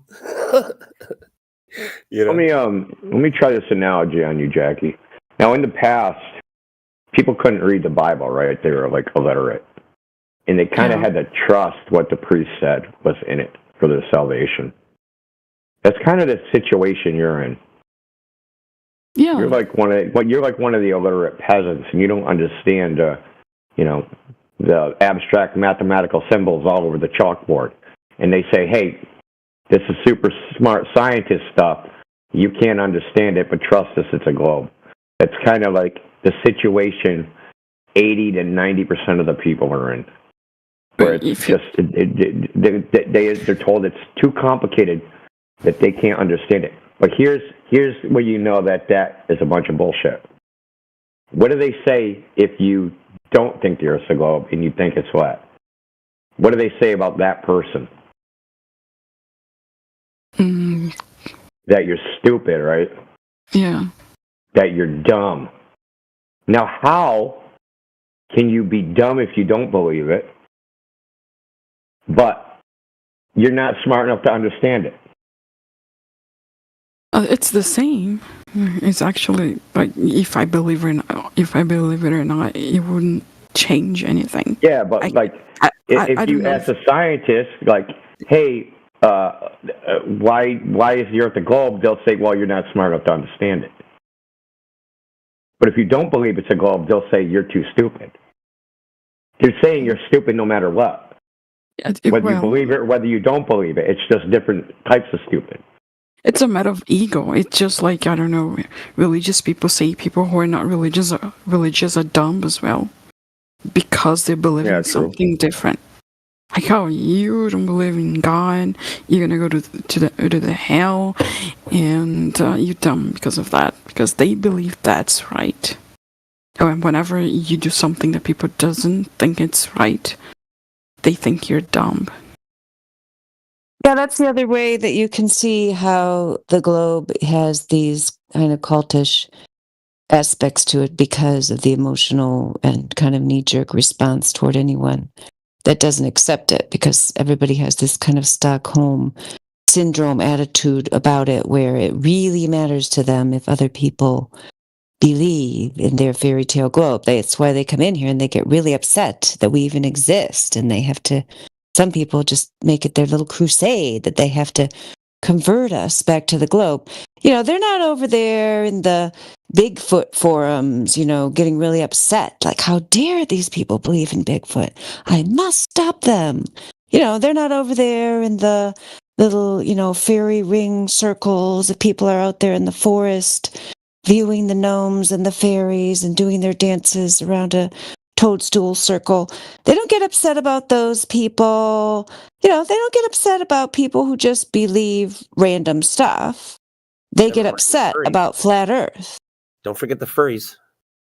Yeah, But that I would say that that's a more tribal behavior. They get upset because somehow you invalidate what they believe is a group, which is kind of dumb, if you ask me. Yeah, they have a very emotional response to it, don't they? Yes, exactly. That's what I was thinking. Wouldn't you think that's because Flat Earth has a lot more implications than Bigfoot? It does have a lot of implications. Those implications aren't something that people want to address, but I think that that's what triggers most of the globals.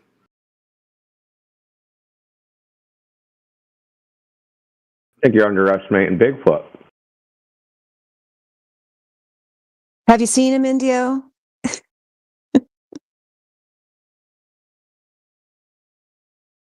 Yeah, he's the president of the United States.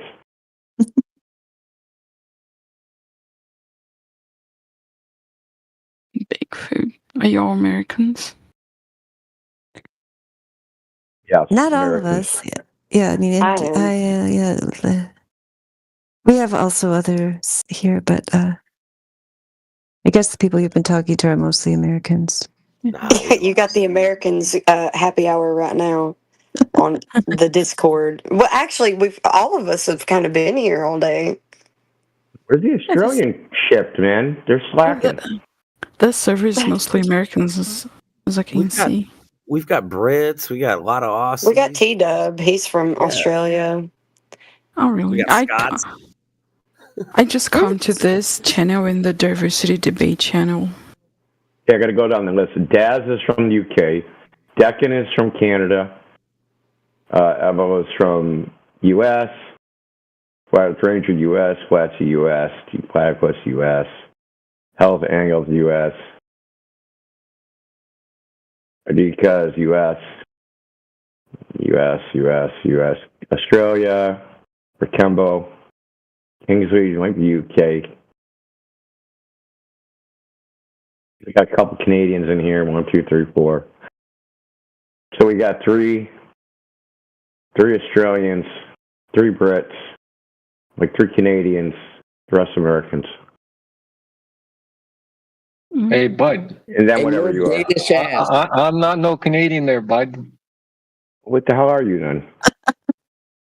Mother Russia, my guy. Well, how many times? I thought you were emigrated or whatever. Yeah, it doesn't matter, my bud. It doesn't matter. Я говорю по-русски, goddammit.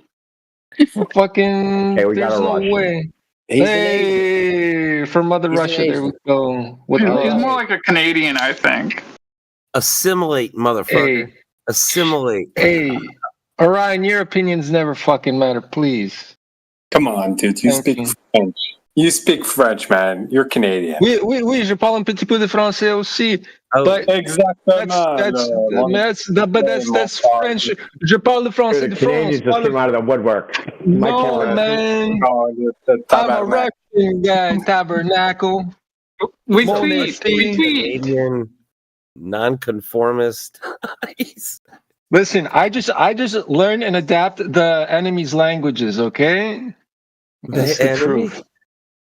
I mean, I'm in enemy territory right now, fuck. Yeah, Vlad learned a foreign language so he knows when they're swearing at him. That's right. Yeah, I mean, they're swearing at me all the time. It's all good. How do you say eat shit in French? Mange de la marde. Yeah, there you go. See? And mouth for shit. Do the mud sounds like eat shit? Marde. Or merde. Yeah, mard. They pronounce it all kinds of weird ways. Yeah. Do the mud sounds like eat shit. I'll never forget that thing. Merd. Hey, Indio, I got one question and one question only, bro. That's just for you, nobody else, Indio. Hey there, buddy.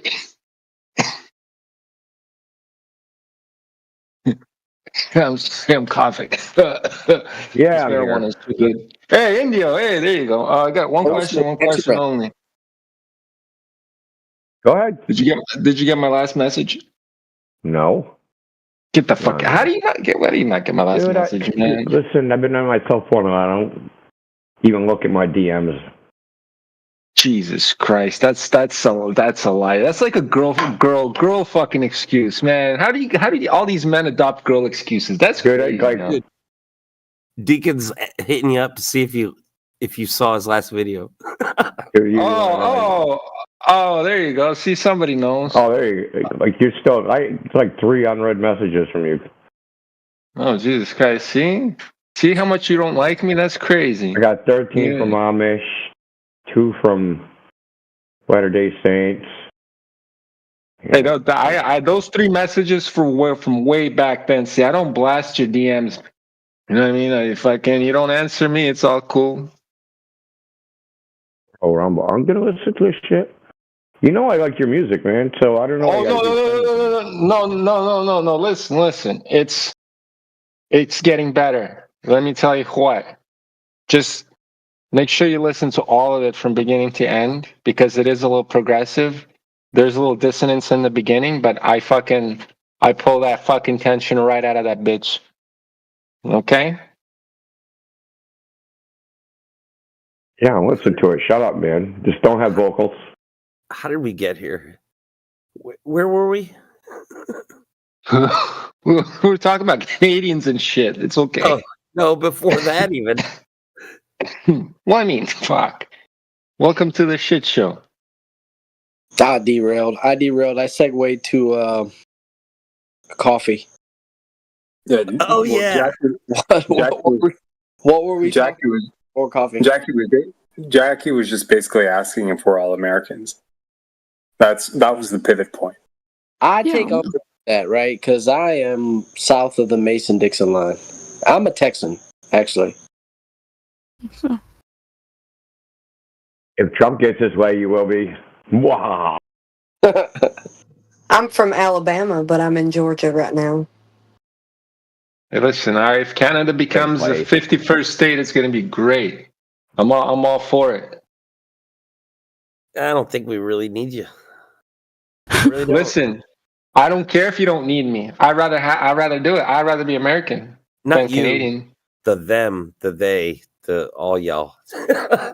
Don't think we really need you. I'd rather have United States citizenship than Canadian citizenship any day. You sound like a spy, bro. Nah. The day it really happens, I'll just use kidding. my words. I'll be like, we really need you guys. I'm just picking on the Asian guy. Oh. The Oriental guy? I mean, if anything, Deacon just moved to Alberta.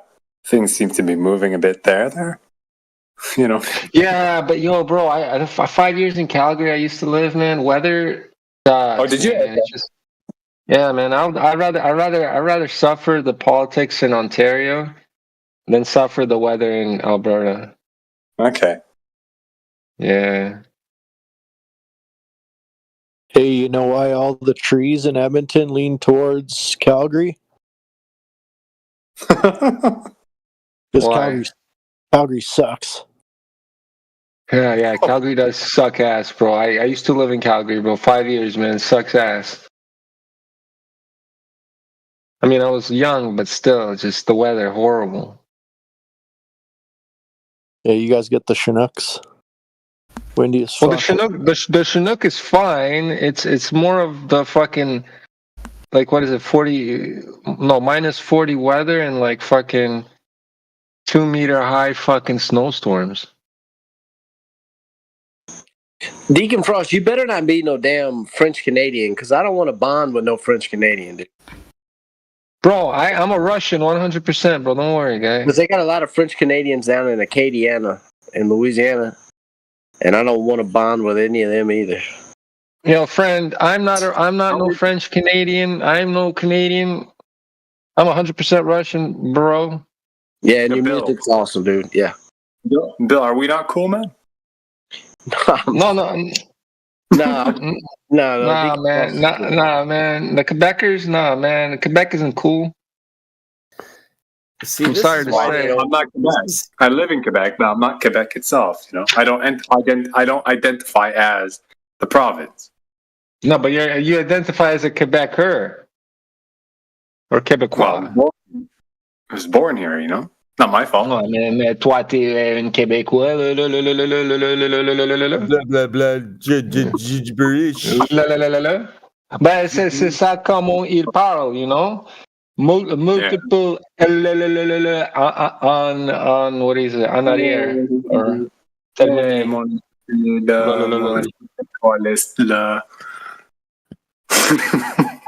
yeah, exactly. I don't know what's happening. My bad. No, it's how the French in Quebec talk. They at the end they always drop a lot of you know. It's akin to people stuttering and putting there. You know, there, that thing there, you know, like there. Or like, you know, people finish with like, yeah, it's the same shit. Or how Mick likes to say right in the middle come on. of every sentence. You know, and at the end of every sentence. Fozzie, you critique me on that so much, but I swear I've heard at least 5 other people say that like so many, like hundreds of times more. Yeah, like DJ. Yeah, like DJ. Timbo. Timbo, yeah, Timbo does it. Yep. We it's all like do it. It's like a Gordon Ramsay thing. I think T-Dub does it too. The right? Like, don't do that. It's like you're doing an agreement ladder, you know? I'm going to consciously swap to saying, you know. Oh, don't do that. That's worse. You know? Well, Please don't. I'd rather you say A. We do it mid-sentence because you guys go, we can't understand what you guys are saying. So we have to mid-sentence go, right? So you go, agree with us. You go, okay, we understood what they're saying. I dig it. I think it's cute. Yeah, you guys shouldn't stop doing it. I think it's cute. Yeah. Seriously, I dig it. I get so annoyed. But Patsy doesn't like it. So don't do it when she's here. It's just like a subconscious attempt to kind of like, you know, make sure everyone's in alignment. Level with the person you're talking to. I understand why you do it. Are you but it's just, it drives me insane. We don't really need to put right in there because all of our statements are like questions anyway. That's true. Yes, that's so true. Your upward inflection. You don't have to say it. Like it already implies it.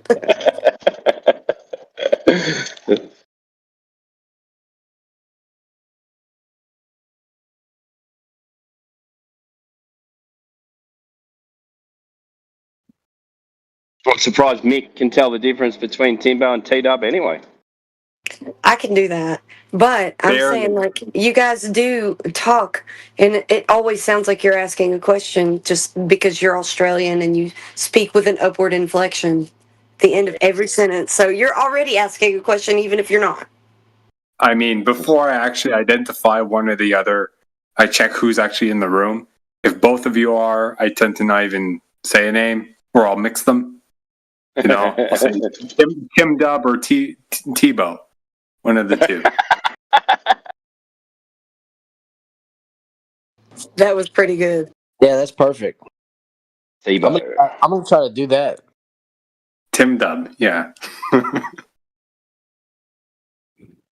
Come on, Matt, you know the difference.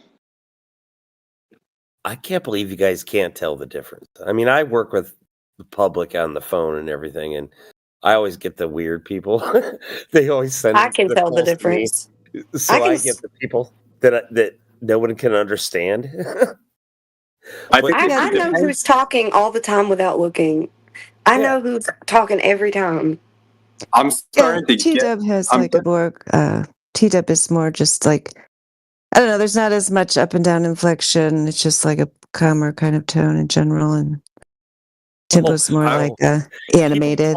People call Timbo hostile. Whatever he speaks. Yeah, I know. Why are you so hostile? He's like, that's just the way I speak. Nah, dude, both of you guys are calmer than I am, for sure. Yeah. I think for me, I'm starting to be able to differentiate them better. I think it's just the microphone is what gives it away. Because Timbo's is a little bit more kind of like old school telephone like. and T-dubs is like, a lot more clear. But if I'm not, depending on the instrument I'm using to listen, either earbuds or just the microphone on my phone, that'll throw it off because everything sounds different from one to the other. But yeah, I suppose because I've got a construction business, so I tend to speak to men all day, so I'm probably a bit more aggressive than T-Dub is. Not meaning to be, but Get that 2x4. Bring it over here. Yep. Hell yeah. Do some Australian mansplaining. Some what? Some Australian mansplaining. yeah. Like I don't have to deal with women on site much, so Timbo. I'm not very good at it. Timbo, I find you on more a building site. I find you more as like a flying, stinging lizard.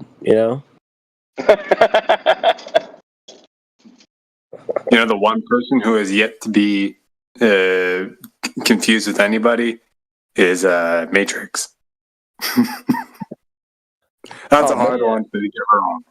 Matrix is he's ace. Ask him how he's feeling; he'll tell you. I can tell everybody apart. I know who all of you guys are without looking. I almost confuse CB and Into the Break from time to time. Yes, sometimes a little bit. It depends. It depends what they're saying. CB will he'll get a little bit more confrontational and use certain slang or whatever. But Into the Break, sounds more drunky. Yeah. Dude, I'll tell you guys. I'll give you guys the inside scoop. That's not the real Into the Break. That is the avatar that killed the real Into the Break. What? That's my take. Dude, I remember Into the Break used to never say anything. It was like silent. Yeah. And he had a boat, or whatever it was. Top-down view of a boat on a water. And now you can't get Into the Break to shut up. Exactly. I was just going to say that some days it's like the Into the Break show. That's an avatar. He killed the real. There is no spoon. There's no curvature. Look, there's no curvature. Just like the little girl said to Neo, the trick is not to try to bend the spoon. It's remember that there is no spoon. There's no curvature, and that's not the real Into the Break. Yeah. There's those times. Coffee's a devil's drink. Coffee's a devil's drink. Dandelion, what do you think? I don't agree. I disagree. I think Into the Break actually says a lot of things that very coherently. Sometimes he'll get too messed up or something. At some point, he just doesn't make any sense. He's trying to really just go off the books sometimes. But I think that he does say a lot of pretty profound things in his own way. He's just a character, man. He's who he is. Yeah, he's precious. A substance thing, though. He can be too much sometimes, but overall, like, he's still a nice character to have around because he is who he is. He's like always the same. I don't know. He may not have talked that much before, and now he does, but that only means you're getting to know who he is. I said a substance thing. I'll just say an intoxication thing instead. Into the Break is kind of like a blend of CB and Demok. Yeah. Well, not so much Demok. I mean, I know what you mean, Demok. You know what I mean? Like he'll go on his little, not little, but he'll go on his tirades. It's hilarious. I'll come in here sometimes and I see Demok muted, and I just want to know, why is Demok muted? But I just don't ask. There's only two rules in here. You don't ask about moderation, and you don't ask about moderation. Ildiko, are you there?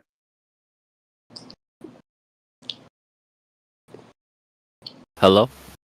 Usually takes her a little while to get to the mic. Who else is saying hello? Me. Oh, it's Sombra de la Bestia. What does that mean? Shadow of the Beast. Oh, okay. So, what's happening? Hello, hello. Oh, and was that Ildiko that said hello? Yeah, I just wanted to say Basically- hi. Oh, good. Oh, good. Hello. Basically, I'm going through some right now. It's like kind of hard to explain. I never really get to explain it to people. But like, I don't know. Do you guys know anything about the CIA?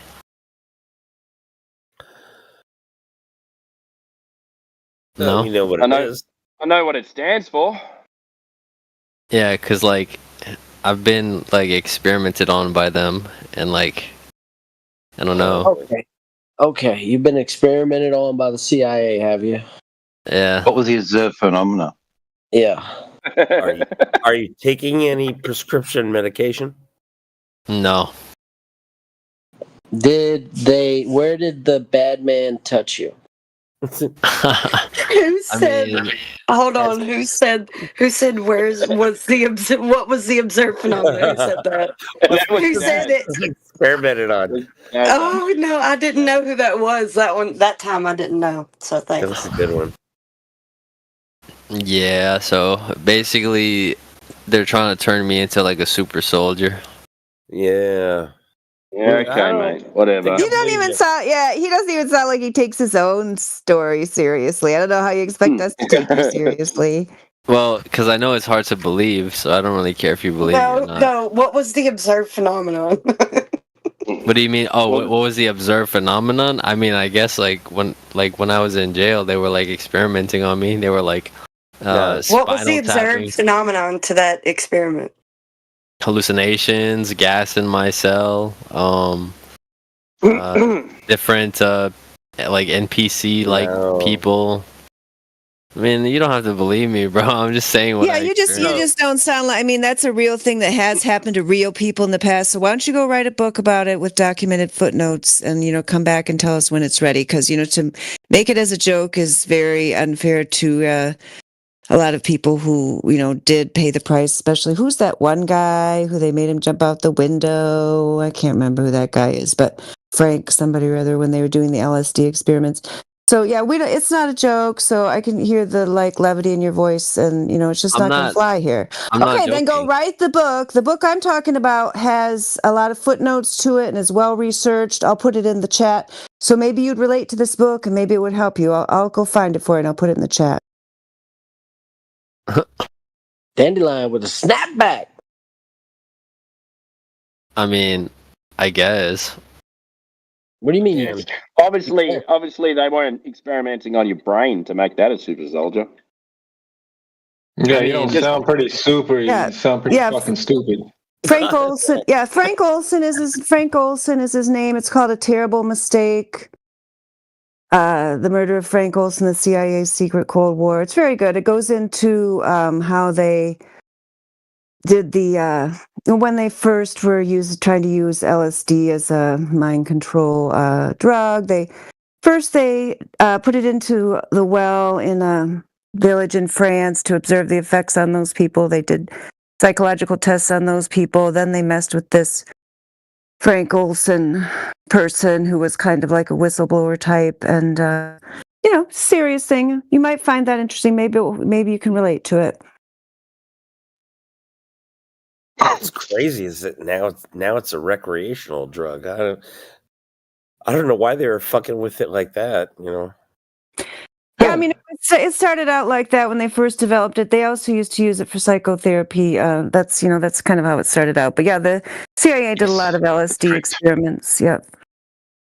But it was used for therapy in the 40s pretty well too. Cary Grant swears by it. He was heavily depressed, and he had sort of like little doses of it and cured his depression. You ever heard of the name? Sorry, ever heard of the name Ted Kaczynski in Australia? Ted Bundy. Ted Kaczynski. Ted Kaczynski. Yeah. The Unabomber. Yeah. He's also, he was at Princeton or whatever. Yeah, Ivy League school. Yeah, CIA. Manipulating the mind of a genius, I guess. Ted Kaczynski. Yeah, so I've heard of him too. We're here to talk about the flat Earth here and how we don't live on a globe. So all these other things, I'm sure you can find other forums. I don't know why you put all these numbers here. I'm just going to go ahead and delete those because they don't have to do with the topic. Even though this is Speculation Sunday, I don't know why you put those there. The thing I put there, though, even though it's off the topic, I put that there for you as a service to you, so you could do some research on an actually documented, because people who have actually experienced this, and I've known people personally who have experienced this type of thing, they don't have your attitude, dude. Yeah, they don't have your attitude. Believe me, they don't come in here. I don't have an attitude. Yeah, you do. So do you think you live on a globe? Sombra, do you think you live on a globe? I live on a globe, yeah. I definitely do. What makes you think that? What makes you think that? Because I've been told that by various sources, and I do not believe that we are on a flat Earth. To believe we're on a flat Earth at this point in time is not, it really doesn't make sense. There's a lot of evidence that we live on a globe. What's the evidence? Tell us the evidence. Present. That's what I mean, just go look outside. Like, you can tell, like, you live on a globe. What do you mean? Be specific. Use your words. You have an atmosphere. You have different countries. What? I mean, come on, bro. No, seriously. Different countries, therefore globe. I mean, come on, bro. You know, you really failing, believe, right? You really believe that you live on a flat Earth that you could fall off of? You're flailing now. No. Straw man. Who honestly believes that they live on a flat Earth that they can just fall off of if they walk too far? None of us. Yeah, we don't. None of us. Yeah, we don't. So what do you believe in then? You know what? We don't believe in your spinning space monkey ball religion. That's what like 99% of people believe in. Okay, nice appeal to majority. Hey, guess what? Do you when you walk outside, do you experience a globe? Yeah, I experience a globe 24/7, dude. I'm on a globe, dude. In what way? There's sacred biblical and in not what just way biblical. do you experience? Excuse me, I'm talking. There's sacred biblical. No, he asked about your experience, Sombra. Listen to the question and answer it. Listen to the question and then answer the question he asked. Don't go off on another topic. Don't be a politician that just answers the question you wish he asked. Answer the question he actually asked. He has said, "How do you experience it?" Why do I have to answer his question? Like, what the hell? You can leave, man. Nobody's holding you here. Go. Nobody's holding you down. Why are you guys so aggressive? What's wrong with you guys? I'm aggressive. I'm aggressive because I don't like how you entered this room. I'm aggressive, but these guys are being nice to you, so you should go with Timbo. Yeah, you're the beast of the shadow. What are you talking about? What the heck is wrong with you? Come into our house and you put on this facade. Your house is a VC on Discord? That's crazy. Yeah, it is our house on a VC, yes. Wow. You come here, so you should just be cool and have a conversation. I am being cool, but like you guys are you're not. Especially you're being aggressive as fuck for no reason. No, she's really not. That was me. Yeah, really there's two different ladies here. Yeah, there's two ladies here. She's the nice one. So, You sound Sombra, exactly the same. what? Yeah, that's what most men would say if they don't actually ever pay any attention to what women are actually saying. So, Sombra, what was your experience of the globe? I mean, you could go on an airplane. You could clearly tell that the outside is curved. You could see. You did this? You did this? Yes, of course. Okay. I've been on. Have you never been on a passenger jet before, flying to another country or another state? You can see that. You can see that it's curved.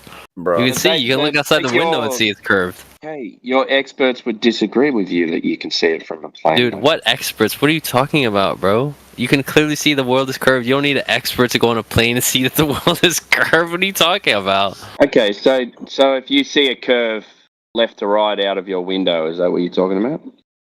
There's a curve on the horizon. You can look at the horizon when, Yeah, when you're flying over water. Would that be left to right from your vision? What do you mean? Is it curving left to right? I don't know, dude. It's been a while since I've been on a plane. I just know there's a curve, dude. You know, but you don't know. I do know. You believe, but you no, don't I know. I do know. I've seen the curve before when I've gone on a plane. Left to right, or is it front to back? What is it? What does that even mean? What do you think? If you can't work that out, then you've got problems, dude. Dude, because I don't go on these flat Earth servers. I don't know what left to right curve or. Do you know what left? Your observation. Do you know what left and right is? Do you know what your left hand is? Yeah, but what does that have to do with the curve? What does that have to do with the curve? If you draw a line from your left hand if you draw a line from your left hand to your right hand, is that line straight, or is the one you're seeing out of the plane curved?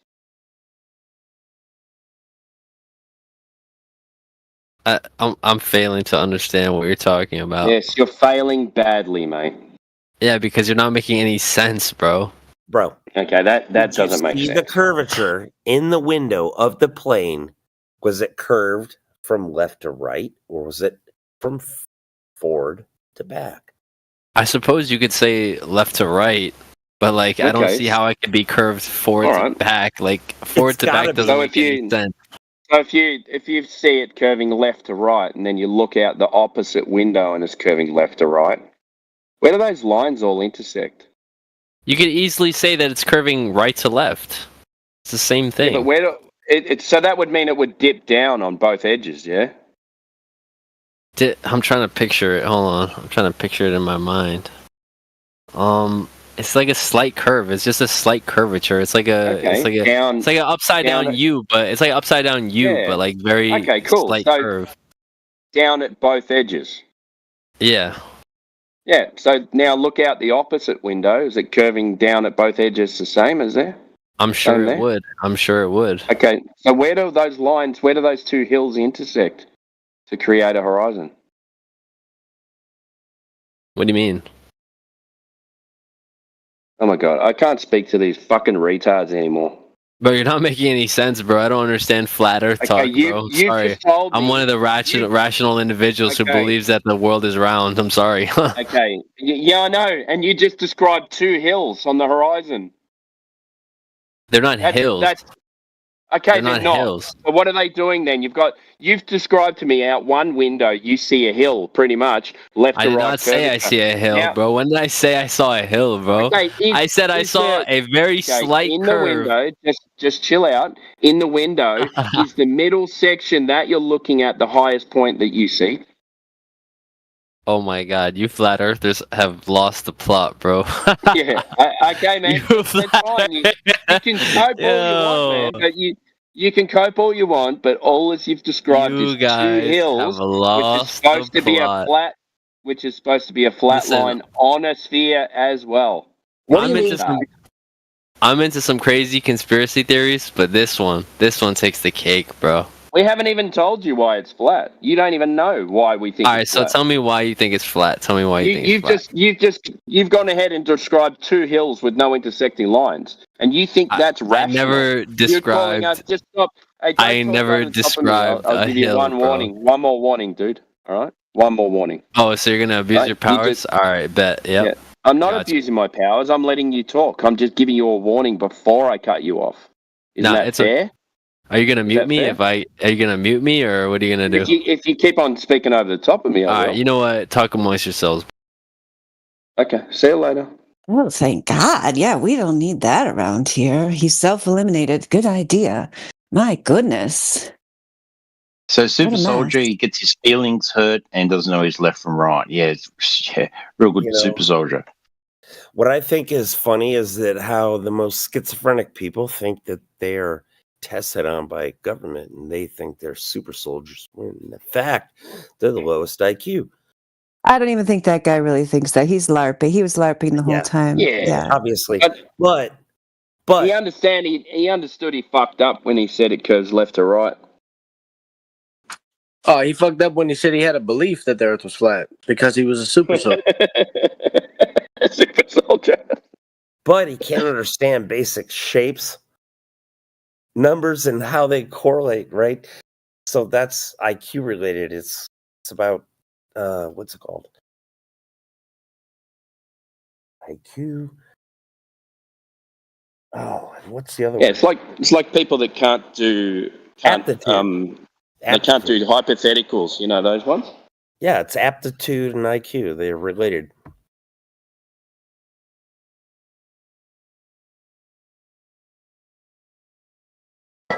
He said he knew the earth was flat. Not to talk about the man, right? The shadow, the beast of the shadow. But he said he knew the earth was flat because someone told him who had authority. What? What conversation did you listen to? He was like fighting for the globe the whole time. Oh, you're right. You're right. He knew the earth was a globe because someone with authority had told him. He was all kinds of messed up.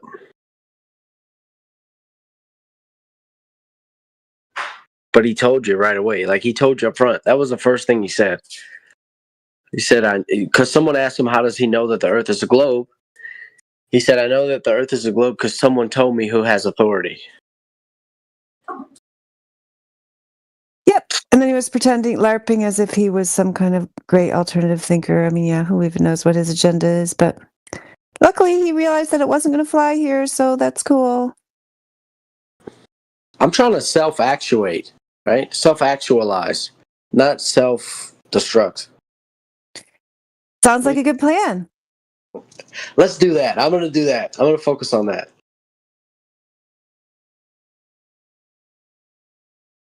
Self-actualize. Yeah. Oh, yeah. Don't get me started on the Lord Jesus Christ. He even talked about the Lord Jesus Christ. I wanted to talk about the historical man, but that's me.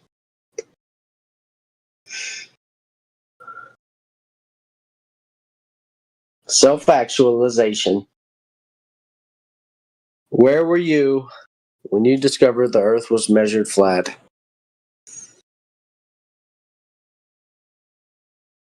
What about your personal lives? Are you guys coming across resistance in your personal lives when you try to self-actualize and communicate with your fellow man, the origins of latitude and longitude lines, and what? Getting any pushback or any resistance? Well, I was going to tell Ildiko. That's why I spoke out to her before the Shadow of the Beast guy came in, that I did go, Ildiko, to that Cracker Barrel Flat Earth meeting because, and it was mostly because I talked to you about it, and you said, maybe you'll find a new best friend there. You kind of inspired me, like, I could try it. It's not going to be scary. And it was fine. I had a nice time. You did. It was good. Did you meet a best friend?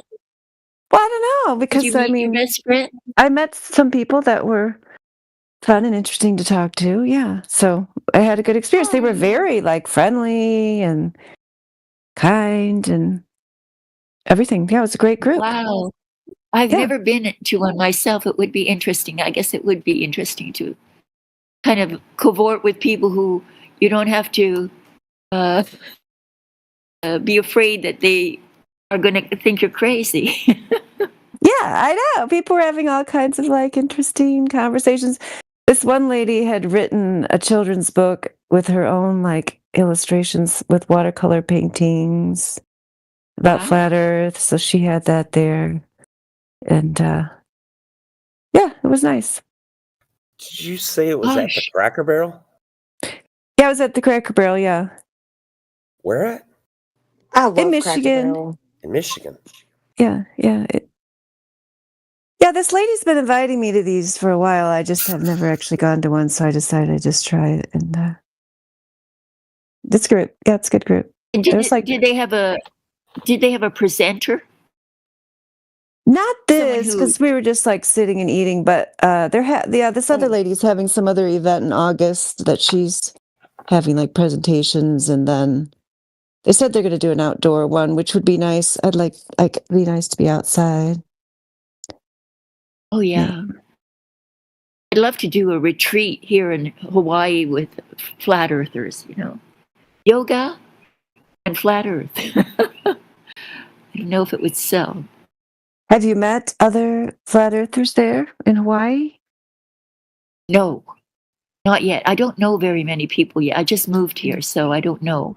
But there are eclectic, extremely eclectic people here. So I expect to meet one soon. Yeah, I'm sure they're there. Yeah, just a matter of finding them. Yeah. Yeah, it's not a subject that comes up at the local health food store where everybody meets. Right. Yeah. So, but beautiful. But I think that Hawaii would be a great location for a flat Earth conference. Oh, for sure. Yeah, it'd be great. I couldn't come. Can't afford that kind of mess. But it would be cool to go to Hawaii. I would love that. You would? Have you been before or never? Never been. Heck, I've never. I've barely been out of the surrounding states that I live in, Alabama. So those are the ones I go to the most. I've never even been to Louisiana. Wow. I've been to New York City and Washington D.C. But that's it. Like outside of like You're the young, surrounding right? states. You're very young, aren't you? I'm 33. That's all Oh, that's right very now, young. but yeah. Yeah. Well, you're busy with other things. You've got plenty of time to see the world. Oh, I've got a 6-year-old that I'm homeschooling, so it's pretty nice. He's Well, a they grow genius. up fast. I hear about him all the time from you. You're so proud. Booger. Booger is a genius. I'm telling you, he can already do complex, like more math Well, if than he a can lot of survive that adults. name, he'll be strong. His actual name is Sterling, like the silver. Sterling. Well, that's beautiful. He's named after his daddy, my husband. Who's Sterling? Exactly. Yeah. It's a beautiful name. Yeah, it's a beautiful name. So he's got that as a backup. So Yeah, his name is just Booger because he's been it was Booger Butt when he was a little baby, but then it turned to Booger, and he's so cute. Dang. Yeah. Used to call my cat things like little pooper, things like that. Well, Booger, Sure, he has the hair color of a brand new penny. You know, like what a brand new penny looks like. That's his hair color, and it's just beautiful. And he's got this clear, like paler complexion. Yeah, he's just got such a beautiful face and cute little everything. So great. My dad had bright red penny hair like that when he was younger, and I always was hoping like I would end up with the redhead like that. I only have one who's like kind of his hair is kind of red tinged, but yeah, not really bright red like that. You know what they say about redheads, right? What do they say? They say they descend from the Neanderthals, and that's not something that they say that because the Neanderthals were thought to they have bigger brains and were supposed to be smarter than us and less violent. So that's our genetic link to them. That's just a story, like one of the others, all the stories they tell us. That's just one. Yeah, but I mean, it could be some kind of genetic line, whatever. I think that you want to call it. What I remember, the Neanderthals had art, they buried their dead, and they had politics. Right. It sounds like a man to me. You know what's crazy? Well, they're sorry. Yeah, go go ahead. I wanted to just say, since I've had Booger, I grew this. It's kind of coarser than the rest of my hair, but I grew an entire strand of hair that is his hair color on my own head since I've had him. Is that weird? Gee, that is weird. I had a dream. That's interesting. That's cool. Yeah, but I had a dream that before I ever even was pregnant with Booger, I had a dream that my now husband and I had a redheaded boy. very soon after that, I started like really wanting to have a baby. Like baby fever is what they call it. It was really intense. I cried sometimes, maybe all the time. May or may not have. Anyways, I wanted a baby all of a sudden, and then our first time trying, we succeeded, and he's a redheaded boy, just like my dream. So, and then I grew. It's like a coarse hair, like it's coarser than the rest of my hair, but it's his color hair. It's just straight like copper tone color, which I thought was kind of crazy. So there's a whole storyline. There you go. That's not weird. No, that's not weird. Fletcher, you're just a Neanderthal. No, I said I think it was last night. An insult. Yeah, I'm trying to have fun.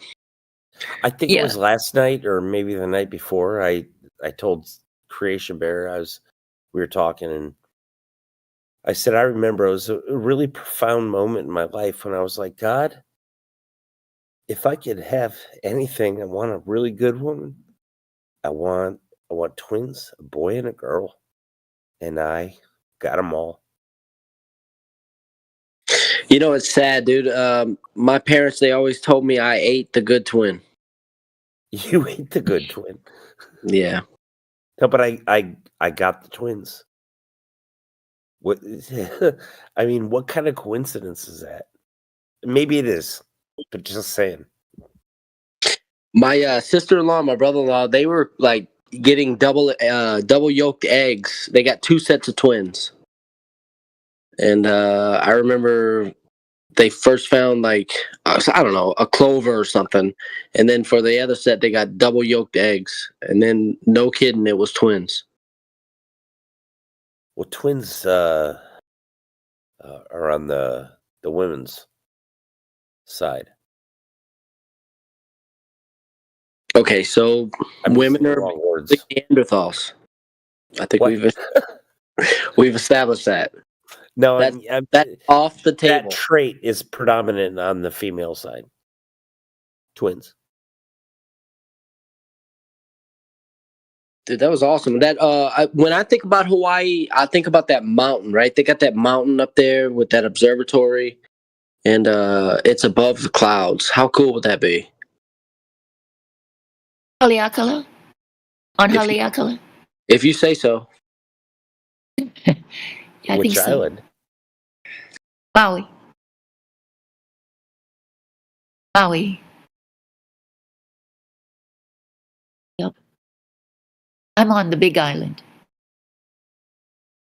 with the volcanoes that are erupting now.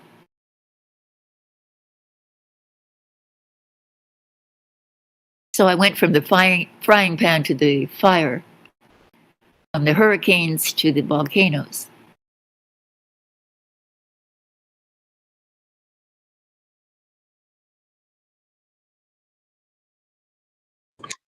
Isn't it weird? Like Hawaii's winter is happening during Australia's summer. That's true for the entire northern hemisphere, isn't it? Northern hemisphere, southern hemisphere. Right, but Hawaii seems like it's right there. We're at, see, what is it, 19 degrees latitude here. I don't know how that plays out. It's near the equator. Yeah, you can barely see I bet you can't even. I bet you when you go outside, you don't see the North Star most of the time. I've got a pretty good view of the sky here. I should go out and check that out because I see the Big Dipper is huge here, as well as there's multitudes of stars, but the Big Dipper, I've never seen it so close, or at least appearing to be so close as it does right here. So the Big Dipper's just a little more than a hand's width away from the North Star. You should be able to see it. I should be. I'll have a look tonight, particularly because it's a nice, clear night tonight. Yeah, when you find it, mark your location. It'll be there every time. Yep. You can use an app for that, and it helps to find it. Yeah. The skies are so beautiful here because we don't have any ambient light. I live on a off-grid sort of plantation, and it's dark, and there's no civilization all around, so no light sources. So the sky is just teeming with stars. Have you considered painting your house blue? It's a good idea. It would have been. I'm sorry, I used to live in Lahaina. Is that too early? I used to live in Lahaina, Yeah. where all the blue structures survived. I know what you mean.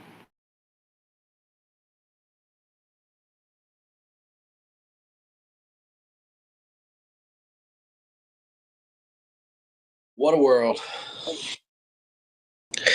Yeah. This is a place of beauty and also of where the government also likes to do its research. Yeah, they wanted to kind of privatize or shut down that observatory in Lahaina. Did you say? Lahaina, no, it's that observatory was on Haleakala, the mountain of Haleakala. They wanted Lahaina is a little town that is not close to that. I got it. It was just a little town, and they burned it to the ground. Yeah, the people of Hawaii, they refuse to allow the government to prevent people from going to the top of that mountain. It's a cool deal. It is Speculation Sunday, so are we talking about 15-minute cities? No, it's just That's what they want to do with Lahaina. That's what they want to create a 15-minute city. Yeah. That's what it's all about. That's the plan. To destroy the community, get bought up by the big corporations. BlackRock. Create these 15-minute cities. Surveillance on steroids. Mm-hmm.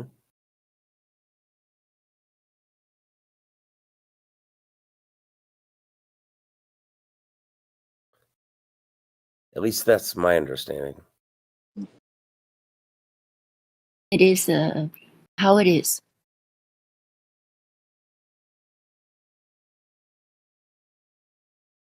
The paradox is that nature is wild and beautiful here.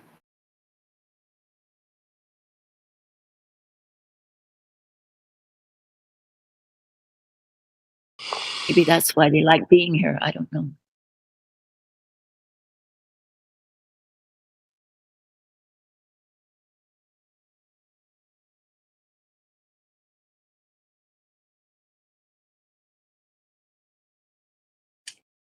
Well, I'm going to go to bed. It's been great talking to you all. So I hope everybody has a good night.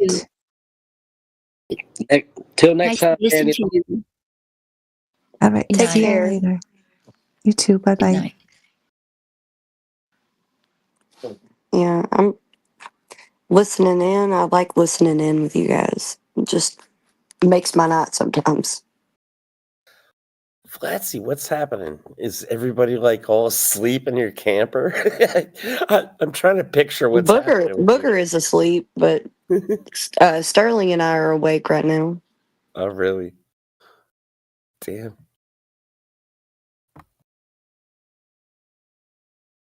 What's he doing? He's playing Call of Duty. Okay. Are you still playing Call of Duty? Yeah, he's on his little PlayStation portal that hooks up to his PlayStation at home, and he can play all the games on his PlayStation on his portal. That's just a question out of my Pure curiosity. Because I know you guys are traveling. Oh yeah, we're leaving for Mobile tomorrow from here. Beach. Well, I don't think we'll make it to the beach tomorrow, but we're gonna make it to the little Airbnb tomorrow. I heard him. Oh crap! I know. I was like, dang, I caught him on there. Sorry. Mobile Bay. Sweet. Hey, Flatsy, I got a. It's not a funny joke, but I'm gonna ask you. What's a Hindu? I don't know what. Lays eggs. Okay. Yeah, that's a good one. Why? Why did God make the sky so high? Why's that? So little birds don't boink their heads on it.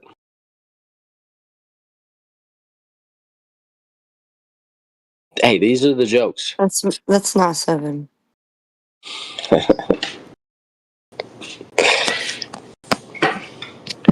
Mobile Bay. Y'all been traveling for a while. It's been 2 weeks. It seems like probably.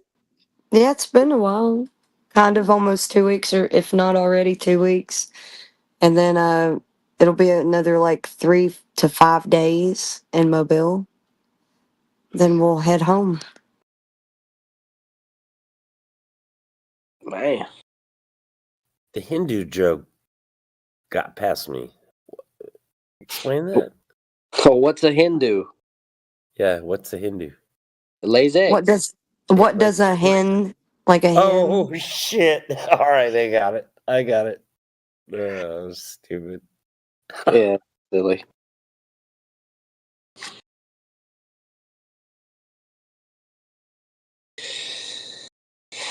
It was silly.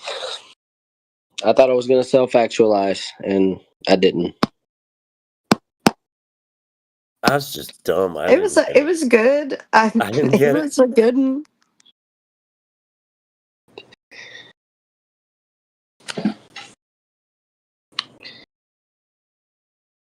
Speculation Sunday. I speculate that the gospel of the Lord Jesus Christ is written in the stars. For example, you got Virgo the virgin. She's a virgin with the seed. I think this. I speculate that this gospel written in the stars was corrupted over time. Happy Speculation Sunday, people.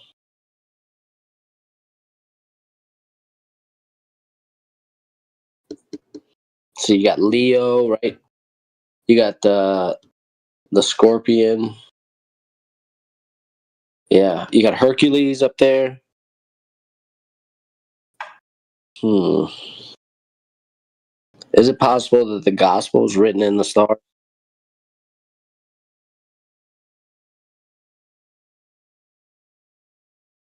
No. No. Pretty far out, dude. Yeah. It's written on paper. Parchment, I guess.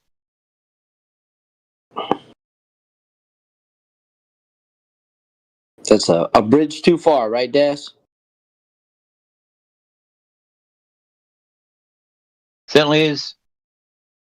Certainly is.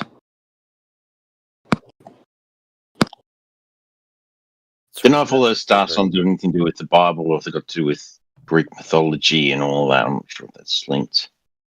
Not sure. I haven't looked into it. I don't know, man. I think a lot, like the best lies are like 90% true. I'm speculating, but it's just me. So the best lies are true. All right. They sent a Tesla into space. True or false? Jim Morrison said, I'm a Sagittarius, but I don't believe it. I think it's a bunch of bullshit. If you remember the Doors movie. Oh, if you've ever heard of Doors live movie record, he says that in some live concert. All the girls are going, "What's your sign?" He goes, "I'm a Sagittarius." And they go, "Woo." It's the most philosophical of all the signs. Like, yeah, I'm a Sagittarius too. Because I don't believe it. I think it's a bunch of bullshit myself.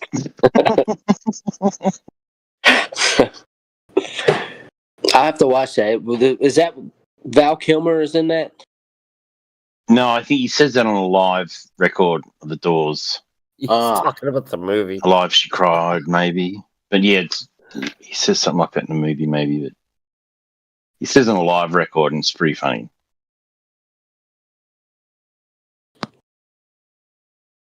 There he is. Paraplegic Coffee.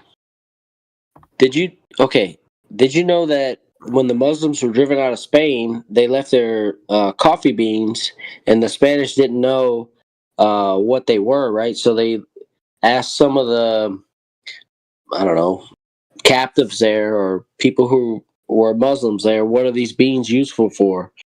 And they showed the Spanish how to make coffee. And it was considered the devil's drink at one time. What do you think? No way.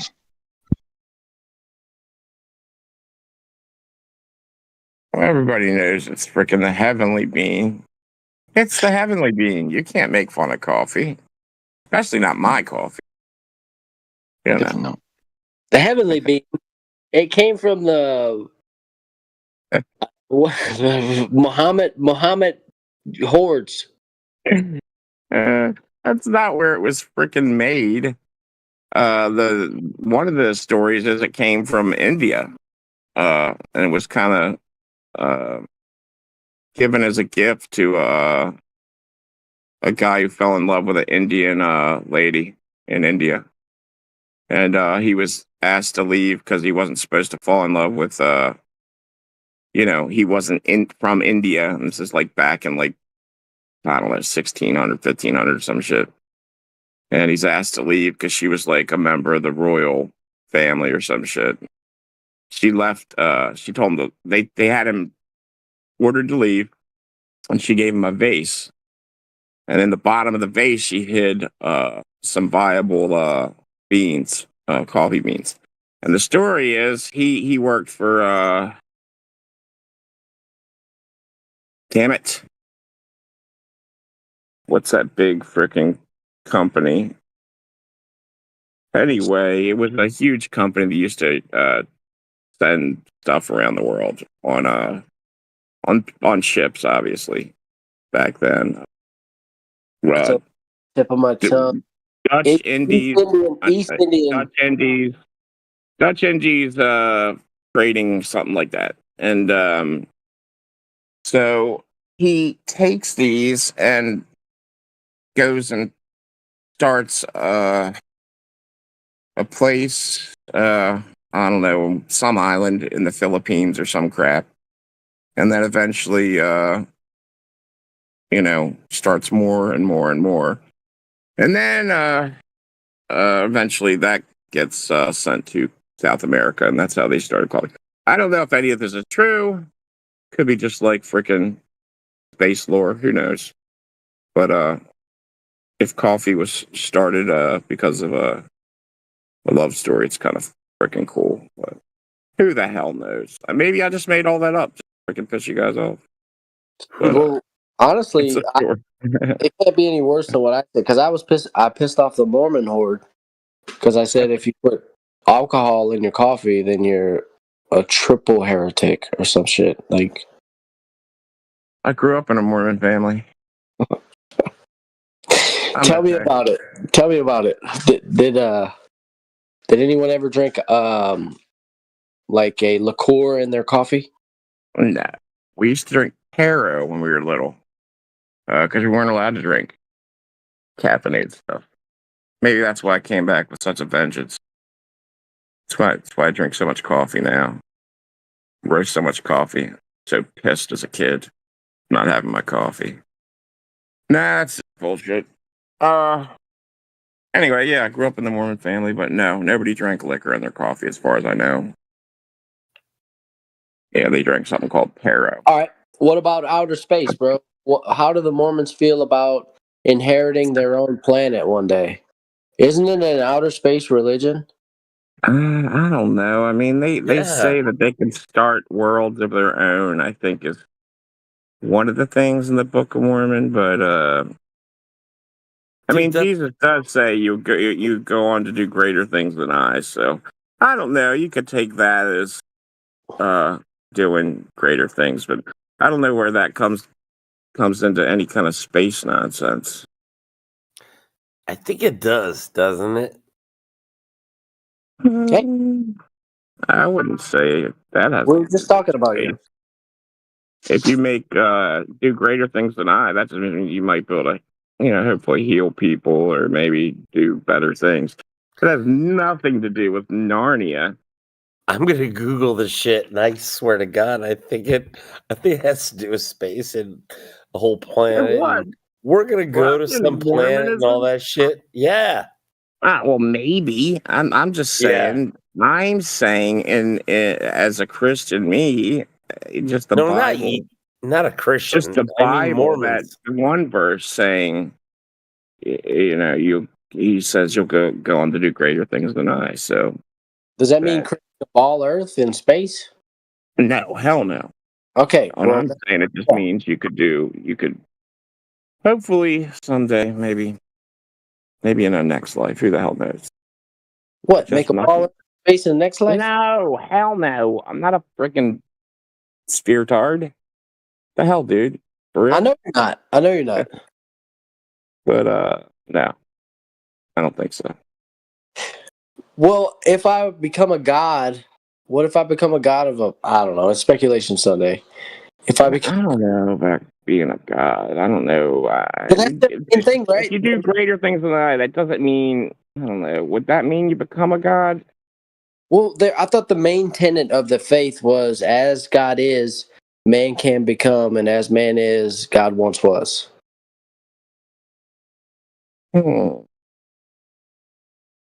That's sneaky. Not sure. But what was the context of that? What were they saying around when he said you'll do greater things than I? Oh yeah, he mentioned it a little. He said like healing and yeah. So there you go, healing and stuff. Yeah, I'm not sure which verse that is. I just recall it.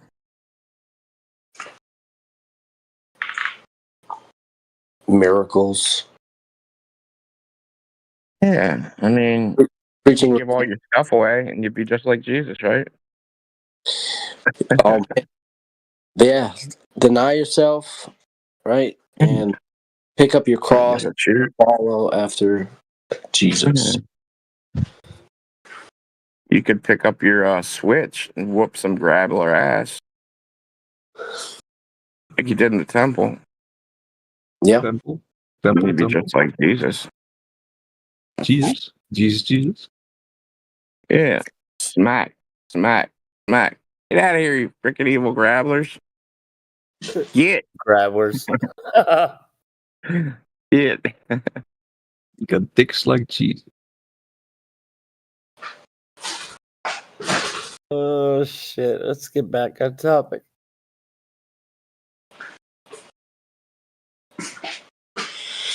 What about corpuscular rays? Corpuscular rays. What about them? Well, I was having a conversation with my friend the other minute, and he was saying like the moisture of the clouds is causing the light rays to bend. I found that funny.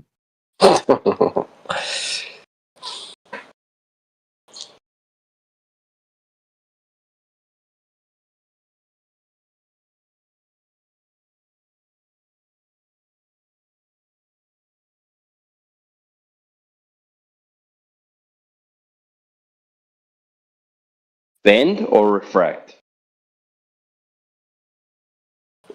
I think you said bend, but you're probably right with refraction.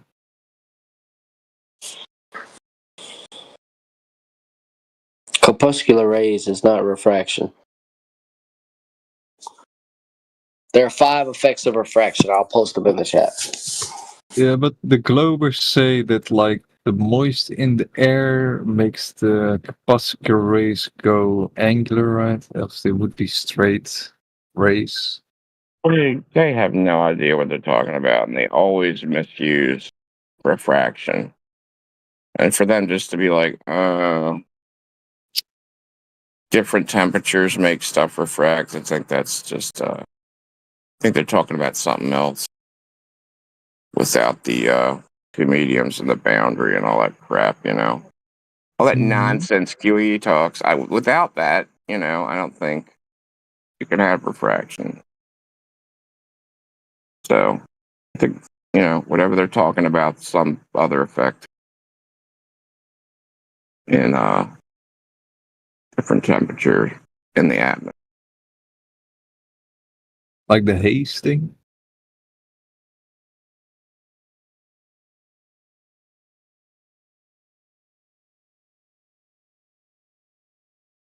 Haze? I don't know haze. I just think people misuse the word refraction a lot, from what I've learned. Yeah.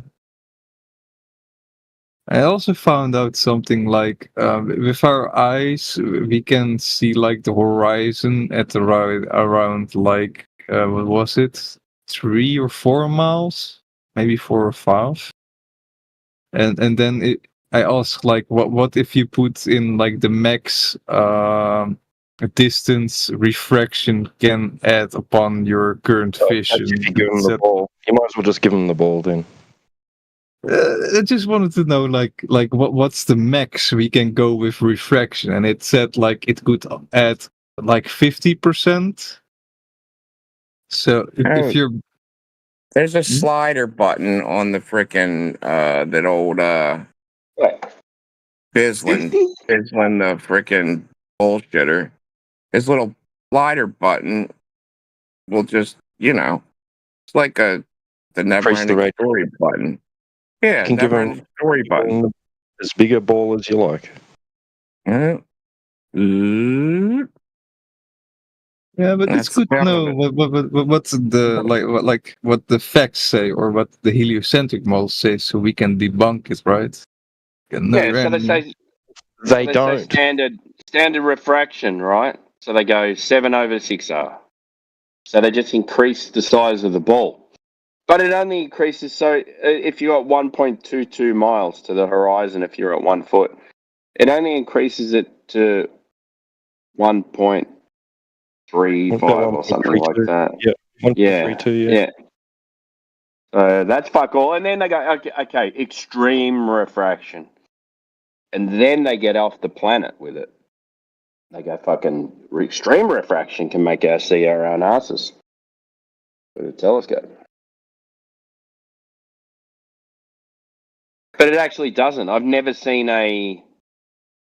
Have you ever seen anyone claim a distance on extreme refraction, T-Dub? I don't think anyone has they? No, have they? No, I don't think academia is doing that. No. They just leave it open-ended.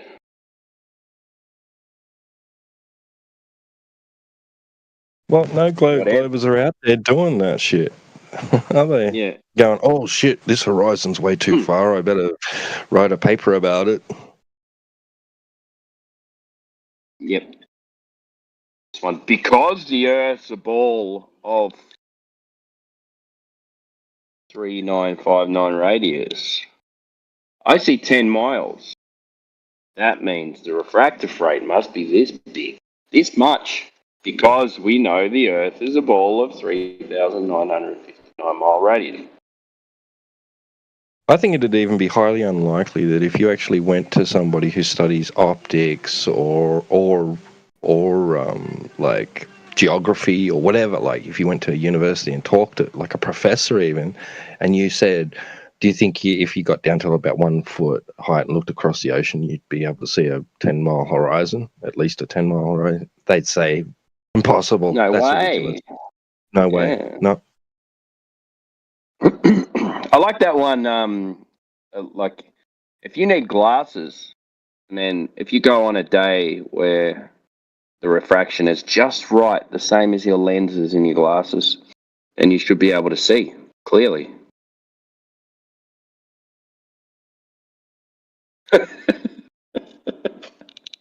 No glasses on this refractive day. Yeah, I can see clearly, man. It's perfect. The refraction must be 0.6. I don't know how they grade glasses. But Maybe it was a mirage. maybe. For any of these claims, for them to say it is refraction, they need a ball of a size 3959. Otherwise, you can't trust say, your eyes, remember? Yeah.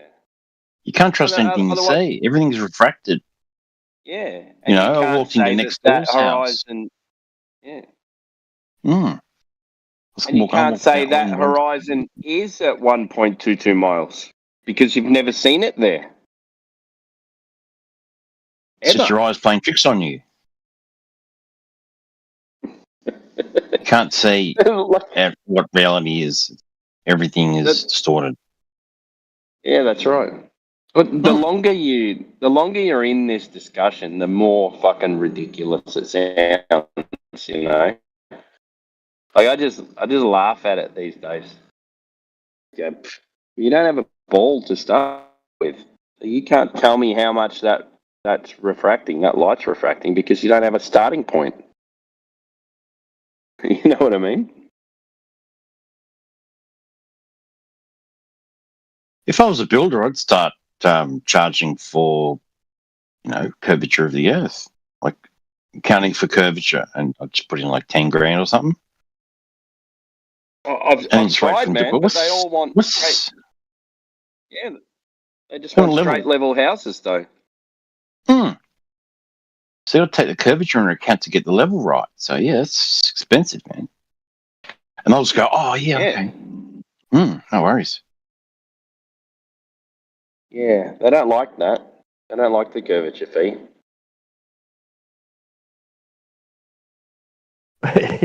They don't want to pay extra. Yeah. So we're going to have a curved floor then. You got to pay for. You got to account for curvature, or else you're going to curve floor. No, you got to pay this. Yeah, otherwise it won't be level. No, it won't be level. You know, level's curved. Yeah. Your house will curve 8 inches per mile squared. Your floor can't have that. Yeah. It'll be curved, but balls won't roll because the center of gravity is still level to that point. It'll be really curved, but you won't notice it. It'll be negligible. Yeah. Almost like it's not there. And then you just charge them the curvature fee and build a flat level house. Because you won't know the difference. You can sell glasses to everybody. I mean, you just take them outside. You go for glasses, just take them outside and you go, can you see that boat out there on the horizon? Yeah. Oh, mate, you need glasses. You need them. Everyone needs glasses, yep. You see it now? Oh, it's a bit clearer. Good.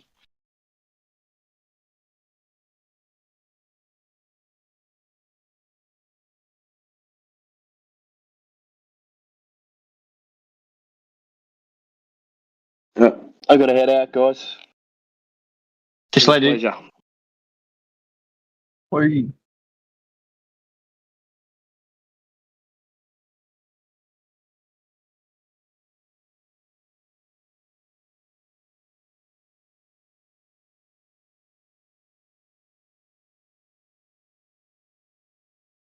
Does anyone know a good card trick?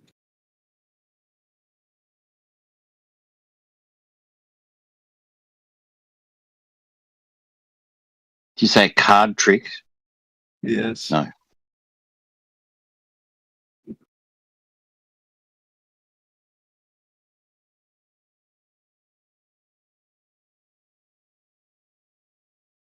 Like a magic trick? Like Uri Geller. Yeah, do you? I can remove my... Oh wait, that's not a card trick. What? This is a family show, dude. Yeah, let's not get it. So you must be a Glober? Only on my off days. Only in your off days. Okay.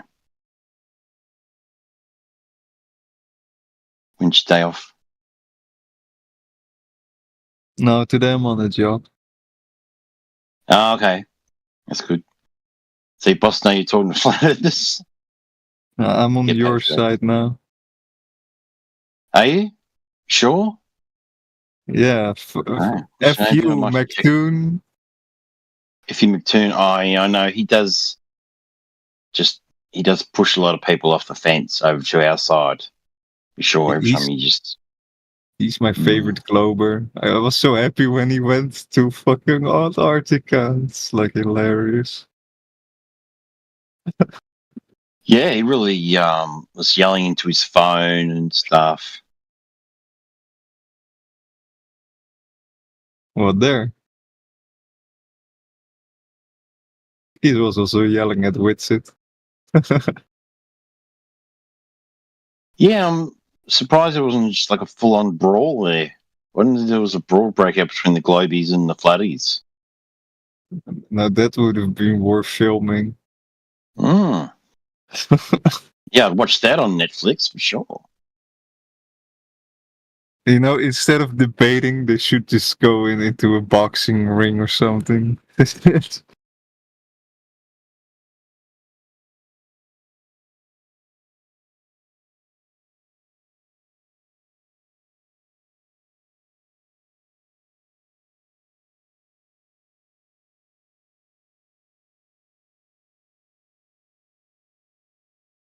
If your position is against debating, how do you argue with someone about it?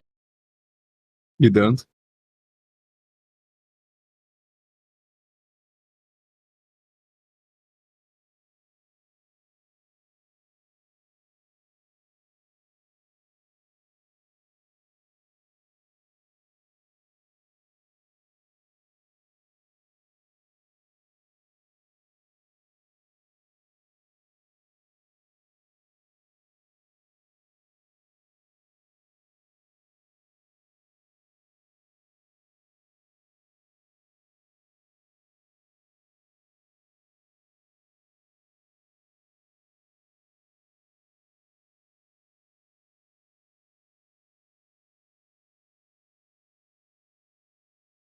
It does.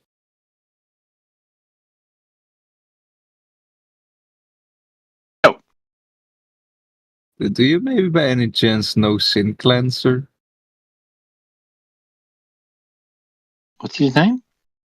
Sin Cleanser. No. Okay. Rings a bell though.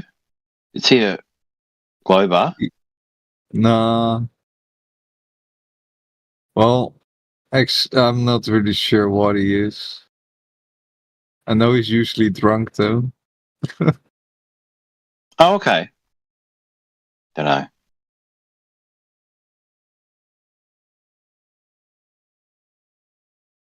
How long you been to Flatty for, dude? When did you first realize Earth was flat? When you watched McToon? No, hell no. He's just a lol cow I like to watch. Who? McToon, lol cow. You know what lol cow is? No. Basically someone that's being a fool and you laugh about it. Fool that puts Loco, on. yep.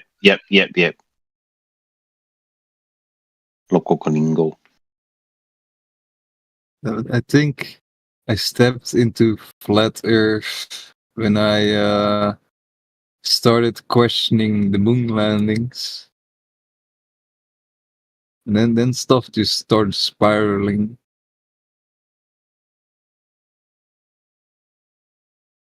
But like I started questioning the moon landings, but then there was this one episode of Joe Rogan with Eddie Bravo in it, and he just laid down the facts, and he said, just look into it.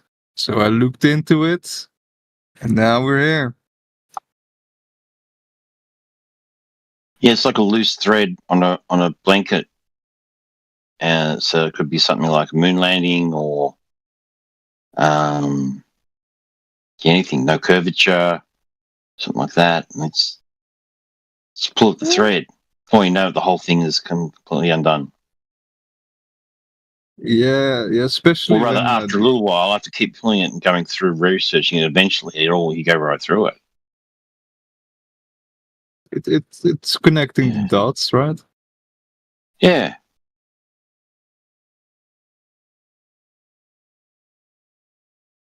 But like that one, especially when I saw one of the first videos about like the P90 and shit, like when you zoom into a boat and like the distances as a reference, that's just I said it broke the ice. Yeah. Can't get more truth than that. But then the globers say, oh, that's refraction. Atmospheric refraction's doing that. Yeah, so they had to invent a whole new excuse involving bending light and projecting things like a hologram, which is totally insane. But that refraction also only goes up to a certain extent, so it doesn't go for infinity. So with some math, you can like also rule that out. If your target, the thing you're trying to line of sight, it is like if really far away, like 10 kilometers, then that refraction is like doesn't even matter anymore.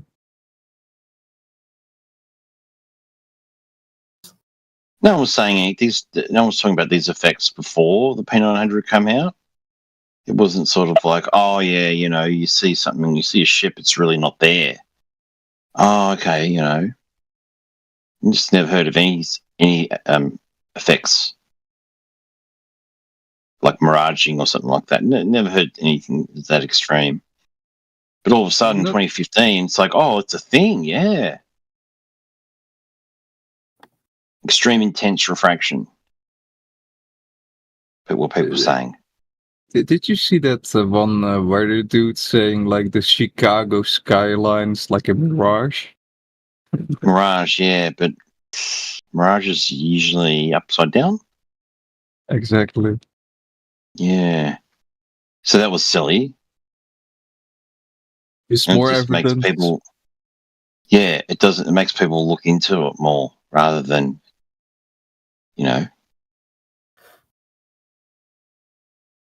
ignore it. They'll go, hang on, I'll look this up. I guess it's only a special breed of people that actually look into stuff that doesn't make sense. So sad. Oh, I think with the internet and with the information age, it's so easier to do it now. You can look up anything in 2 minutes. Yeah, but nowadays everybody just asks like ChatGPT and shit for anything, and then they're gonna get back like, no, flat Earth is not a thing. Here's the scientific explanation for it. Refraction. That's ChatGPT is too much. It was it was easier before. What does Elon Musk want to put that directly into our brain? So just ChatGPT just runs your brain via Neuralink, whatever it is. I don't really mind those AI ask anything bots. It helps my productivity a lot. Like I just fucking ask it a question and it poops it out.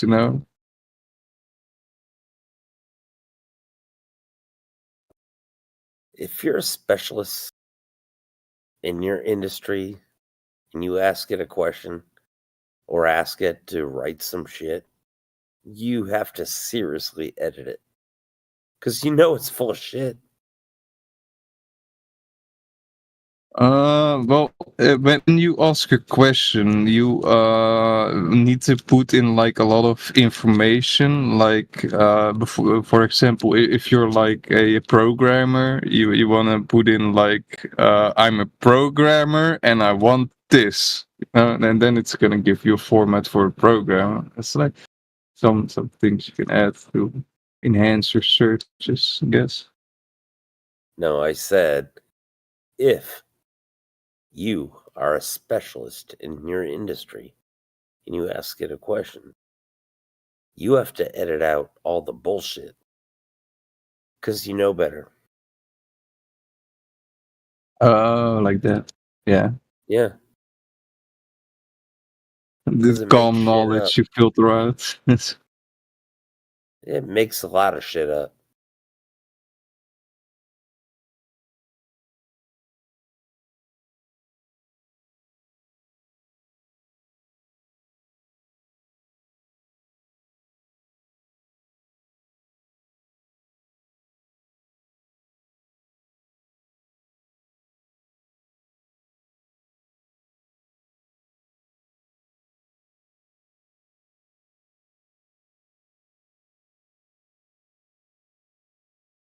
There's a lot of people that are experts in coding, and they ask it to do a certain thing for a certain purpose. And at first, it seems to make sense, but then it screws it up.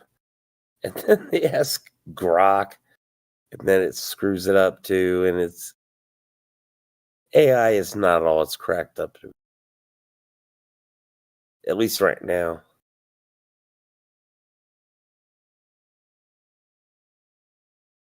But it's also in its early stage, right? Yeah, that's my point. There's room for improvement. And I'm sure it will get there. Yeah, we'll see.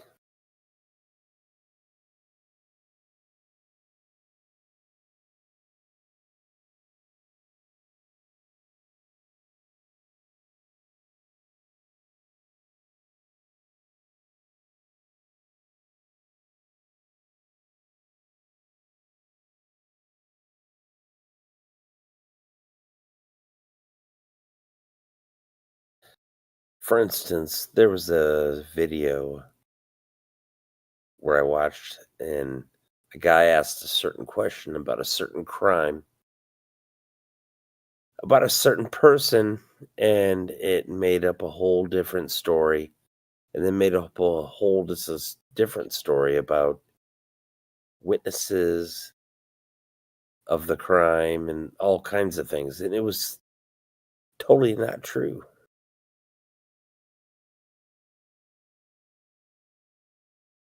Is it Epstein? What? No, not even that. It was just about something very specific. In the 1970s, I think. Michael Jackson. No, it was in the 1970s. Oh, Michael and it Jackson made up a was in the whole 70s, right? different narrative. Like it was invented. Like AI was tripping out. It was making up all kinds of shit.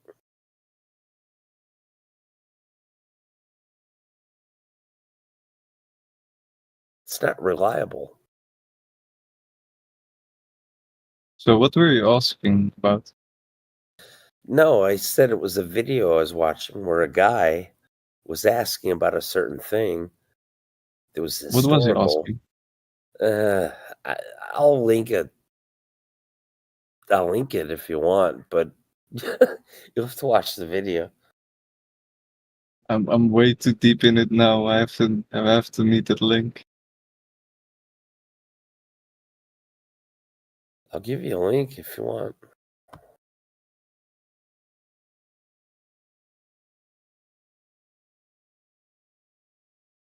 What was the guy in question Jewish by any chance? No, don't go there, dude.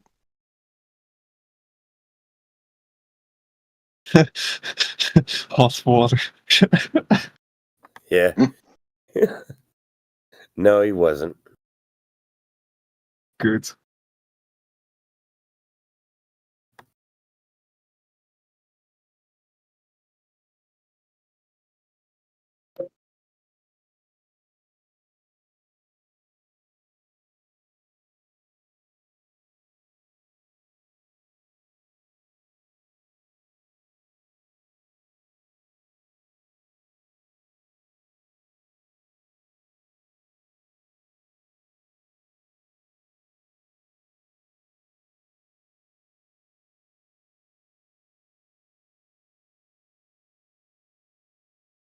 If you guys ever convince someone the Earth is flat, No, the Globers do that. Hey, fallen friends, Hayoko. Hayoko's relative in Scotland or wherever you are. How you going?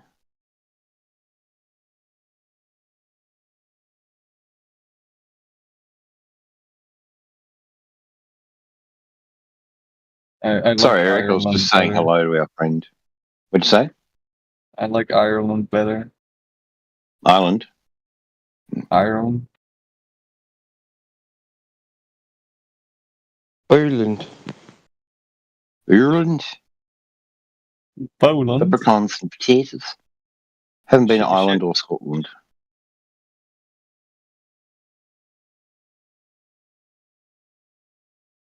The IRF rules, man. Come out, you black and tans. Come on and fight for that man.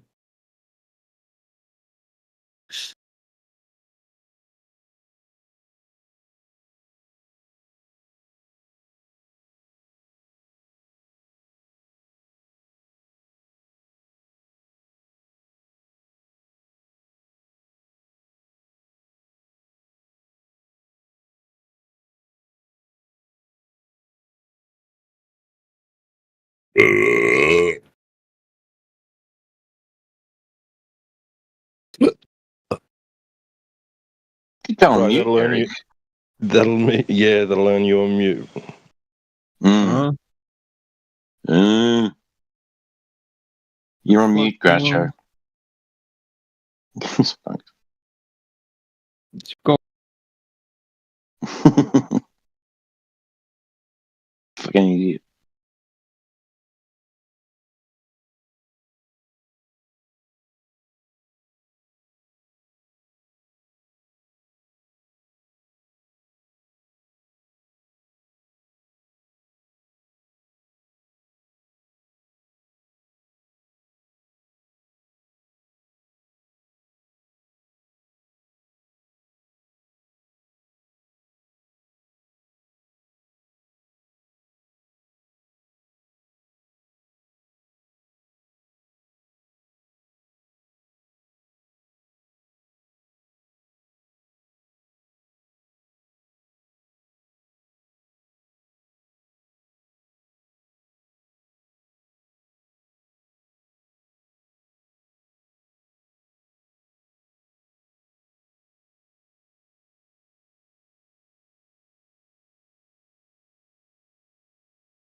Right, you got to have some, some chat etiquette, some manners. Well,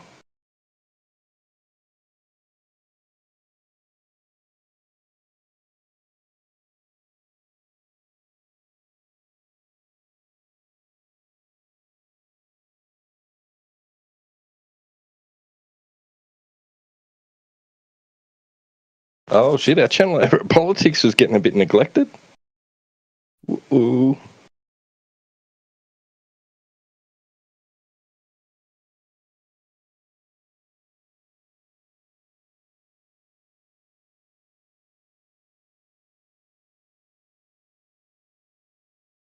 Who's that that just joined and left?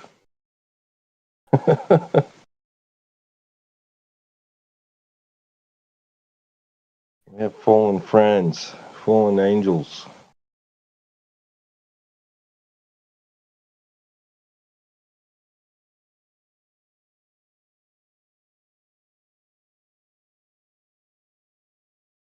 Doesn't want to talk. He's rude because, at the end of the chat, Daz said hello, acknowledged his presence, even though it was a little bit sarcastic. But I mean, that's fine. I probably would have been too. But he just ignored it completely.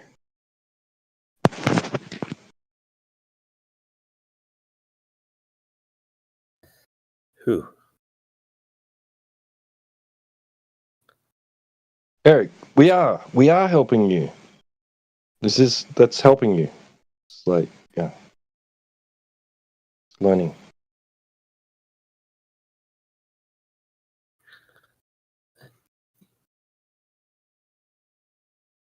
Learning. You open your mic, you get muted. There you go. We're helping you.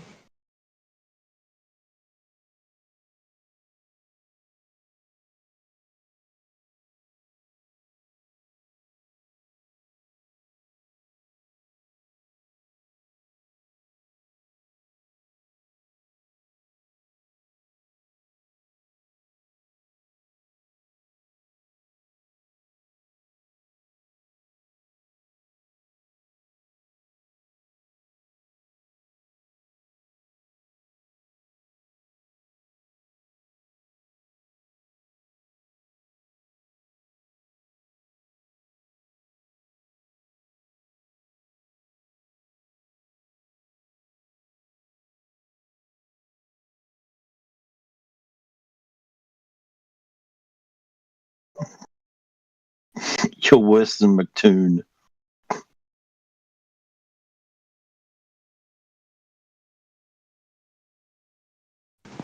Well, bro, if you want to burp in your mic and pick your nose and eat it on camera, you go hang out with them guys.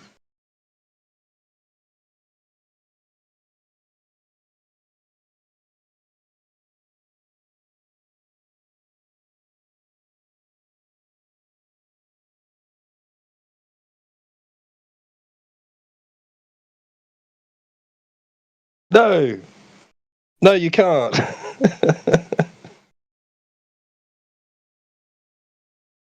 You could, if you wanted to, you could start your own stream, right? And you could burp into your mic all you like.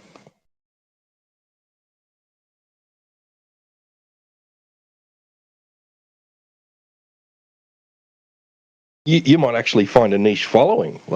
Start a YouTube channel, burping on your mic channel. This is all you do. You just sit there, burp in your mic and pick your nose on camera and eat it. You might get a bit of a niche following. Might actually make some money. Get monetized. All that, yeah.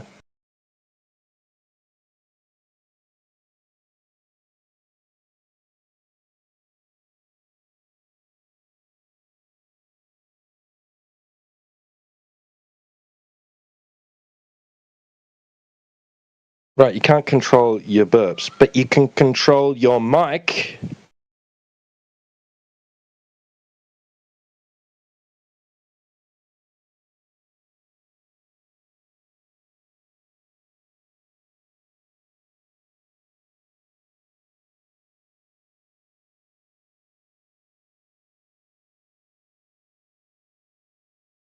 Yeah. So go start your own channel.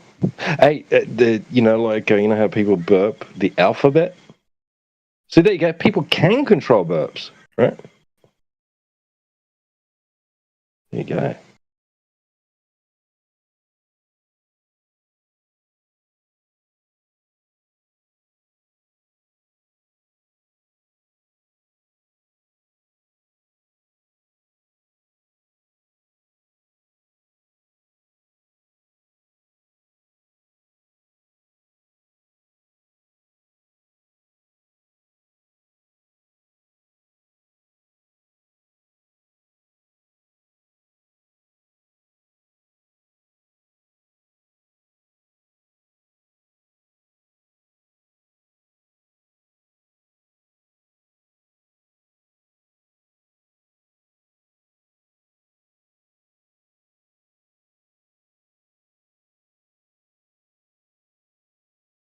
But good, so I was just demonstrating gas pressure without a container.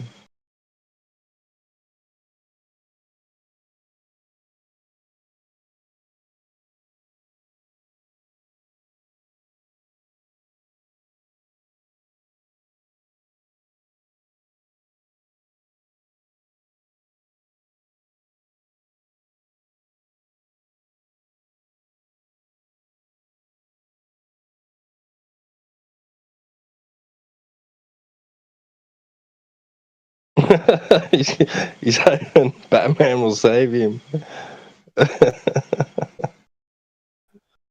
Oh, bro.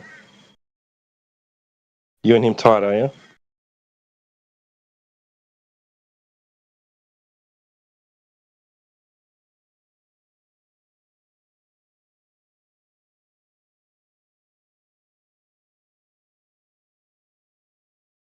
Well, you think he can save you?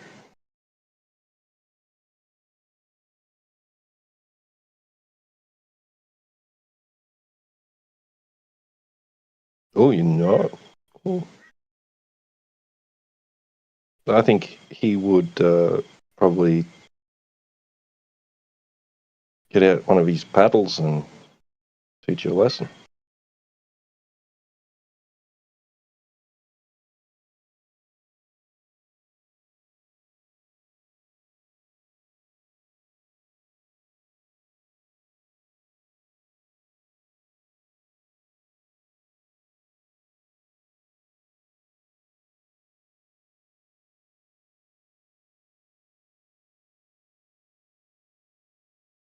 Ah, bro.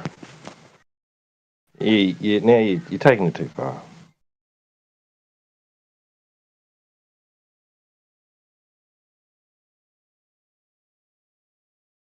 Nobody said anything about that.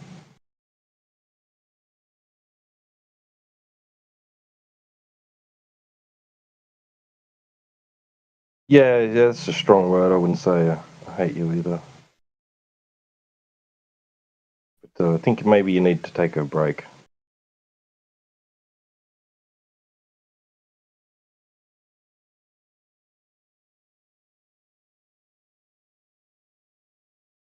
Oh, yeah, there you go.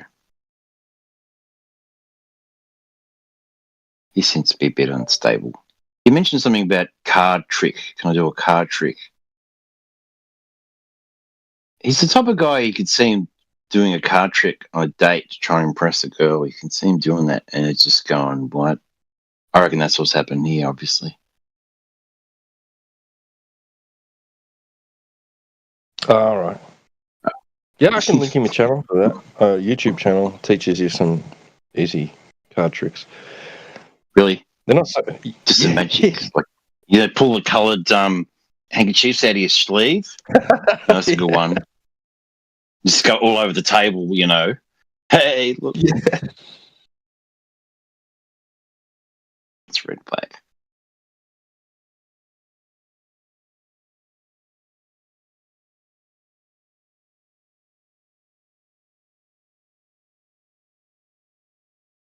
There used to be a show on Foxtel called Eliminate. Did you ever see that?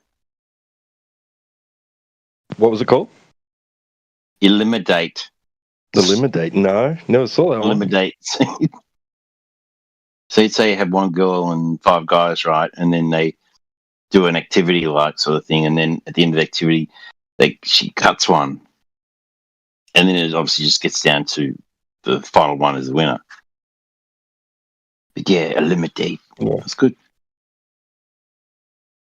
I remember the one from the old days. What was it on TV? What was that called?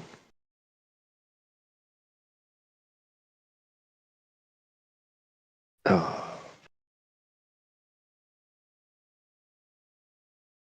It's evading me. How old are you talking?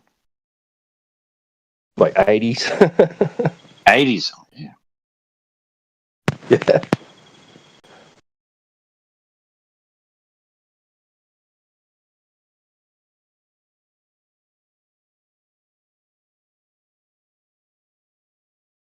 I was Blind Date. Perfect Match. No, it's called Perfect Match. With Greg Evans. Thank you. That's the one. Yeah. Greg Evans. Yo, what was he? Was he like was he from a band, or was he a ex-football star or something? I think he was on radio. Ah, right. Yeah, I'd say he started radio because he ended in radio.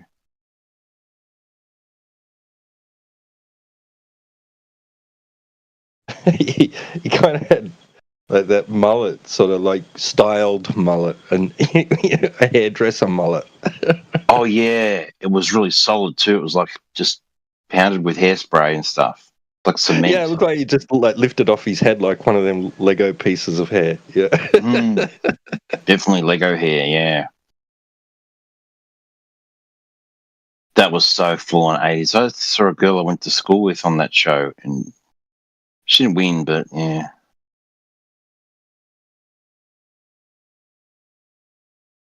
It was funny, the checkups that bring back a couple from a previous time episode and see how they went on their date. And it was always hit and miss. It was like it's really good or it was really bad. And they just, well, he did this and that. And they're really the sudden argument and stuff. It's pretty funny.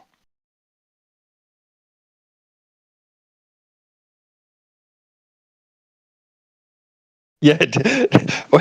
They should revisit them now, right? Is there any like in their 70s, married? You know, we met on Perfect Match in the 80s.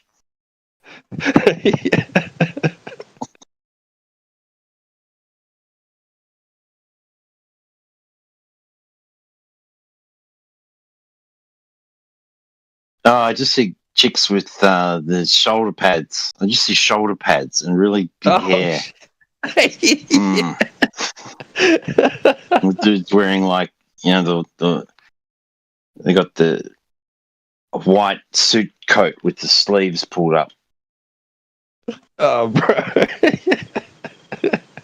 Yeah. And like the, pink or like apricot or whatever shirt, t-shirt and the white suit with the arms pulled up a little bit. The mullet and yeah.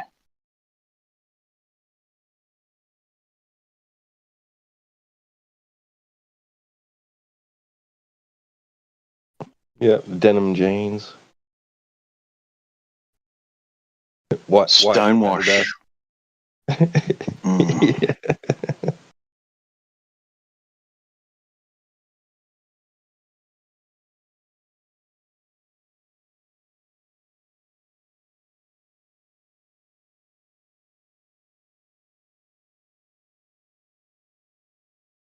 Yes, the 80s. Oh dear, going down memory lane.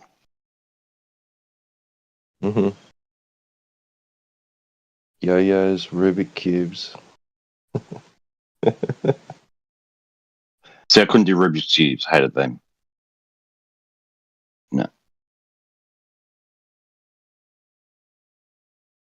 I solved one once. I did, and then after that, right, I'd just like to mess with it and take the stickers off and rearrange them that way. I pulled it apart a few times and put it back together to reset it. Yeah.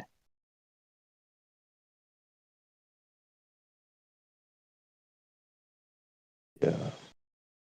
I remember my mum bought me a Etch-a-Sketch thing, but it was a dome-shaped one. Like it was like a hemisphere, a semi-sphere, right? Like, and yeah. Oh, she must have it must have been one of the most expensive toys because we weren't well off. Like, so she must have saved a lot of money to get me this thing, right? And I loved it, right? And then I sort of got a little bit bored of it, and like I went into it one day and I said, "Well, if something's mine, I can do whatever I want with it, right?" And she goes, "Yeah, sure," like. So I wanted to know how it works. So I went. I grabbed a kitchen knife or something and I started like taking all the screws out of it and shit. Slide it open. Yeah, and it fell apart, and all these like thousands of tiny little ball bearings went everywhere. Ah, awesome! She's like coming out. She's like, "What the heck did you do?" I see.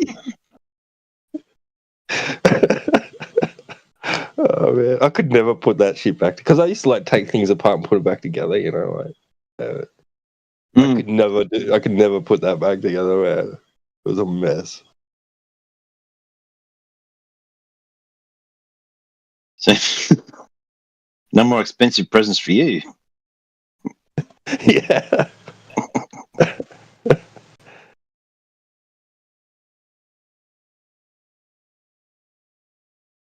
I remember I had she'd score like.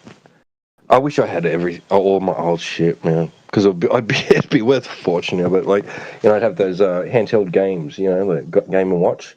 I had a couple of them. Yeah. But mostly they were generic brand, like or Tandy Electronics or whatever, But she'd score them from like garage sales or the op shops, like she'd just find them for like $1, Wow. And maybe a little bit oil stained, like the screen is a little bit busted, but it's still good enough to play and all that, right? Like perfect. Yeah. Still fine.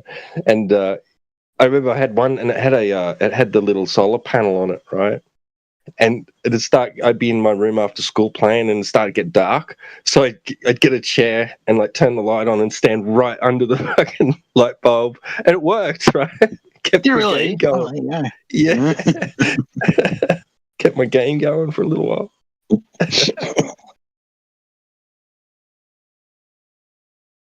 Yeah, those little handheld things were pretty cool when they came out. It was very early 80s, I remember.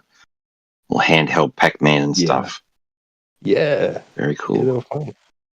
And even watches. They had watches in the 80s, like with the little games on them. That's right. Oh, shit. I did have a game on a watch, yeah. On my digital Casio.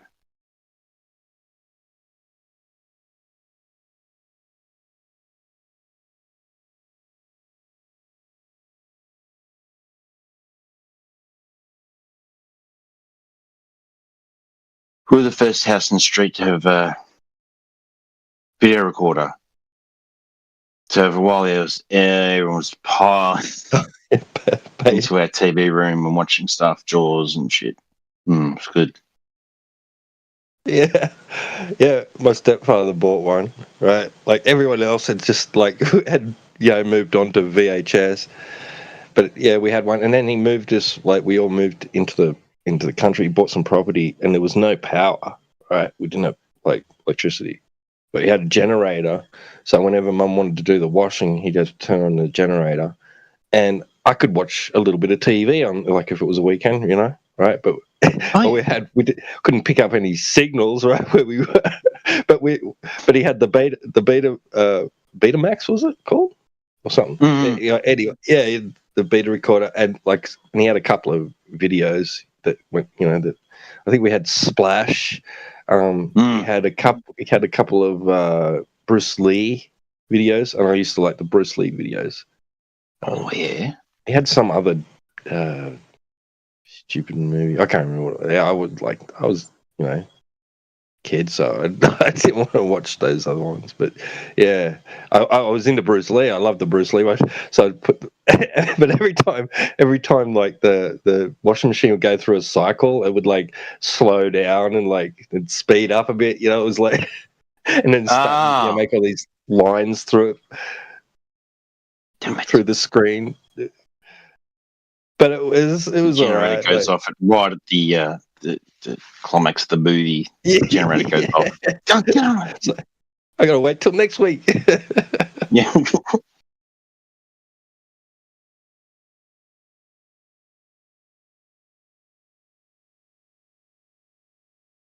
That's far out. You moved to the country when you were a kid. Wow. Yeah. Yep. Yeah, because the first 10 years of my life, I was like city boy, and then it was a bit of a culture shock because moving out into the country and that, and he was an asshole and didn't like me. I think because I was a country boy, so I was a bit soft. I guess it toughened me up a little bit. Okay, you're a city boy, you mean? Yeah. Yeah, but then he didn't really try hard to he just sort of expect me to just fit in, right? And wasn't sensitive towards any sort of transition I had to make or anything. And then I felt like he hated me, and I think he did. And then I hated him, so I didn't really want to be part of it. You know what I mean? He could have had a different approach, and I could have been running a farm now or something. But who was that? Who was made me not interested? My stepfather. Yeah. Okay. Yeah. Got it. Jeez.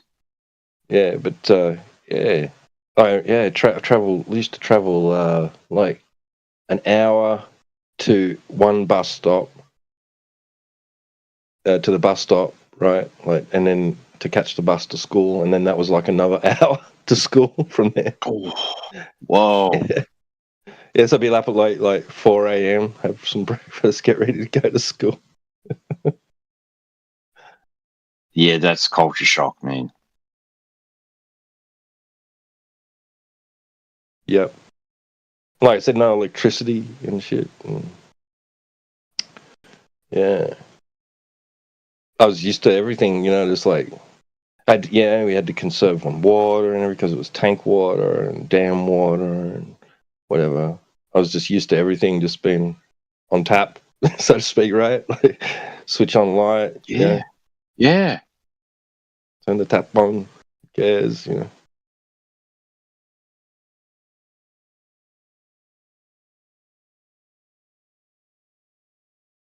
So you had horses and stuff? There were horses, but I think most of it was the driving that was done on motorcycle. Oh, okay. Yeah. No, I don't even know I don't think they had quad bikes back then, did they? They might have, but I don't know. I don't think they had any motorcycles and the little jalopies and that, and paddock bashes, and they weren't really big horse freaks. But I think they did have some horses.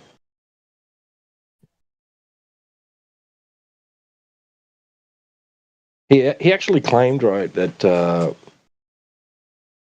so his great grandfather or something like that, great grandfather, I think he said, was one of the dudes that Hargraves ripped off, right? So Hargraves hired these two fellas, and one of them was his great grandfather, and he hired them to do the actual gold mining, gold panning and that, right? And he didn't want to get his hands dirty apparently, and he'd just come and check on him, and then they found the big nugget, and they showed Hargraves, and Hargraves was like, "Yep, I've got the coach," and they loaded it onto the coach and that, and those dudes never saw him again. That's that's actually being added into the history books now, apparently. Yeah, but for a long while they wouldn't even mention it. It was just Hargraves. He had all the credit for finding that huge nugget gold. Yeah.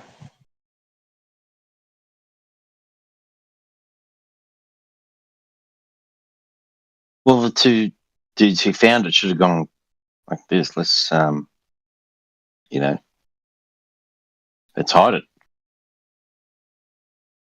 Yeah, I guess they were honest guys, right? Like and too honest, yeah. Yeah. Doesn't make the boss happy. And then you know, like word would have got around that they'd ripped him off, right? So I guess, you know, like because he was paying them.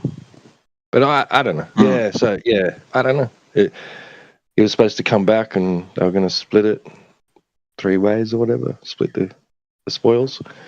They never saw him again.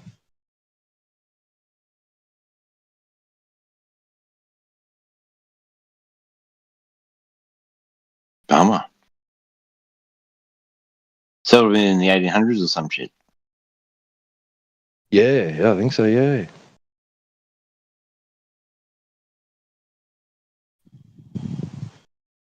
My nephew found a relative on the Titanic.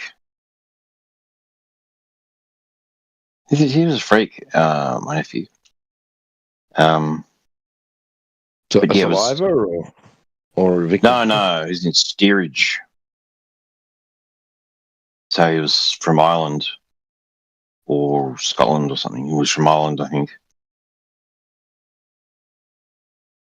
But yeah, it was in steerage, poor bugger. So they were locked in.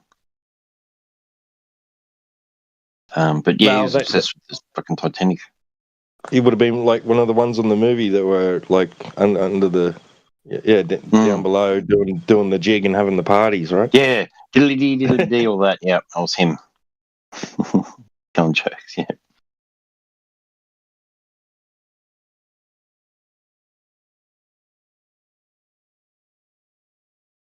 Crazy kid. He was 11 or 12. He wanted to go to the school, but it was outside the zone sort of thing. He wasn't zoned into it. So he just couldn't go. And he's like, I want to go. So he just rang the school every day. Hello. Just wondering if there's any opportunity, any places have come in, everyone's dropped out. Is there any? Every day. Until they let him go. They let him come. He went to that school for, whatever, 5 years or whatever. Unbelievable kid. To which school, sorry? To your school? No, he's like his local school. There was a school nearby him and he wanted to go there. It wasn't a private school, but it was it was a pretty good school. He really wanted to go there. But the school said you can't come because you're not in the zone. You're outside the zone, so there's no way you can get in. And he just didn't accept that. He just rang them every day. And eventually, when his place came up, they just gave it to him. And he got in. Awesome. Good on him. Yeah. Oh, yeah, he was awesome. Kid, he's a pilot now. Does he know the Earth's flat? Yep. Yeah? Doesn't admit it, though. Doesn't admit it, no way, because we used to argue about it before he became a pilot. And then he became a pilot, and he's like, doesn't talk about it anymore. He still does the gravity. He still picks up something and drops it and goes, duh, gravity. But he doesn't talk about flat Earth anymore, because obviously he's a pilot. He knows it's flat. And I sat there with him for hours on his simulator. And, damn, it's the coolest thing ever. Because he could punch in different countries, you know, what the approach is for New York or Tokyo, and it'll come up, and that was just the coolest thing. But yeah, he was sitting there, we're just sitting down looking at the controls and that, and there's nothing there that indicates like there's nothing to account for curvature or anything, nothing. It's remarkably easy the way he does it. But I'm just sitting there and he knows what I'm thinking. I know he knows what I'm thinking. I didn't say anything, but it's just so obvious that it's that it has to be flat and non-rotating. Otherwise, it would be extremely complicated. All the gauges and stuff.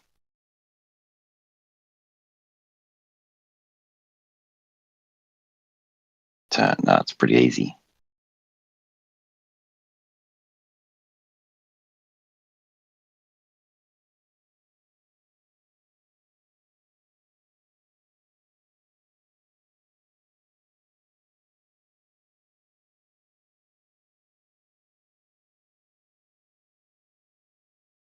Well, does he fly like for an airline company or something, or is he private? No, he flies for Cathay Pacific now.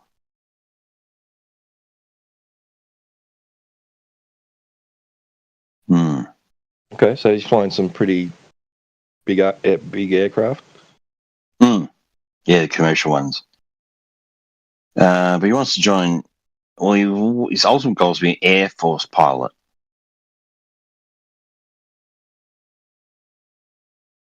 With the British Army, not with the Australian Army, though. He's right into everything, the Queen and the Crown and Britain and all that. He's right into all that shit. He's got all of Churchill's books. He's read all of Churchill's books. Freak. Oh, he make it sound like he wrote a lot. Churchill, yeah, he wrote a few books, yeah. But this kid read them by the time he was 14 or whatever. He's right into it. Holy shit. That's like me. I go to the library. I was a bit of a nerd in early high school. I go to the library and just like I just go to the fiction, non-fiction, whatever. Like I remember I read Louis Pasteur's freaking something or other. I can't remember now the title of the book. Right? I did not understand a fucking word of it when I read it. I don't remember anything from it. That would have been a philosophy book or something. French. I don't know, man. Maybe. I have no idea.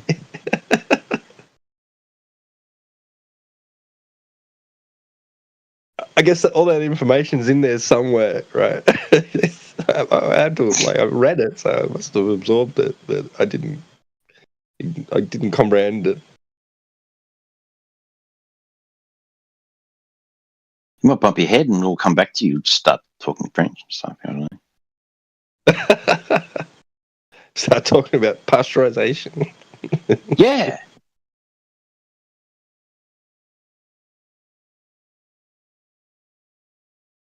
It's in there somewhere, kicking around.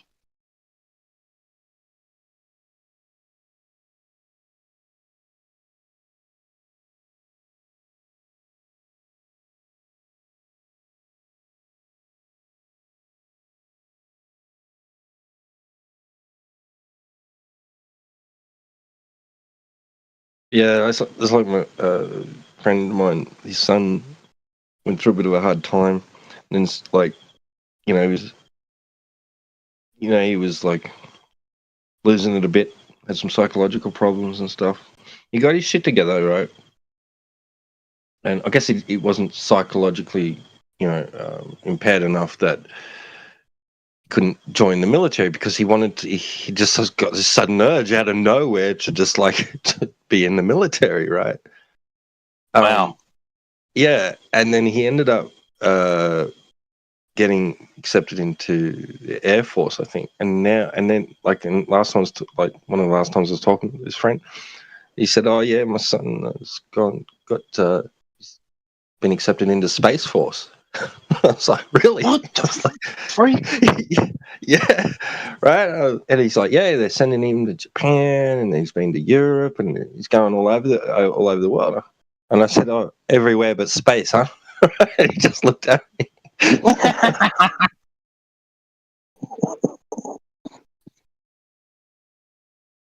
It's a good one. So that was he did a recovery, and then all of a sudden he went to the army after his recovery. Yeah.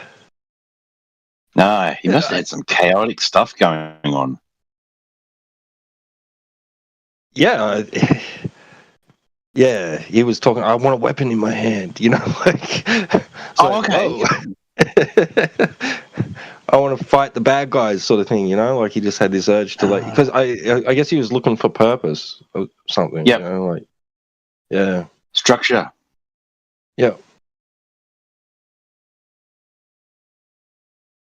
Yeah. I guess he was looking around at the world, seeing a bunch of problems in the world, and saying, "I want to help. I want to be a part of the solution, not the problem." But who knows if that's really what he's doing? He might be just adding to the problems now. I don't know.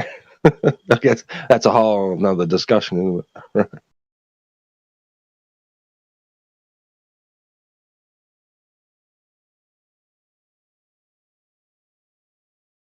Wow, Space Force. Congratulations. You are now a member of Space Force. Da-da-da-da. Yeah.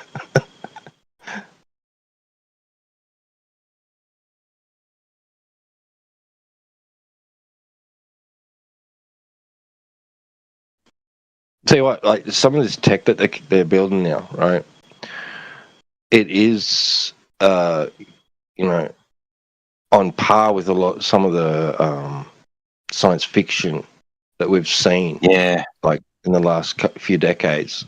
You know, like Skynet and all that. I mean, they've got these robots, right? Like they've built this. It's a bike, right? Mm-hmm. And it will drive itself, and it's got this you know, with these elbows right on top, and flick that up, and it raises. It'll lift the bike into the air, so it can jump up onto like platforms, and then just easily jump back off and keep going and stuff, right? And but if they put AI inside that, right, like then you've got like this machine basically that is very reminiscent of some of the stuff we've seen in sci-fi movies, right? So then they've got all different, like they can, you know, cars that can transform. I mean, we're looking at transformers and all sorts of stuff, right? Like robots that can turn into a bike and right, and then retransform back into like a humanoid robot looking thing. I mean, we are literally like in the future. The cars that can drive themselves and also drive and like upstairs. Like Kit. Like Kit, yep. Holy moly. Yep. Well, they got them in that movie. That movie was that Tom Cruise one with the Minority Report, when they had the automatic cars just going along the tracks, and they're going vertical. You know, there's vertical roads. Yeah, yep. So there was no drivers; there was all automatic driving. It's trippy.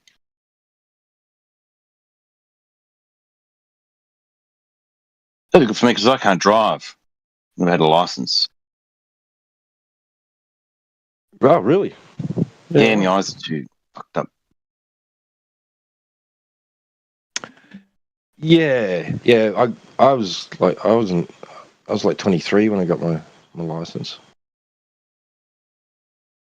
Yeah, I waited a while, but yeah. Then I also when I got my license, it was I did the stay upright course and got my bike license and car license, and it was on the one license. Now you got to have it separate, but yeah, it was on the one license, and they forgot to stipulate that the conditions was that I could only drive automatics. They forgot to do that on the license, so I could drive anything. I could, not heavy vehicles, but yeah, I wasn't restricted, and that just stuck. They never corrected that. Right, they still haven't. Right, I never did a test, a peak plate test, piece test in a manual. Yeah, they've never corrected that. Yep. Yeah, I couldn't drive manual. Yeah, it was way too hard. Yeah, manuals confused me for a long time until I had people try and teach me. Couldn't get it, and it took some some psychoactive, you might say, aids. And then I just didn't know how to say that. The same thing happened to me. I didn't know how to drive stick at all, but we went away to the camping and had some things and, trippy. And I could drive a stick like a motherfucker on that. Right? Yeah. It was really crazy. And then when normal world, I couldn't drive for shit. It was freaky. Yeah. It was like a rally driver. It was just natural. Nothing that a few beers and a B&S ball wouldn't fix. Something like You that. go have some fun. Oh, yeah.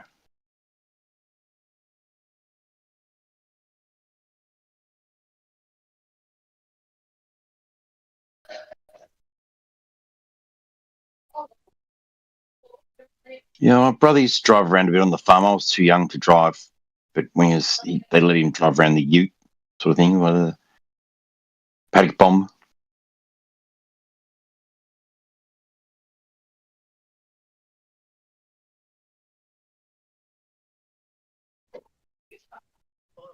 Might be a confidence thing.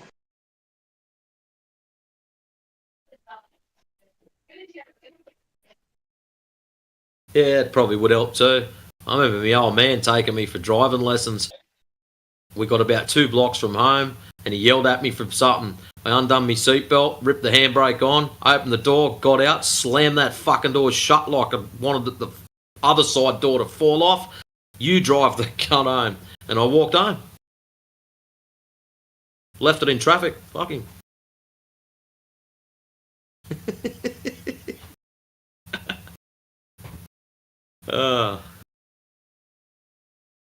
Needless to say, make you feel it. Dad didn't take me for any more lessons. Oh shit! Yeah, Mum had to. It's not like we were driving around in top grade shit either. What, they have an old Nissan Datsun, the year they converted over, diesel twin cab ute, and they chucked me in that. It was a gutless shit can.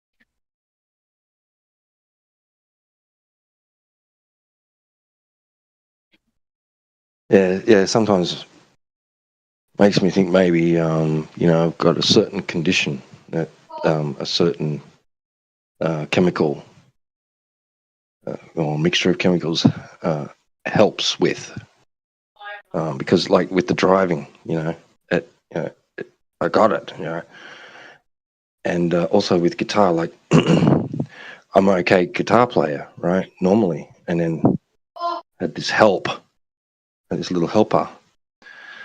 And I was doing things on the guitar that I was amazing myself with. And I was like, to the point where I was stopping, and people, it wasn't just me, because, I had feedback, right?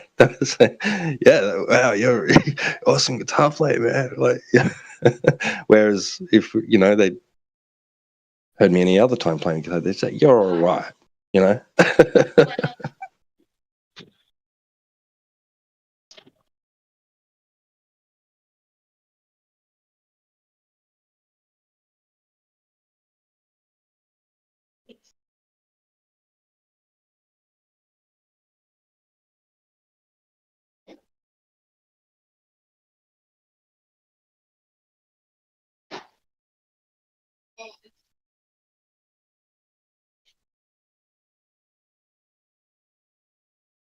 But it can also work backwards too. Like I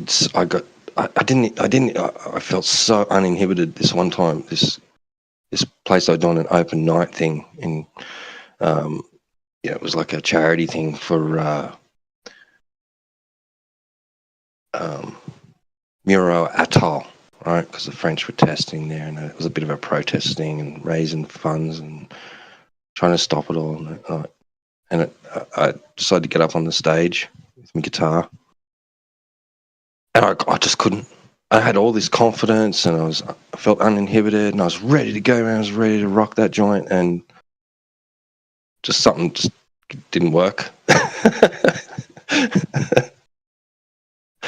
It was a huge ass foul, man.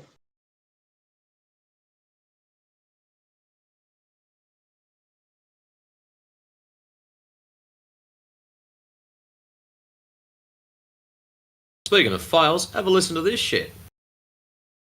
This is off Facebook. I'm just scrolling through. Was on the news. So Fox News put this up. I don't know when. New gender says you can identify as seasons. There you go. That's a fail if you ask me. Yep. New gender says you can identify as seasons.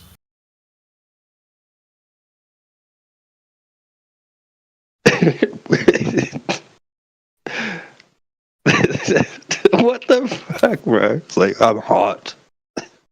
I'm summer.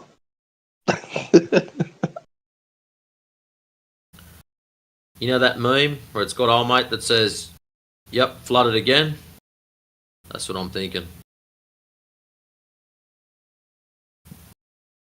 Yeah.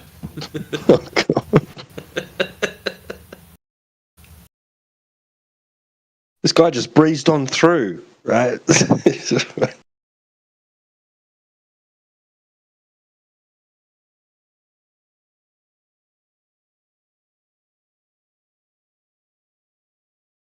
Crazy.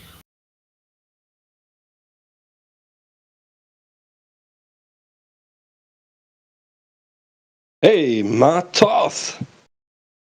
The myth, the man, the legend.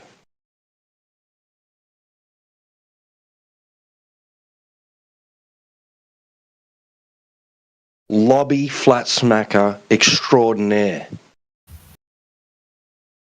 Actually, there's a few of the lads that need a bit more of a talking up because of how much lobby flat smacking they do. Like the Gate Guardians.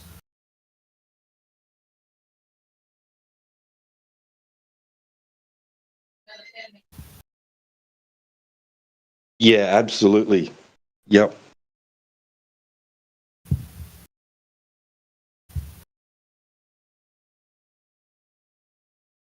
Gronk or Ron K.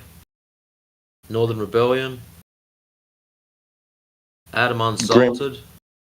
Grim. Adam Unsalted. Absolute legend. Yeah, it's quite a few of the lads. If you want to get into that home base, you want to be on your best behaviour, they will smack you around for practice.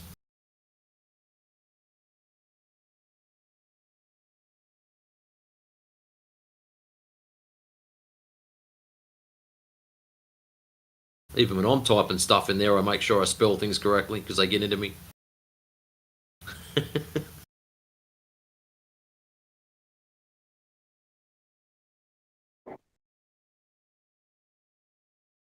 Right.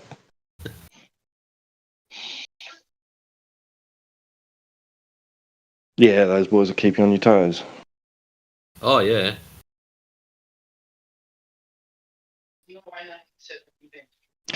And I'm terrible, like, because, like, you know, like Adam will be listening on YouTube, right, and he'll be trying to help me out, right, or whatever, in the background, like he'll be notifying me, and I don't have like sound notifications or anything on, and I'm sometimes not checking, you know, I'm not checking it, and then I'll like a couple of days later, I'll see that he's like 40 messages. On the right he's side, pinged me, like, you know. I left one that I can't move. Wow. I can't even bend over to pick that up. Hello, coffee time. You realise your mic's open, bro? Oh, shit. It's all good, man. Just welcome in. Just wanted you to be aware that your mic's open. We can hear the background noise and everything. While you're picking that coffee up, you got any proof of curvature?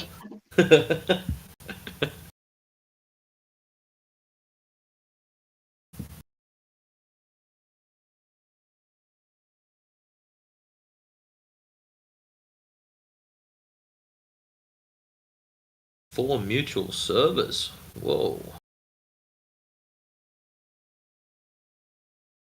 24/7. Flat Earth Discord. Well, he knows what the home base is like then. Also in politics, PNR, and Earth Awakenings. Ooh. Well, I actually share 7 with him. So there. My highest one's CB. Fear does not stop death. It stops life. Do you know? Huh? Fear does not stop death. It stops life. If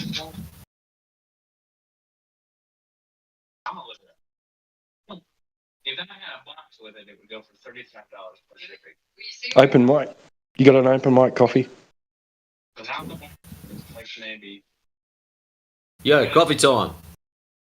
$40. We got $40 plus Coffee shipping. time.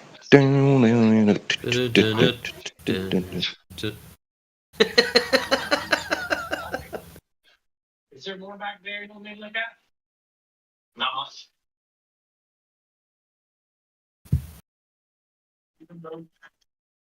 Okay. I'm looking bathroom, sorry. So, I know this sounds nuts. Hey, look at that. Is that gold? Is that real gold? Y'all get this out of here. You know, is this real? No, this is not the receipt for it. That's the $8. We got $3.50 right. $50, but you got it. Oh, man. Hey, thanks for joining us today. Yeah, better fix that. Before he says something silly.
Have a go at this crap that I've just posted up in side chat. I love Facebook for this kind of thing.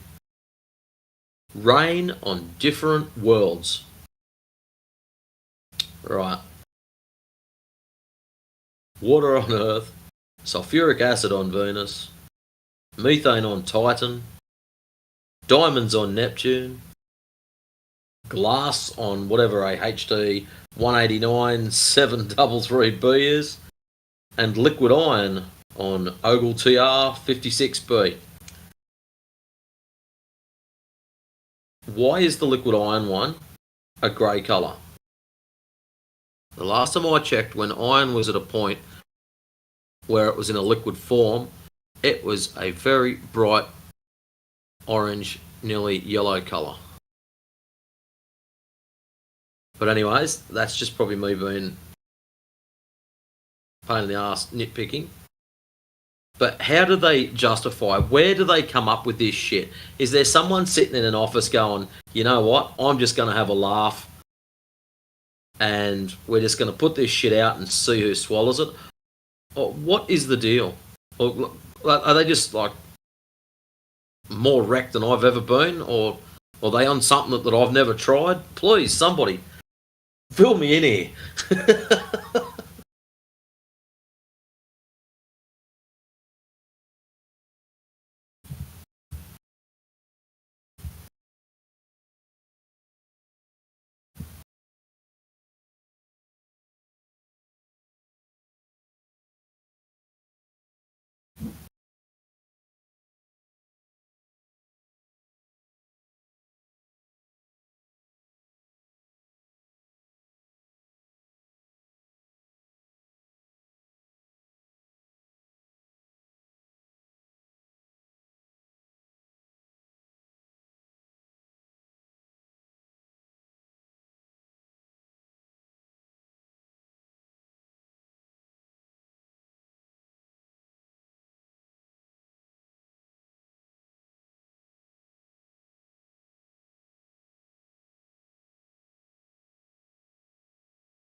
Hey, LB, how's it going?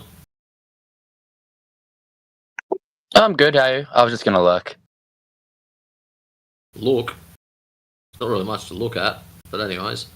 Now Tell me look. something. Hmm? What do you reckon? We're on a ball, spinning, wobbling, tilting, flying through space? Or we're on a plane with topography?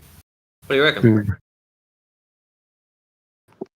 I'm not sure. I think when I think about it, like the first thing that comes to my mind that I wonder about is things going over the horizon.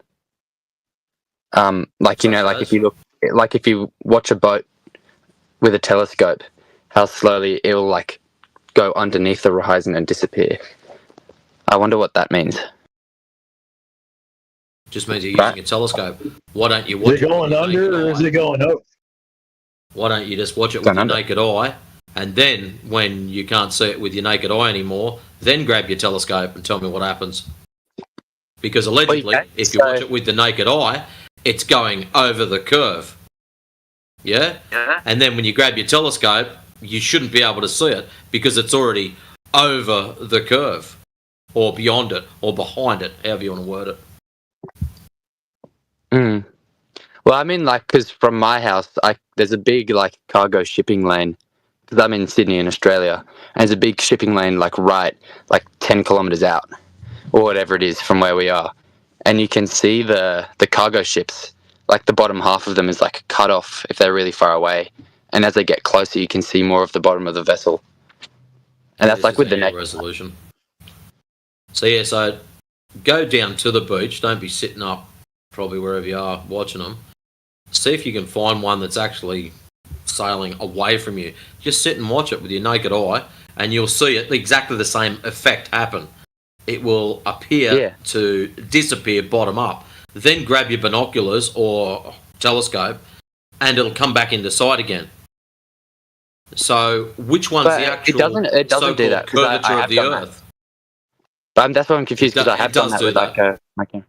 Because I've watched a boat go over the horizon, and I have a camera that zooms in a lot, and you can see it the same thing. This is what I want you to do. You keep mentioning the zoom in bit. I want you to do it without zooming in, just with your naked eye.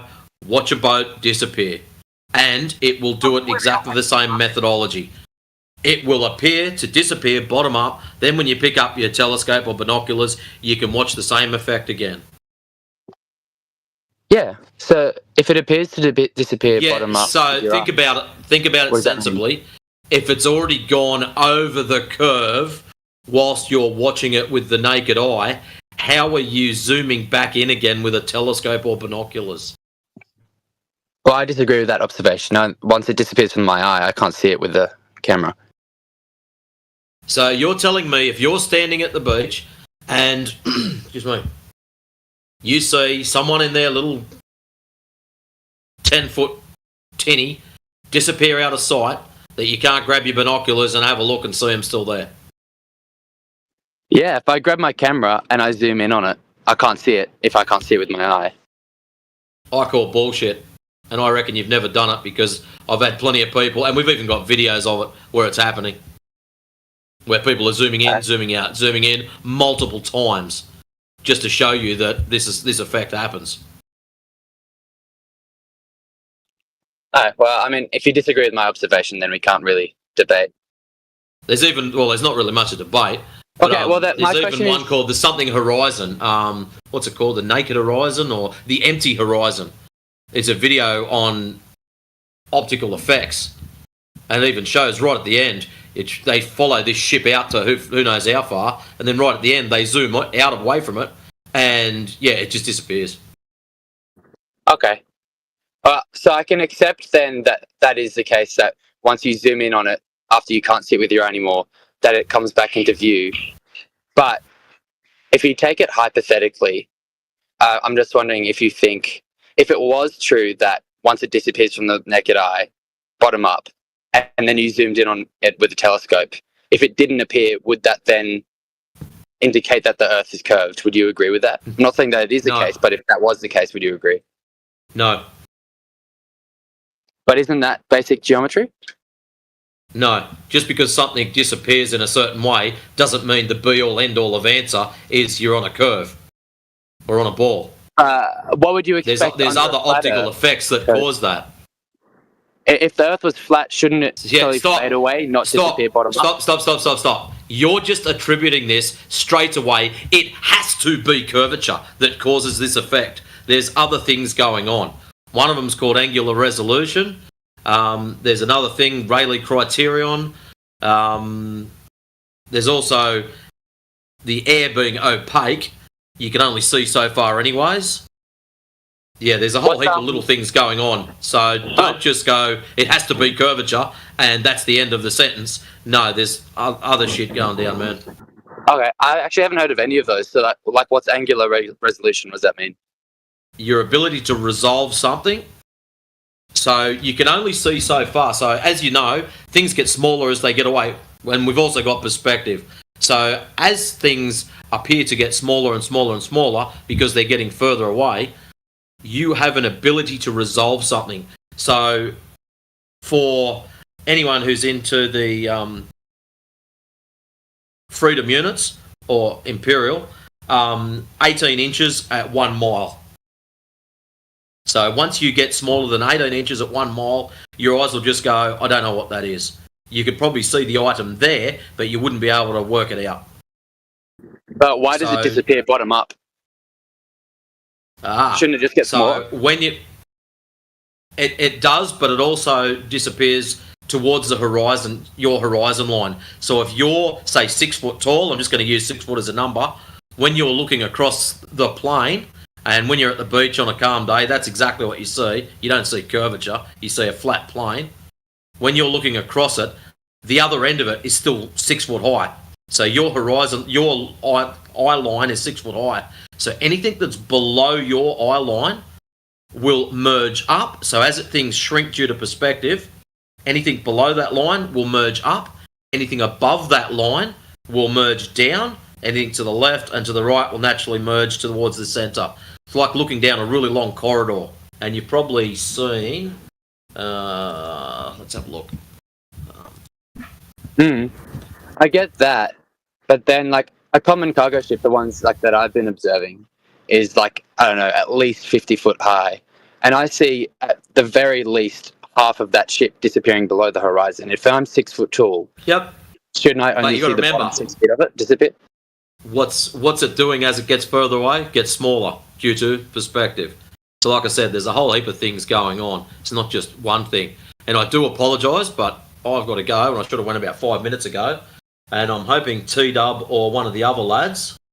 Oh, that's good. I've got to go as well. But thank you. That was an interesting discussion.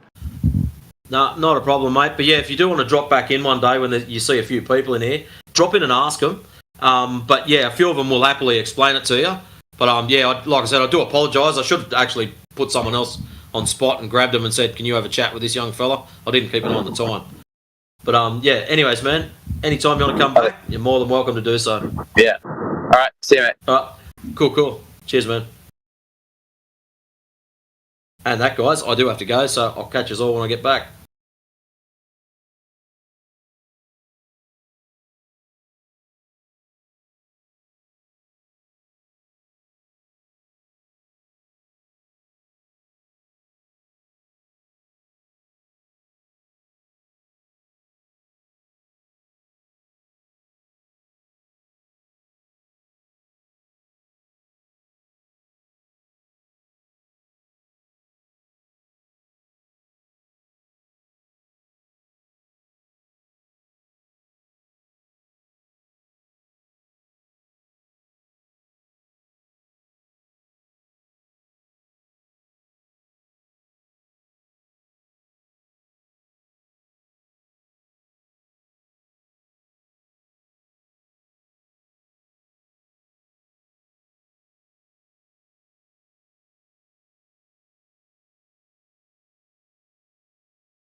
Yeah, was anyone there for that discussion we just had?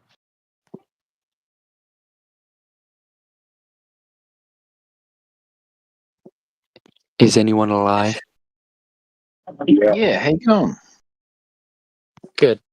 I can only chat for like another minute, but I just wanted to hear if anyone else had any thoughts on what we were talking about. I thought it was interesting. He started mentioning some stuff that I'd never heard of before, lensing in the like angular atmosphere. perspective and something like. You ever heard of lensing? Yeah. Well, no, did you hear what he said before? What was it called? It was an effect I'd never heard before, like Angular Rayleigh or something. resolution, Rayleigh No, he explained that criteria. one, but the other one. Oh yeah, that one. What was that? What is that? It's similar to your angular resolution. You can have multiple objects closer to you and be able to distinguish it. The further away they get, they seem to resolve into one singular point. What's it called again? Rayleigh criteria. Rayleigh criteria. Okay. So I get the perspective stuff, and it like how it says everything resolves to a point and it should get smaller and compress into itself. But why is it that the water appears to be in front because of of lensing? So if you get enough of the Atmos in between you and something you're looking at, the Atmos becomes a lens. And so if the object is behind that area that's lensing and the only thing in the lensing area is just the horizon, it's going to project the horizon upwards in front of that object. I've got to go, but I'll look it up. Thank you. Sorry, I've got to go. There you go. Go.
Has anybody noticed how AI is now programmed to be an anti-flat earther and puts anti-flat earth factoids inside of its responses?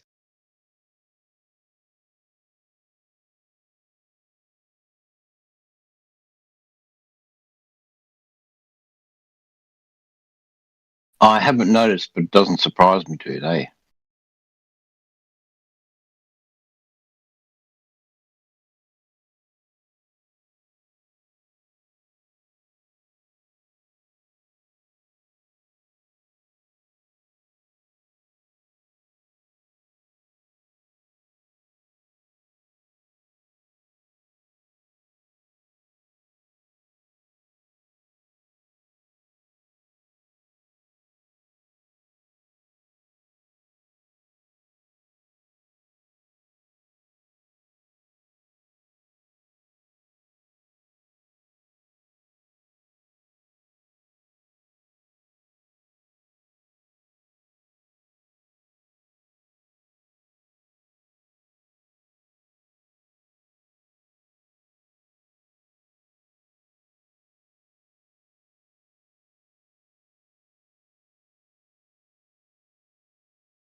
And we are live. I'm your host, CB, and if you're new to the show or have not done so already, hit the subscribe button. Click the link in the info box below the video to join the panel and express your views on the nature of the Earth. And we are joined by Josh the Jew. We are live on YouTube. We have AJ, Elbow, FE Batman, Flat Earth Ranger. We have Flatlord Writes backup YouTube bot, Fresh Chrome Flowers, Jenna, Chess, Clown, of Kembo, Resolve, Serenity, T-Dub, Timbo, and Ether Griss rounding out, no pun intended, the bottom of the panel. Again, I'm your host, CB, and we are live. It seems like it's a quiet night here on a Sunday. It's 1:30 a.m. I will not be here very long, chat. I'm literally just checking in, see if I can stir the pot, get the show going. Otherwise, I've got like 10, 15 minutes and I'm fucking out of here. Seems like it's a quiet night, not a lot of going on. Nobody in the politics, nobody over here. I could jump in the car and drive my ass home. I don't know what the fuck I'm doing right now. But we gotta come in and say hello. Been a wild day, a lot of Globers, a lot of cooking.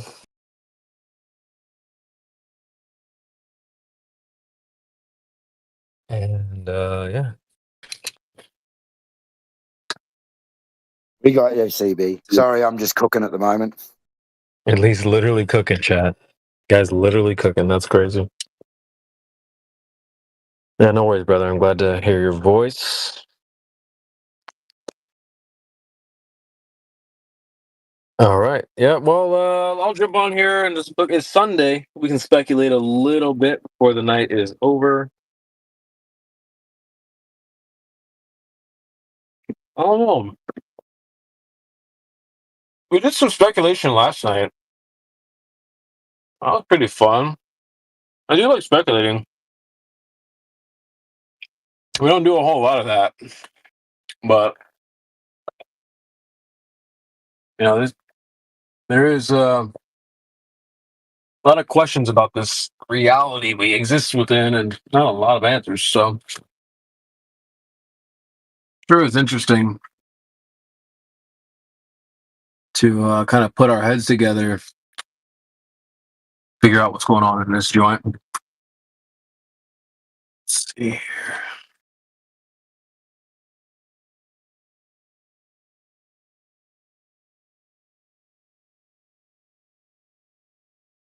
Yeah, I mean, I don't know, dude. This life is weird. This earth is weird. I think Globers say that flat earthers are holding us back. And it is not. It's like the opposite. It's the Globers that hold us back. Sorry, shut up. I'm so hungry right now. But the Globers hold us back. How and why? Well, mostly because they come in here and they don't even know what science means. They don't know like basic things like what a citation is. And we have to educate these dummies quite often. So we're not really able to sit here and think about what this life is all about. Surely it's not just about the earth being flat. That is a big truth. Definitely. Like, but like, let's say we woke everyone up. Like, we wouldn't really need to sit here and talk about it that much. There's probably way more to discuss other than like the nature of the earth. If everyone knew it, well, we would just move on to something else, or there'd be other truths to like dive into.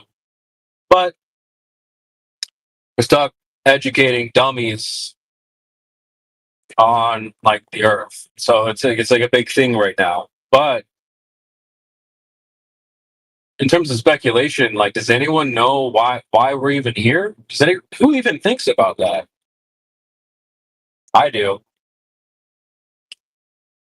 I mean, there's so many questions we could ask, and there's like no answers really. That's what's crazy. Like zero answers. But I know a lot of flat earthers have been through many channels, no pun intended, or like avenues, and then they became flat earthers through different means. There's a saying that goes like, there's many ways to ascend a mountain, but the view from the top is the same. And I agree with this. You know, like you probably became a flat earther through not the same way as everyone else. Right. And so maybe you learned some truths in one way versus the way I learned it. But I think when we put our heads together,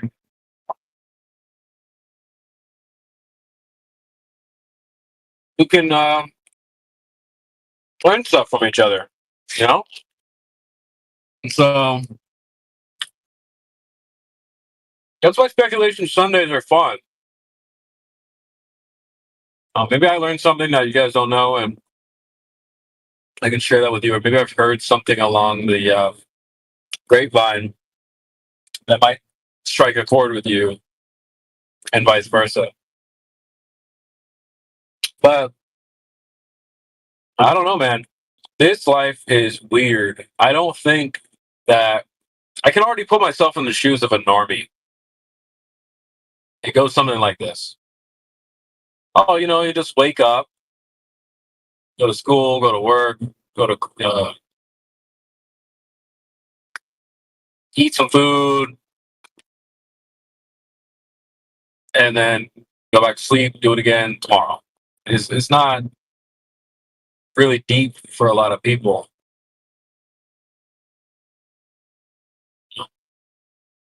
I think this place is very interesting and very, very mysterious. Maybe you have had some moments in your life like deja vu, or you saw like 11/11 like every day for like a week or something like that. You know, what's that all about? A lot of flat earthers understand that there's a creator. What's up with that?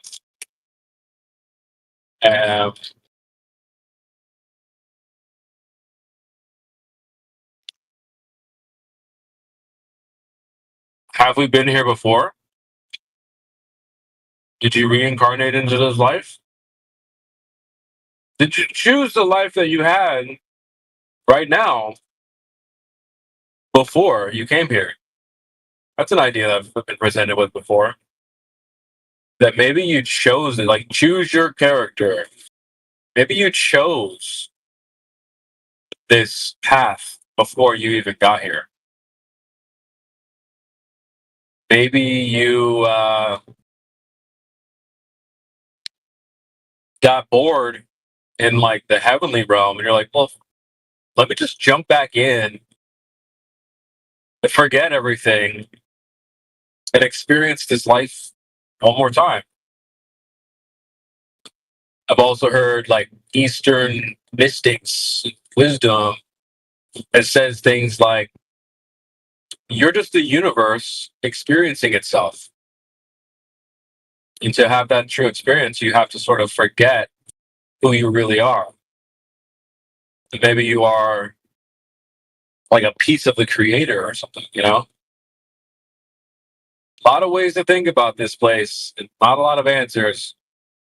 But if I was going to listen to some people, it'd probably be you guys over like CNN. What do you guys think? So I hear somebody rattling. Go ahead. That was me rattling. Sorry, GB. I was just going to say, I have a mate that believes that he knew he was going to be where he is today 20 years ago. And I just went to visit him recently, and I stayed at his place. And he's got this unit that's on the beach in this location where you can walk out the back door and down onto the beach. Fucking hell. And back in the day, where those units are used to be like a big grass hill, like a grass mound that goes out to a spit, and there was all palm trees on there. And when I went to see him, there's a wedding photo of him and his wife 20 years ago, standing in that exact location underneath this palm tree where this unit that he lives in is right at this minute. He goes, this was always going to be us at this place. There's our wedding photo. Right, and this is our unit right here in the same location 20 years. Wow. Wow. Wow. Yeah. Damn. Yep. That's fucking dope. Yeah, crazy. This guy stopped on the fucking highway. What the fuck, bro? All right. Yeah, that's fascinating, bro. Honestly, I think there's probably some truth. Like the whole choose your character thing, like that. I heard that from. I gotta give this guy some credit, but the guy's falling off the goddamn deep end. Right the hand. You might have seen him in these panels fairly recently under RTH is his name. He hates Flat Earth now. I don't know what the hell is his problem. I think he's like scarred by like QE or somebody hurt him real bad and he's been like crying ever since. I'm not sure exactly what his problem. I think Nathan Oakley, yeah. Yeah, he's been like fucking cracked by Nathan or Oakley or some a QE or somebody. And this guy, bro.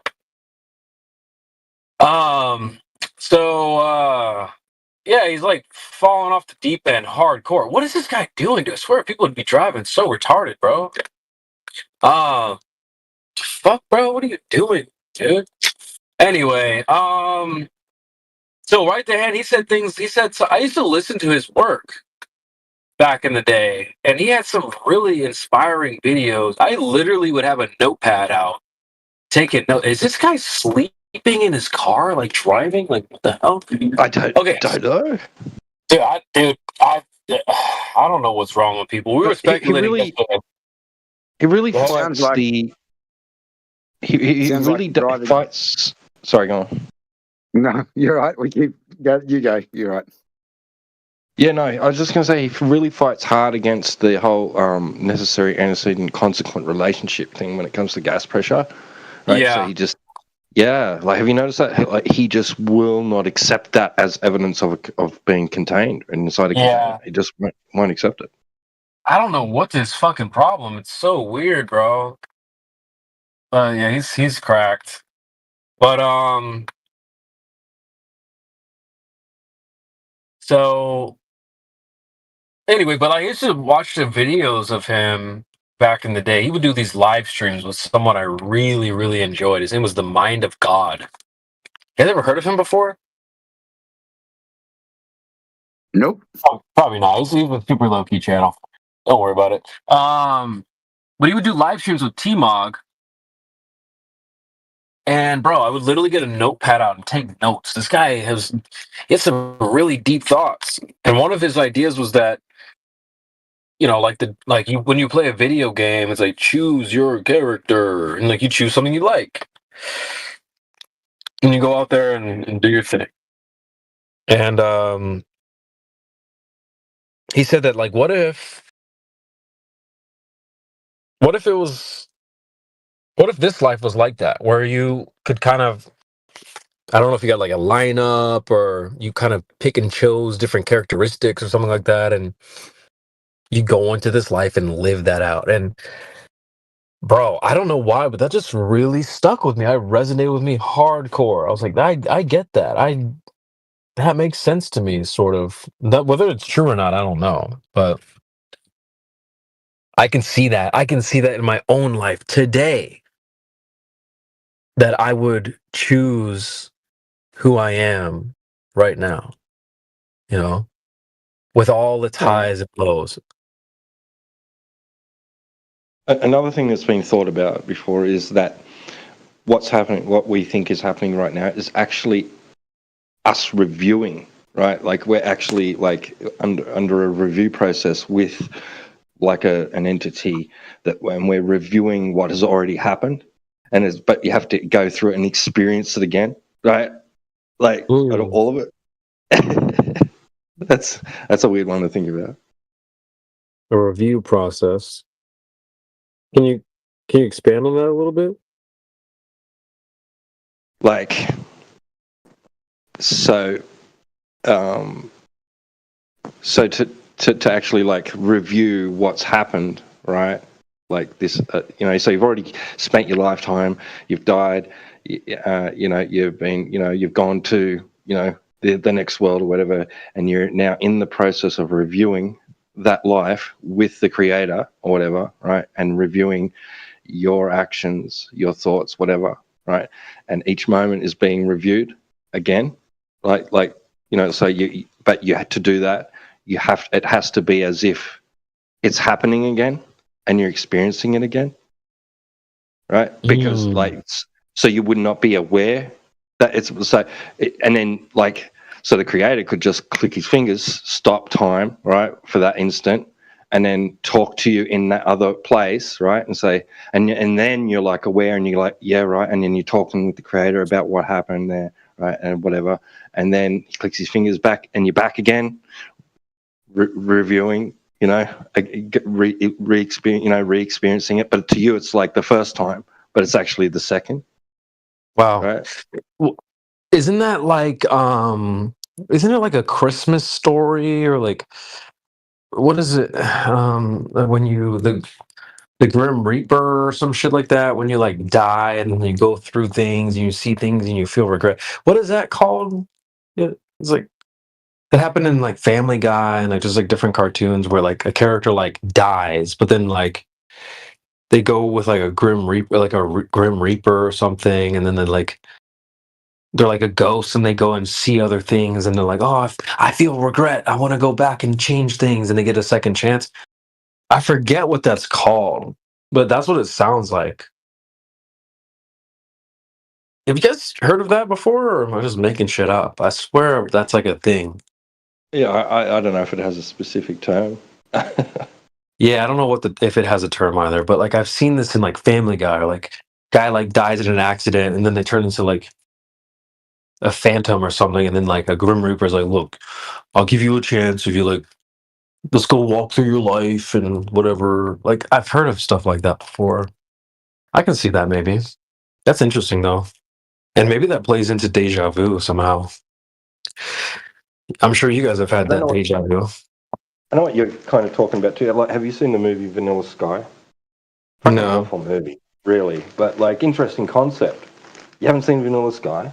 No. Tom Cruise? No, I've never seen it. Yeah. It's kind of in the vein of like, I don't know, like not really The Matrix, but it so I don't want to spoil it. Like if you don't care, I'll spoil it. But yeah, I can give you the punchline. Yeah, that's cool. Yeah, don't worry about it. Spoilers. Go ahead. So basically, like this guy's living his life, right? He's going through all this weird shit, like like things happen to him. Basically, he's got his love life, love triangles and shit going on, and car accidents and all this weird shit, right? And he's, but through it all, like he's like starting to realize there's something off, and what at the end of the movie, basically what it is that he paid to have this life experience, almost like a movie, but like you think you're in it and you forget that that's what you've done. So to you, it's all real. And then there's like a glitch in the program or something sometimes, and you start realizing like something's off, and you start realizing it's not reality, right? But yeah, like there's all these characters that play out in it and stuff. Like he's got this psychologist that's like being told he's not real, and he's like, no, I'm real, damn it, I'm a real person. Like this character is actually like convinced that he's real, but he's not. He's just a part of the program, right? So it's weird, but like, you know, like how would you even know, right? Like these are sort of like things like that you could think is happening, like that you wouldn't be able to prove it's not true, and you wouldn't be able to prove it is true.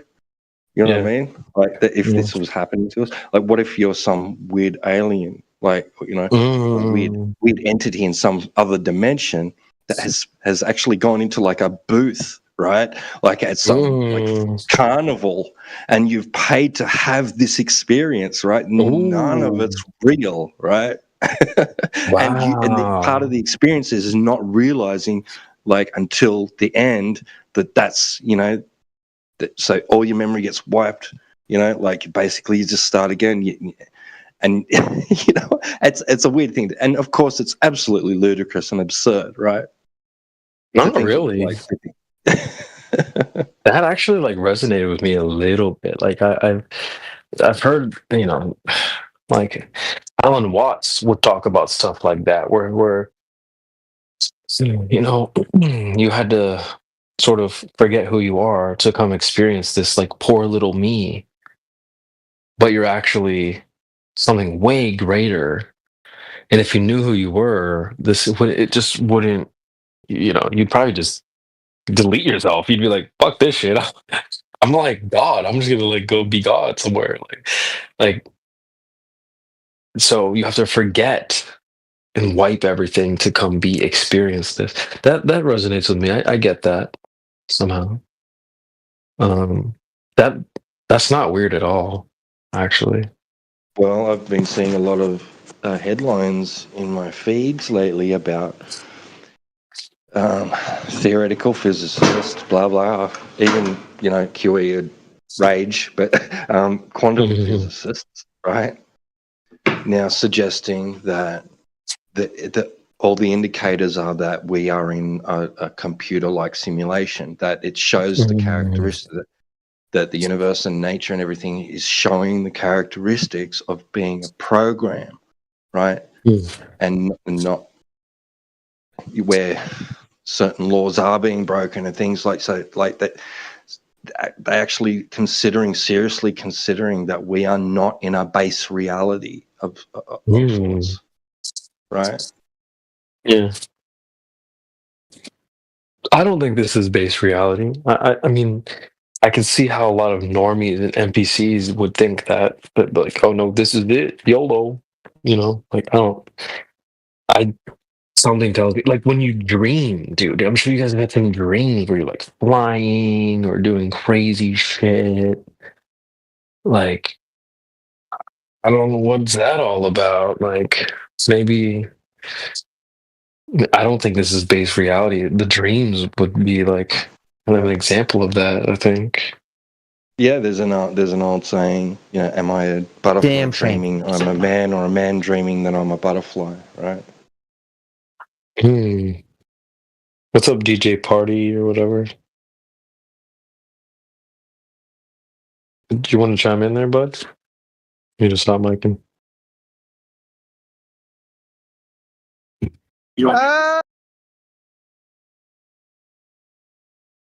Hey.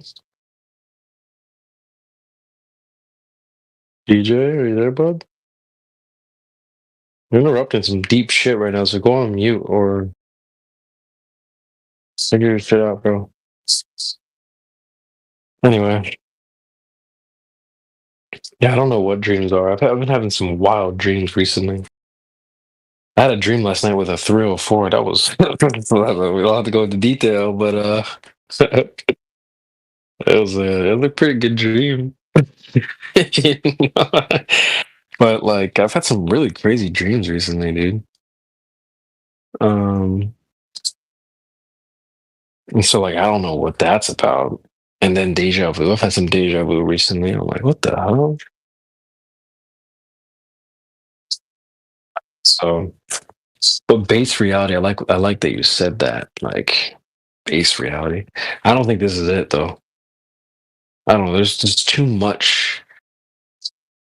There's too much of We talked about this last night a little bit. Like, there's so much good, but there's so much bad too. Like, so much bad. There's something off about this place in a way. I see people. It's the people, I think, is the weirdest thing.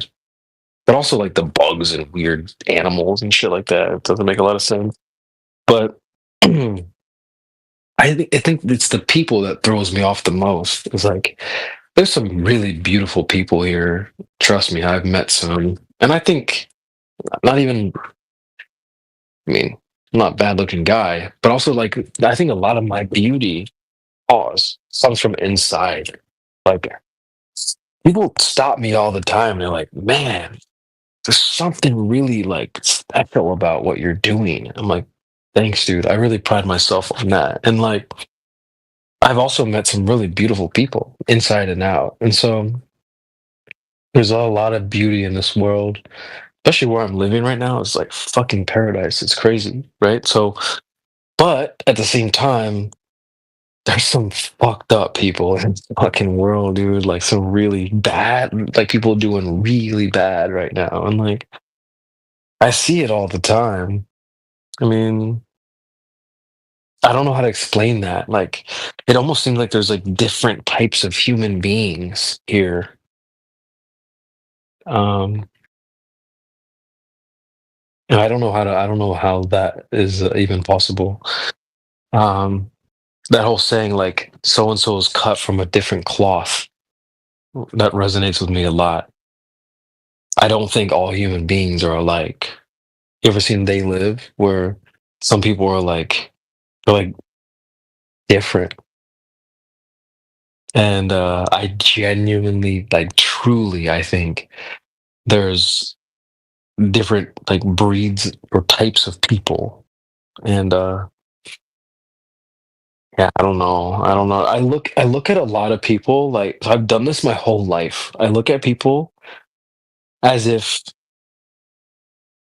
this is gonna sound kind of weird, but I look at people all the time as if we were, how do I say this?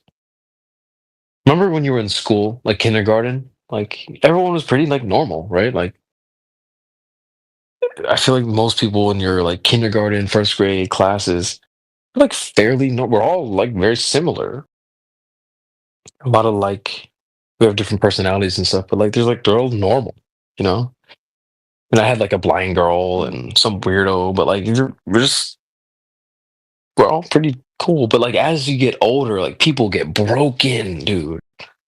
You know, and I still look at people like, man, what would it have been like if me and you were in the same kindergarten class? But I don't know, dude. I see people like so off the deep end, so fucked up and broken and cracked. And like not even just their mindset, but like literally their physical. We're twitching and clacked out. Like, bro, what the fuck? What happened? Where did you go left? You know? And I don't think it's just. Go ahead. Yeah. You remember the, you know, the movie Pitch Black, or the series of Riddick? No. What about it? Yep. You haven't seen any of the Chronicles of Riddick? I've heard of it. I'm really bad with Like, movies, bro. Mad action-packed sci-fi shit, right? So like Vin Diesel. So his race of the Furies, right? And what's special about his race, right? And he's like the last one, like that, because they got eradicated or something, right? Mm. Well, he's one of the few that are left. I don't know if there's any of his race left except for him. Don't know. But what's special about them is that they're untamable. Like there is no making them subject to your will, right? So like where, you know, these races came in and conquered, it was for them, it was, you will have to eradicate us because we will never submit to you, right? That was what's special about that race. That's what identified him as being, you know, different to all the other characters. You can't break them. You can chain them up. You can do whatever you want. You will not mentally control them, you know. But yeah, like where others just give in, they submit, they'll bend the knee, and they won't, right? So you get people like that, you know, like as when you said, like you get these different types of people, like different cuts of the cloth, right? That reminded me of that, and I know people that are like that. You can't tame them. Yeah, dude. I mean, that resonates with me pretty heavily. I feel like I'm one of those people. I like my favorite rapper. His name is AK the Savior, and he has a line where he's like, "My spirit ain't for sale," you know, and like I resonate with it. Like, I'll never break. Like, no matter what, I don't care. I don't care. You could offer me $1 gajillion. I'm never gonna do some skill guzzling stuff. Like, if you know what that means. Like, but I don't know. I resonate with that pretty heavily. Let me switch mics real quick for you guys. Should have a better mic for you guys. 1 second here.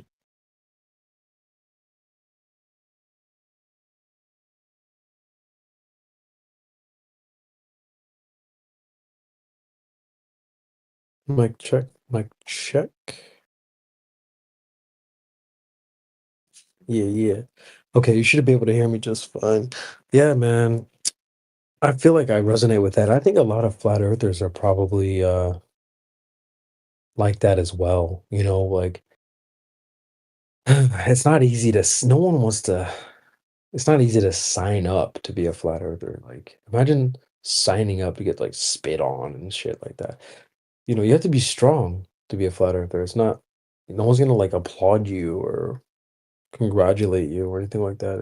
It's you got to go against the crowd, and and you can't sell your soul or anything like that.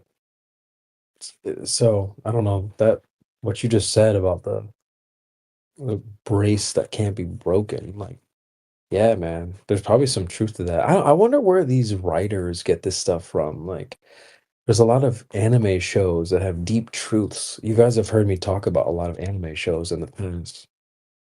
I used to do that CB's Anime Hour back in the home server, and like they have some deep truths in there too. Like, where did you get that from? You know, how did you piece that together? You know, so I don't know. Something also that I think about a lot too is like whoever was the first to do something, how did they come up with that? I mean, it's hard to explain. I could try to think of an example. But what comes to mind is like language. How did language get started? Who came up with, even like back, how did that even get started? Like languages, I'm a big language guy. I love, um, I'm more of a like speech, like language type of person. I've heard that you're either more of like a math guy or you're a language. You're English or you're math. Yeah. Are cut for one or the other. I'm very much more on the speech and language side than like mathematics. I think you guys can clearly see that as well. There are some people here that are more like mathematically minded. But I also like I often wonder, how did language even get started? We're just like clicking our tongues and breathing out and making noises and stuff, but you're conveying these like ideas, and you can make people laugh and stuff like that with your voice, and there's different inflections, and there's so many nuances when it comes to like speaking. How did that even get started? Who originated that, and was it God? Or did we always have that? Did we like click before like like like African people? Like, where did that all get going? So, or did someone come up with the idea to do it? Or I don't know. That stuff like that really interests me too. That would be like one thing of like how things began or got started, or like who made like a knife. How did like a knife become a thing? Or uh, cars. How did you come up with that? Like stuff like that really fascinates me. Or origins of things is really fascinating. Because there's things we take for granted that just like work. Like I said, language or your car or your computer, style, clothing. Like some things are just like traditional, classic, and they always hit. Who did that first? And I always find that really interesting. I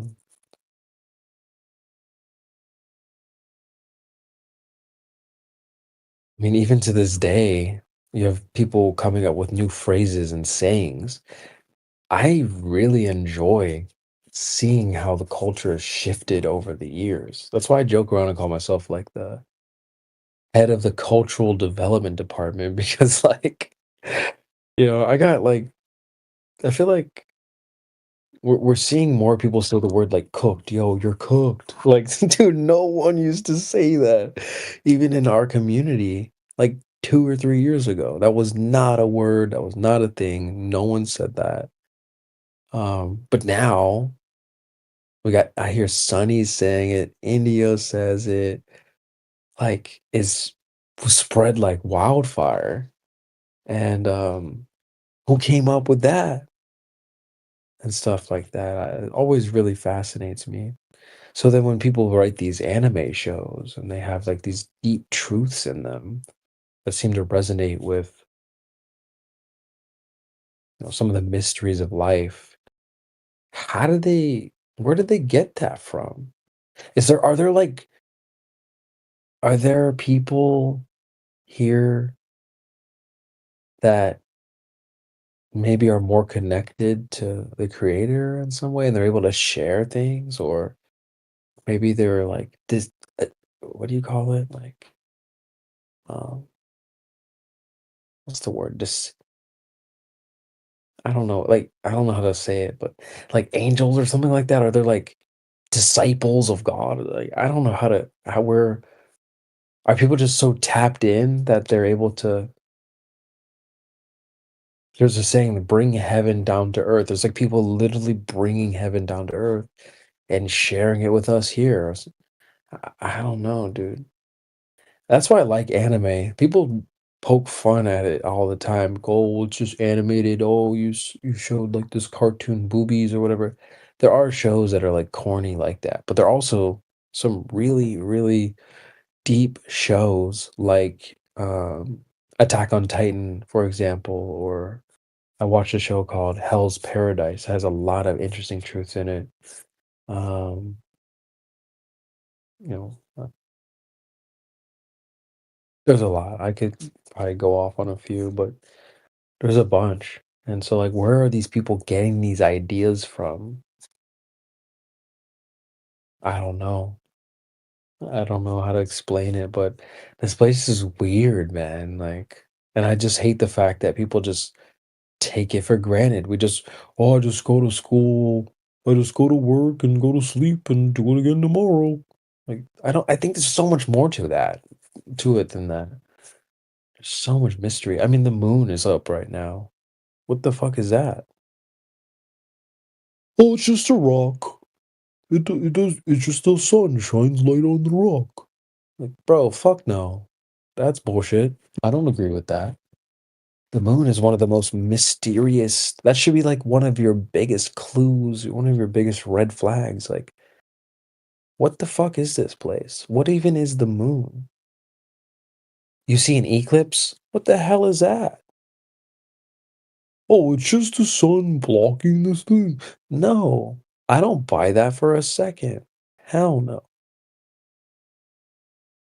It's stuff like that should be like the biggest clue that this place is weird. Eclipses, the phases of the moon. What, the sun? Does anyone even look at the sun? That thing is crazy. Oh, it's just a ball of gas, 93 million miles away. No, it's fucking not. I've done some sun gazing before. It's like it doesn't even look like a ball of gas or like a ball at all. I've heard people say it's like a portal or some shit. I don't know what that thing is. No freaking clue.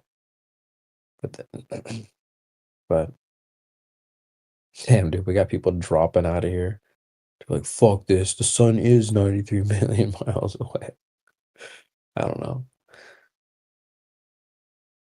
Maybe I'm just fucking yapping, chat, but I don't know. I just think this place is weird, and it sucks that more people don't even consider it. They don't think about it. They don't care.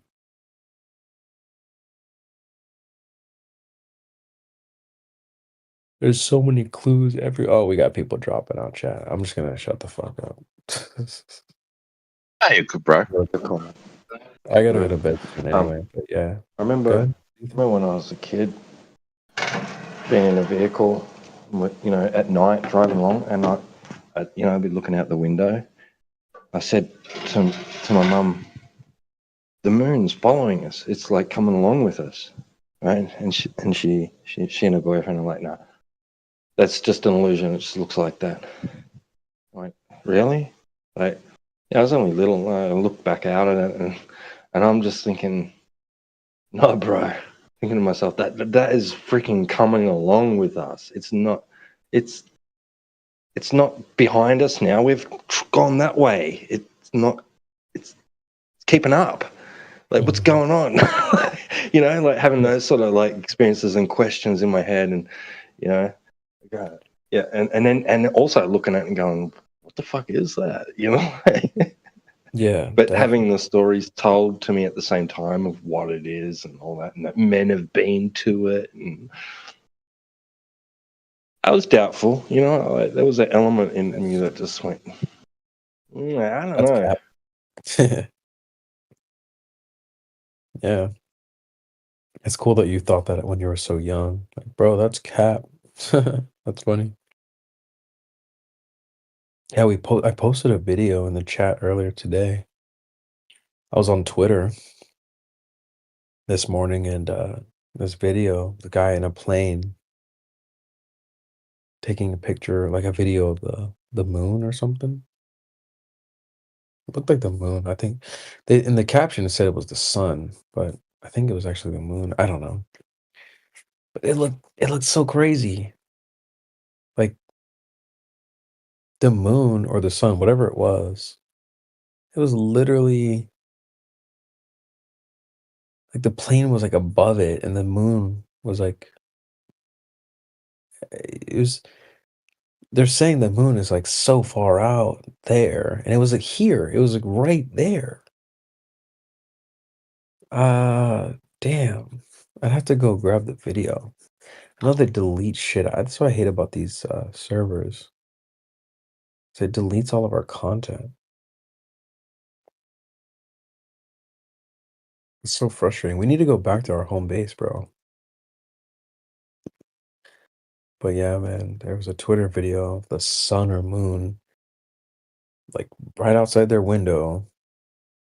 We also have Tim as well. Welcome, Tim. Is Australia so like fucking pushed in? Australia's not that small, Jesus Christ. Hello? Tim, you're hot micing, I think, unless you meant to tell us that.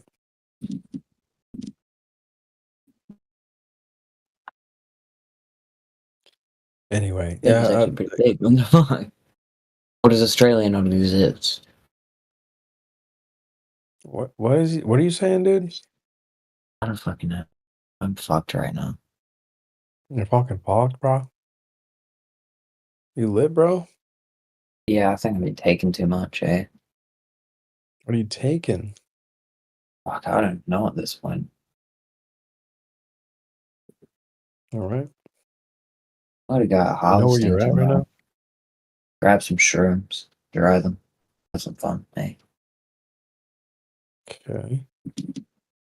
Interesting. Have you talked to flat earthers before? Nah, I don't even know what's going on, eh? Where are you from, buddy? New Zealand? New Zealand. Nice. You a Kiwi? Yeah. Yeah. Okay. What are you good? Yeah, no, I'm fine. I Okay. think. All right, mate. Just making sure. You want some like? It doesn't matter. You know where you're at right now? We're a bunch of flat earthers, bro. Oh, shit. Have you talked to flat earthers before? No, not really. Hmm. I could just give you a quick introduction. You don't have to stay, but if you want to, you're more than welcome. Well, there's nothing else for me to do. So, fuck it. All right. Where should we start? A lot of people think flat Earth is like a globe that's flattened. Uh-huh. That's not it, though. Because if you're gonna find memes and stuff on the internet where they put like we have like a solar system and there's like some sort of flattened Earth in there. And they're like, so how that's stupid. That doesn't make sense. How do you where's the edge? Where can I jump off? And blah blah blah blah blah. That's actually not what we think at all. It's unfortunate because most people are very confused, but they're also very upset and angry at flat Earth. They don't know really what it is. So they're like mad at their own ideas of it, which is kind of funny. But I think that anyone who believes in the globe is the globe itself is not the end of the world.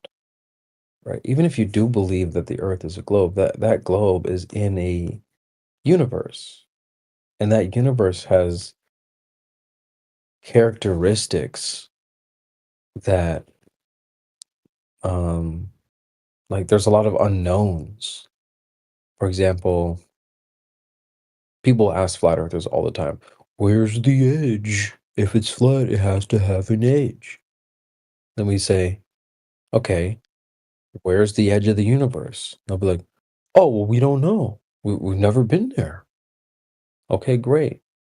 Why? Oh, well, it's really big. Oh, cool. So then they'll ask us, what shape is the flat Earth? Is it like a disc? Like, is it a dinosaur? Like, they'll ask stupid questions like A that. dinosaur? What the fuck? Yeah, dude, people troll all the time. So then I'll say, okay, what shape is the universe? And they'll go, oh, well, we don't know. Right? So I think a flat earther and someone who believes in the globe are a lot alike in the sense that we don't know where the edge is. This place is really big. We don't know what shape it is. Right? So, but like for some reason, flat Earth is like such a bad thing. But the universe is a lot like the flat Earth. It has the same characteristics, in my opinion. Yeah. When people talk about flat, are you in a room right now? Yeah, I'm not sitting outside. But then, if we're sitting outside, are you still technically in a room? Ooh, we can get to that. Actually, that's a good question. We can get that in a second. Are you outside? You're outside? No, I'm inside, but I'm just saying. You're inside. We'll get to that in a second. That's a good question. But look, I want you to take 30 seconds and just look around your room. Everything in your room has a surface. The walls, like maybe your watch, pillows, and like there's all kinds of stuff, right? Everything has a surface. You'll notice that the surfaces are either rounded in some way or there's going to be other surfaces that are not rounded. So, for example, I have a lot of mirror. round shit in this room. Yeah, you probably do. So, like I have this big mirror, and the mirror is like it's like a oval mirror. So, like the surface of the border of the mirror is rounded since it's like oval, but the mirror itself is not rounded. It's like it's flat. And then using bilinear reflection. Yeah. So like then you have like your floor and the walls and the ceiling. Those are probably not rounded. Right? Those are probably like flat in some way. But And the skirting then I around it, it's like a curve. yeah, curved or rounded. I have pillows on my bed here. The pillows are obviously like there's rounded there. So like you'll notice that there's only one or two options. Either a surface is going to be rounded or it's not going to be rounded. And so I would say all surfaces have this like dichotomous nature. It's either one or the other. And so I would say that that also applies to the surface of the earth. Now, I want to point out one thing. Like, for example, a lot of people have ceilings that are like really bumpy or like pointy or whatever, right? Or swirls or like different textures of the ceiling. Shitty paint job, yep. Shitty paint job, but some of them are like they like are intentionally they're like spiky or whatever. I don't know if you've ever had a ceiling like that. But yeah, paint job, whatever. But it's not like it's like curved up or curved down or anything. It's just a flat wall with like super bumps on it. And so, but when we talk about flat Earth, they're like, oh yeah, but there's like mountains, or oh yeah, but like the ocean has waves. It's like, yeah, that's like no different than the bumps on your ceiling, or if you have like a floor with carpet on it, the floor is still flat, but it's like bumpy and lumpy and stuff because of the Shit, carpet. hold up. My fucking screen just turned. Sorry, what were you saying? I was just saying that like people get confused when we say flat. They think it means like smooth, like perfectly smooth or something, but something can be flat and also bumpy at the same time. For example, let me grab you something real quick. Are you able to look at the chat? Yeah. Let me post something for you real fast. Here. This is in a like a coffee shop back in my hometown. This is a table. I'm posting it right now. Bam. Here's a table. You'll notice that the table has like grooves and stuff in it, right? See how like crazy like grooved that table is?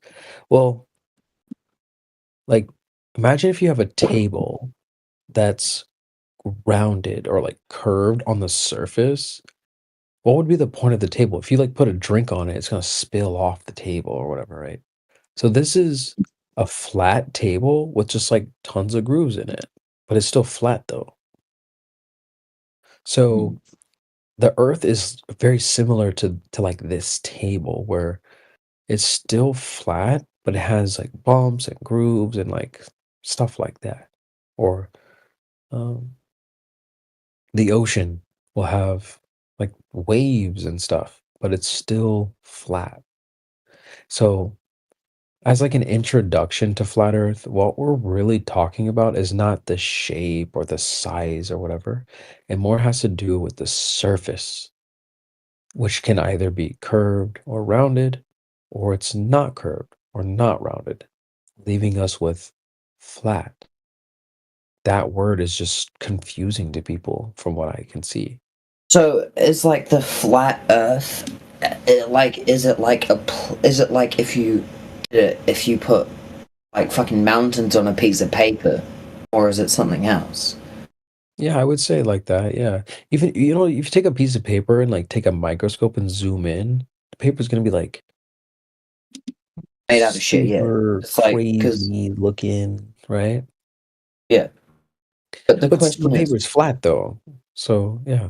Go ahead. are you open-minded? Like, if you actually knew, right, you were going into space, right? You actually had proof that you were going up there. It wasn't some hoax or some shit, and you saw that the Earth was round, right?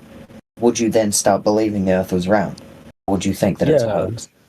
This isn't like some sort of like, oh, we just hate the globe just because, like, oh, yeah, I'm so flat earth, I'm never gonna change my mind. I think that these flat earthers, we weren't born this way. Everyone here, for like 99.9% of flat earthers, were just normal people who believed in the globe like everyone else.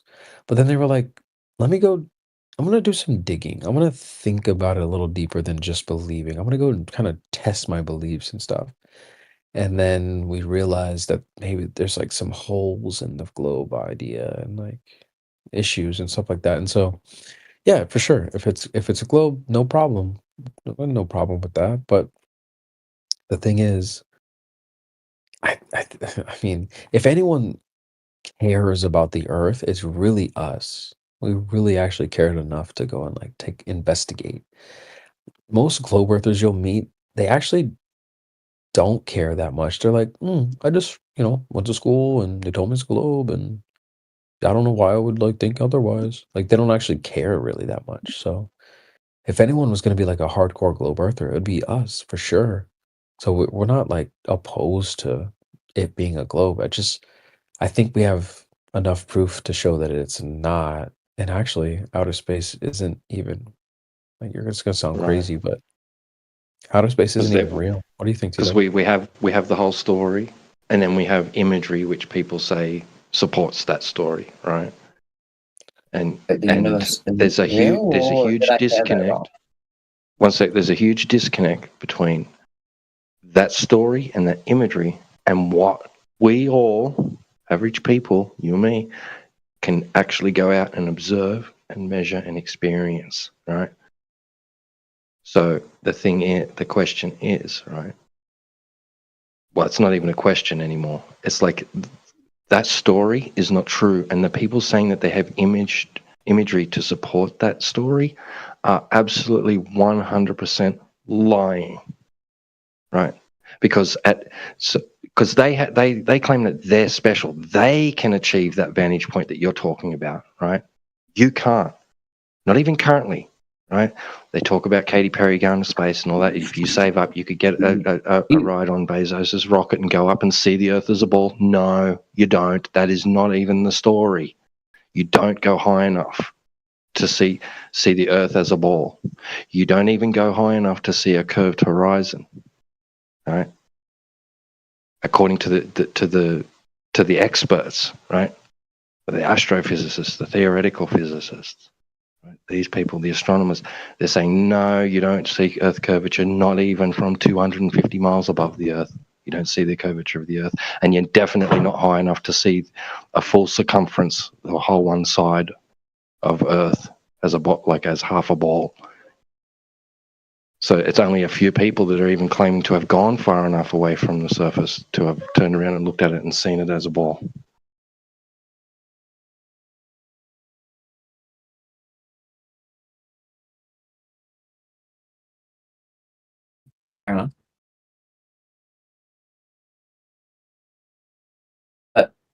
If you were to fly in a straight line, what would happen? Would you hit a wall or something? Or I don't actually know.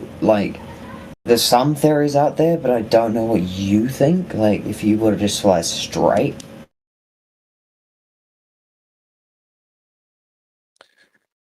We get this question a lot. Chat, I'm falling asleep. Someone's gonna have to take over here in a second. But think about if the Earth is a globe, you're not actually going straight, you're going in a circle around the globe. Yeah. Right? What I mean is one direction. If you went in one direction, what do you think would happen?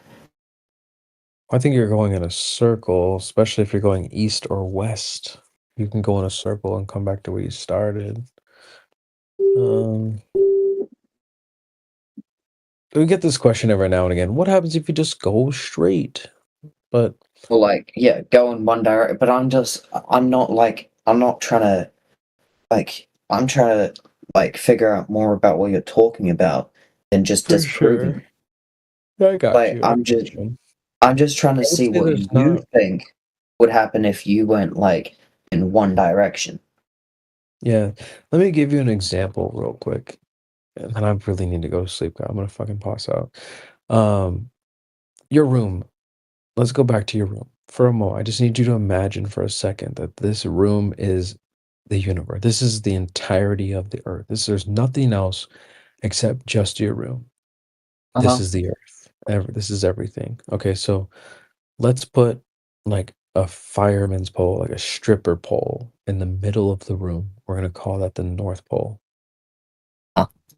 Okay. So if that's the north, then we have to think about where south would be. And south would be the walls around your room. So we have north in the center, and then everything away from the center is your south. So, like, let's say we have our back to the pole, and we're going to go in a straight line towards the wall. We're heading south. Eventually, you're going to hit the wall. Now, if you turn around and you walk towards the pole, you're going north. Once you pass the pole and you're going back towards the wall, now you're going south again. So that's north. That's going north and going south. Now, if you're going to go east and west, you would need to do a circle around the pole. One direction would be east and the other direction would be west. So, like, let's say you mark an X on the floor, and then you stand in that spot, and then you go one direction east. Go around the pole, and you come right back to the X. That's one direction. Now, on the globe, if you go in one direction, like east and west, you're just going in a circle around the globe, and you come back where you started. So really, it's kind of the same. You just do a circle. Now, you might say, like, well, what happens if you go like north and south on a globe? But the problem is no one actually travels that way, from my understanding. No one flies over the South Pole or anything like that. I think that's like illegal or dangerous or whatever. You technically, well, you do. You People could do like hypothetically, but I don't fly think they over the do that. South Pole. Well, they're not fully over it, right? But they fly that way. Usually they'll take a helicopter maybe from New Zealand because it's closer, and then you land down. And then that's kind of like fucking because you're gonna fly into it, right? But if you had enough fuel and you went straight and you never hit a wall, straight as in like one direction, sorry, I should say, and you didn't hit a wall, what would you think then? Do you think they turned around or? Well, I mean, like hypothetically, you could definitely travel north to south on a globe. That's hypothetically, but we have to actually apply your example in reality. And there's a couple things here that we could address. Number one, Antarctica is like a no-fly zone. Like people don't actually fly over it to go around the globe or anything like that. There's like a couple videos online that talk about this. Like Antarctica, like there's a couple reasons why it's like dangerous for one. Like if you have to like land the plane for like an emergency landing, like why would you wouldn't want to fly over the South Pole. It's like super dangerous. And then number two, this isn't GTA, where you can like take a jet and just like fly on your own. You do have to no, that's not what I'm saying. I'm saying like I know that's what you're saying. We don't realistically have the fuel to even if we were allowed to, and even if we could go in one direction and end up where we started, we realistically wouldn't have the fuel for that, right? It's like right. The Earth is massive, but another question is, how do you think time zones work? Yeah, from what I've heard, it's like a political thing. But also think about a clock.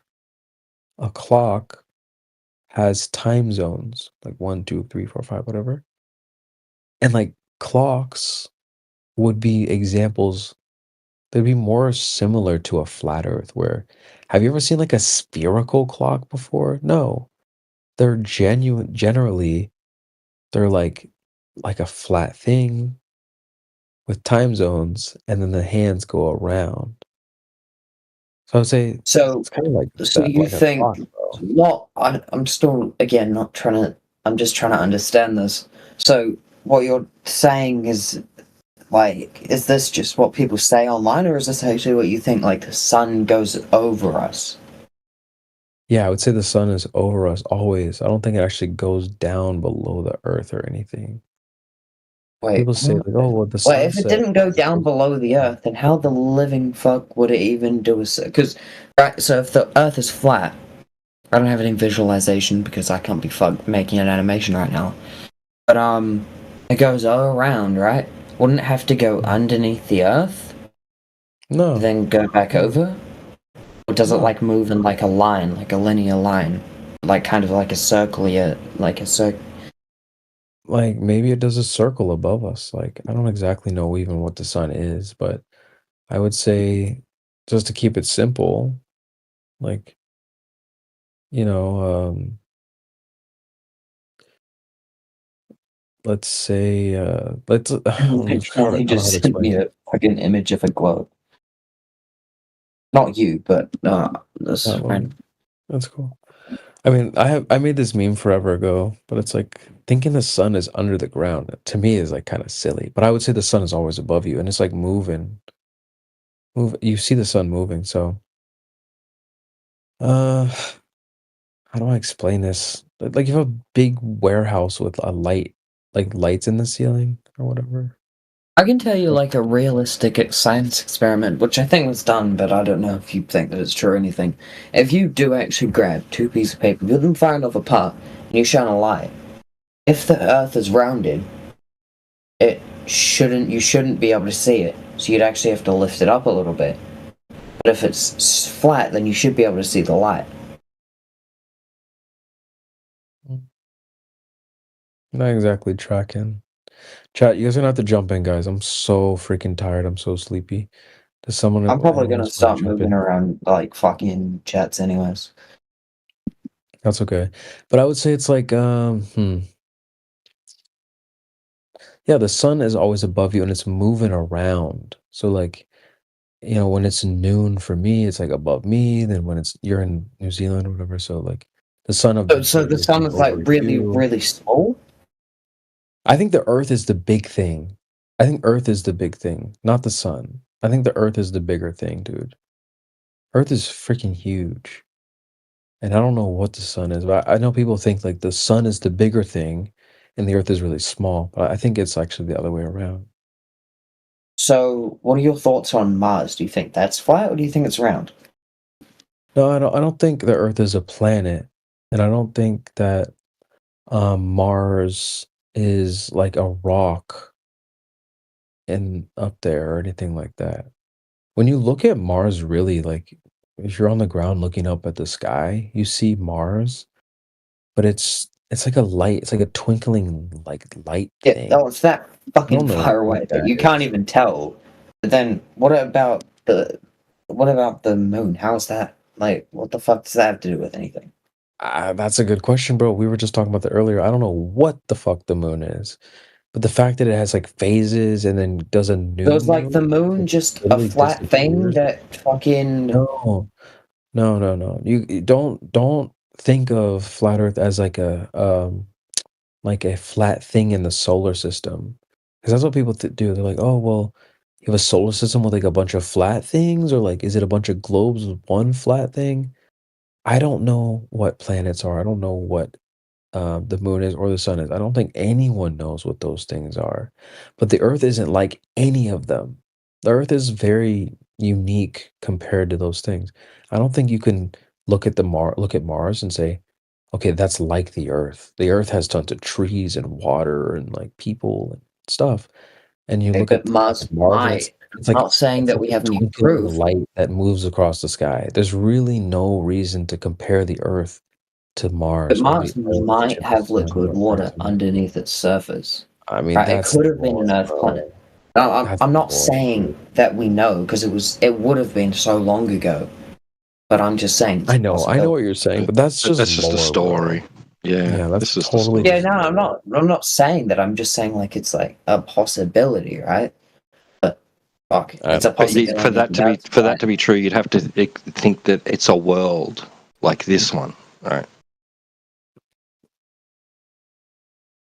Yeah, there's nothing up there that's like the Earth, in my opinion. Earth is like so different. You know how people say like, "Yo, I'm built So different." you The think Earth is that built we're different, bro. alone in this fucking universe? I don't think we're in a universe, dude. Okay, so what do you actually think we're in? Because I'm gonna say things that I kind of understand. One sec. Come on. Horizontal's trying to get in. Who's horizontal? I was just gonna say we are on the ground. We are on the Earth, not in. Like you're thinking of like you're in some planet or something, like a pizza planet floating through space. That none of us are saying that. We're just saying that you're on the ground, man. Welcome Yeah, to the floor. You see Flat stuff Earth is. above you. It's Yeah, moving sorry. above you. Is he low for you guys? Let me see if I have him turned up. Yeah, I got Yeah, you he's turned really up. low. Yeah. I got you turned Come on, up, and you're still low. Ether guys, he just jumped out.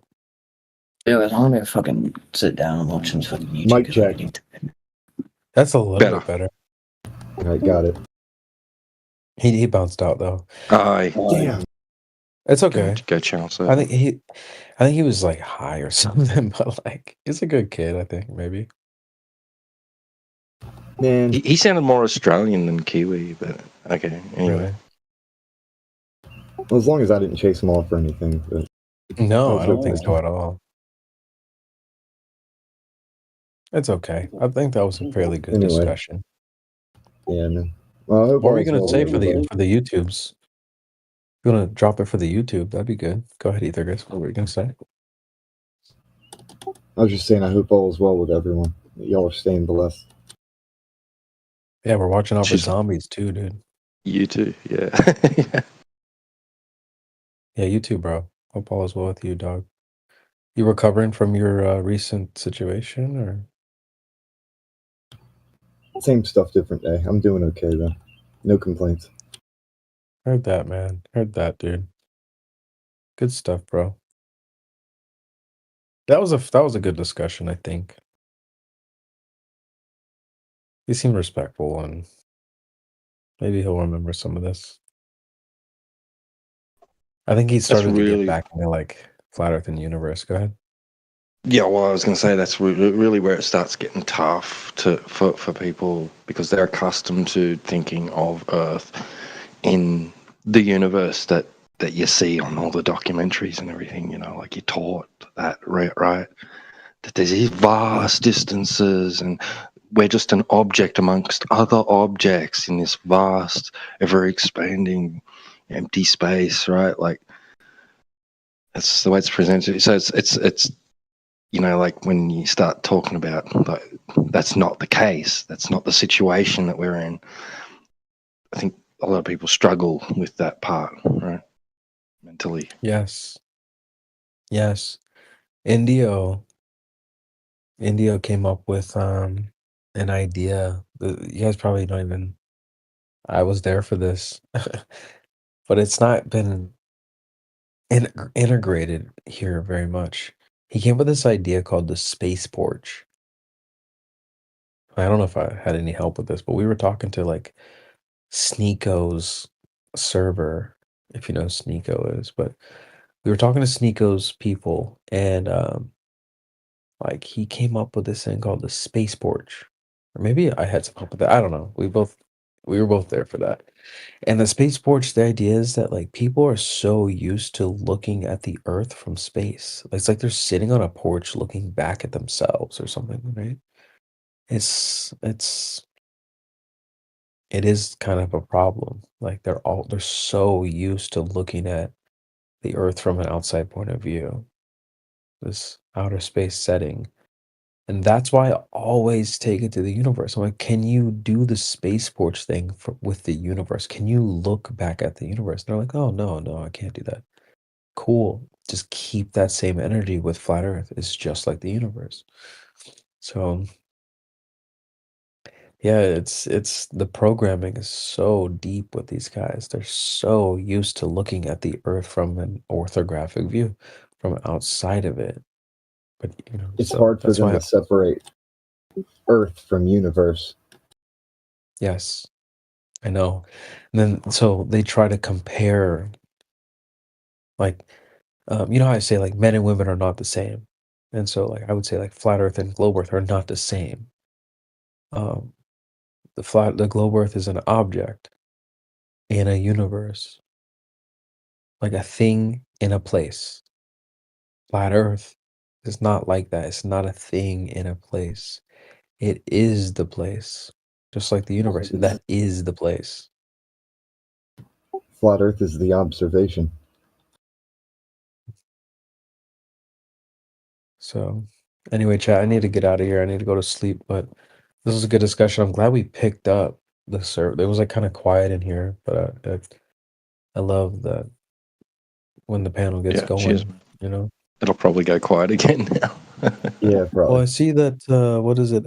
Aladdin Art joined. If you guys want to try to talk to them, Aladdin Art. But yeah, man, Yeah, for sure.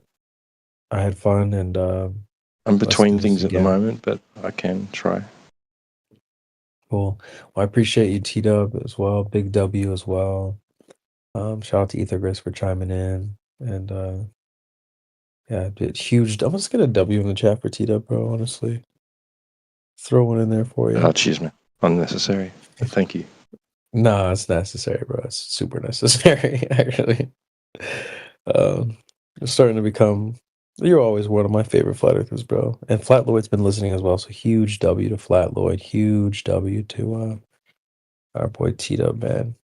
Oh, I was gonna say I had this guy from Australia came into work today. I was like, "Oh, we're gonna have to chuck some prawns on the barbie for you tonight." He's a good guy. I need to come up with some more banter, but yeah, man. Anyway, appreciate you guys, and hope you have a good night, good day, all that good Yeah, man. stuff. Cheers, see you around. CB. Awesome, stuff. fellas. We'll do Big this again W's to you. tomorrow. Hell yeah, hell yeah. Awesome, man. All right, well, you guys take care and peace. Peace, man. Catch you later, CB.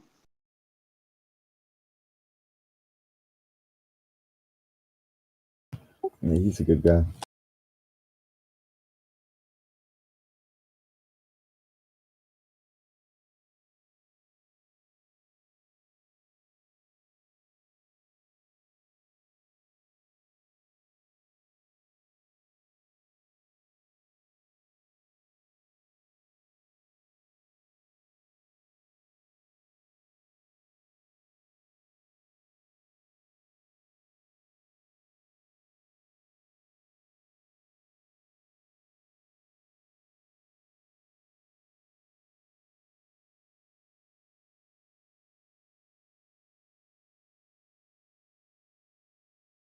Oh, there's Effie Batman. Hey, man. Did you get you got the signal from Eric? Was it Eric? What did he say?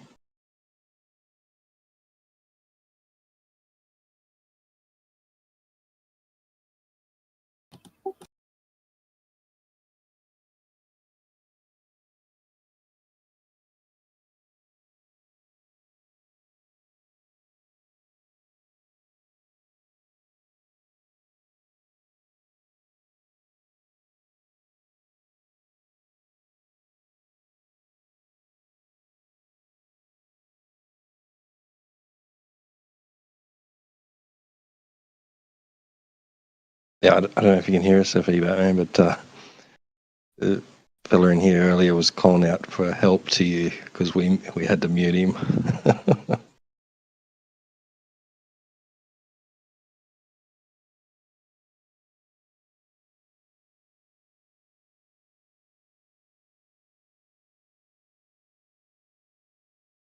We had to give him a slap on the wrist and learn some chat etiquette.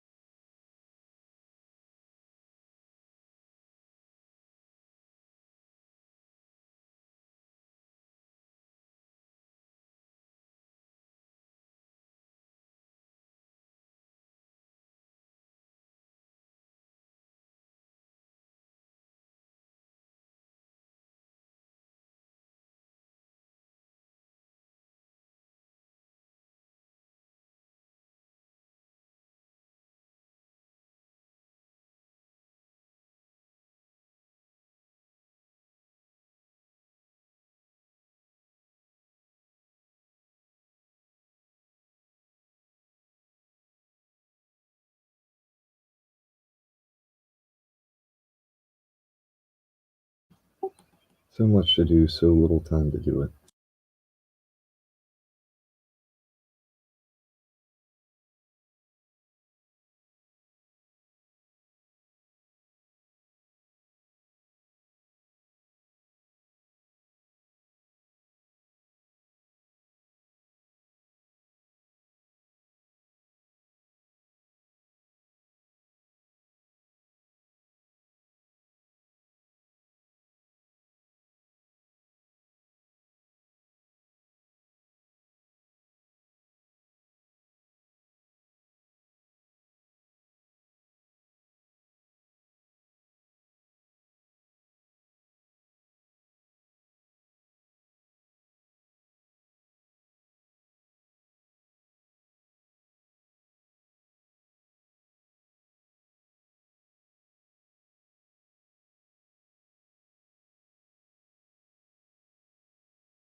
Welcome.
Ja, was ist das, Mann? Ja, ik ben nog eens een keer in Discord. English. Hello guys, hello guys. The earth is flat.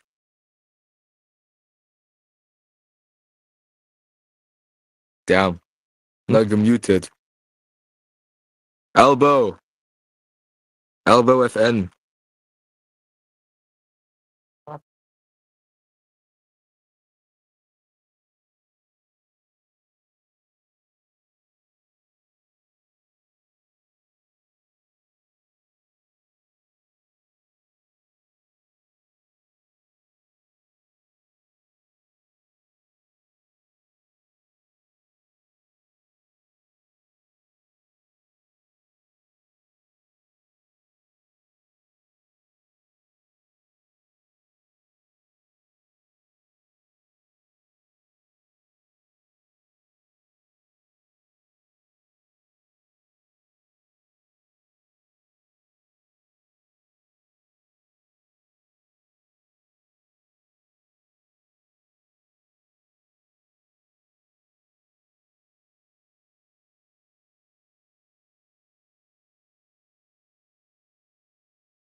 Welcome, Bump.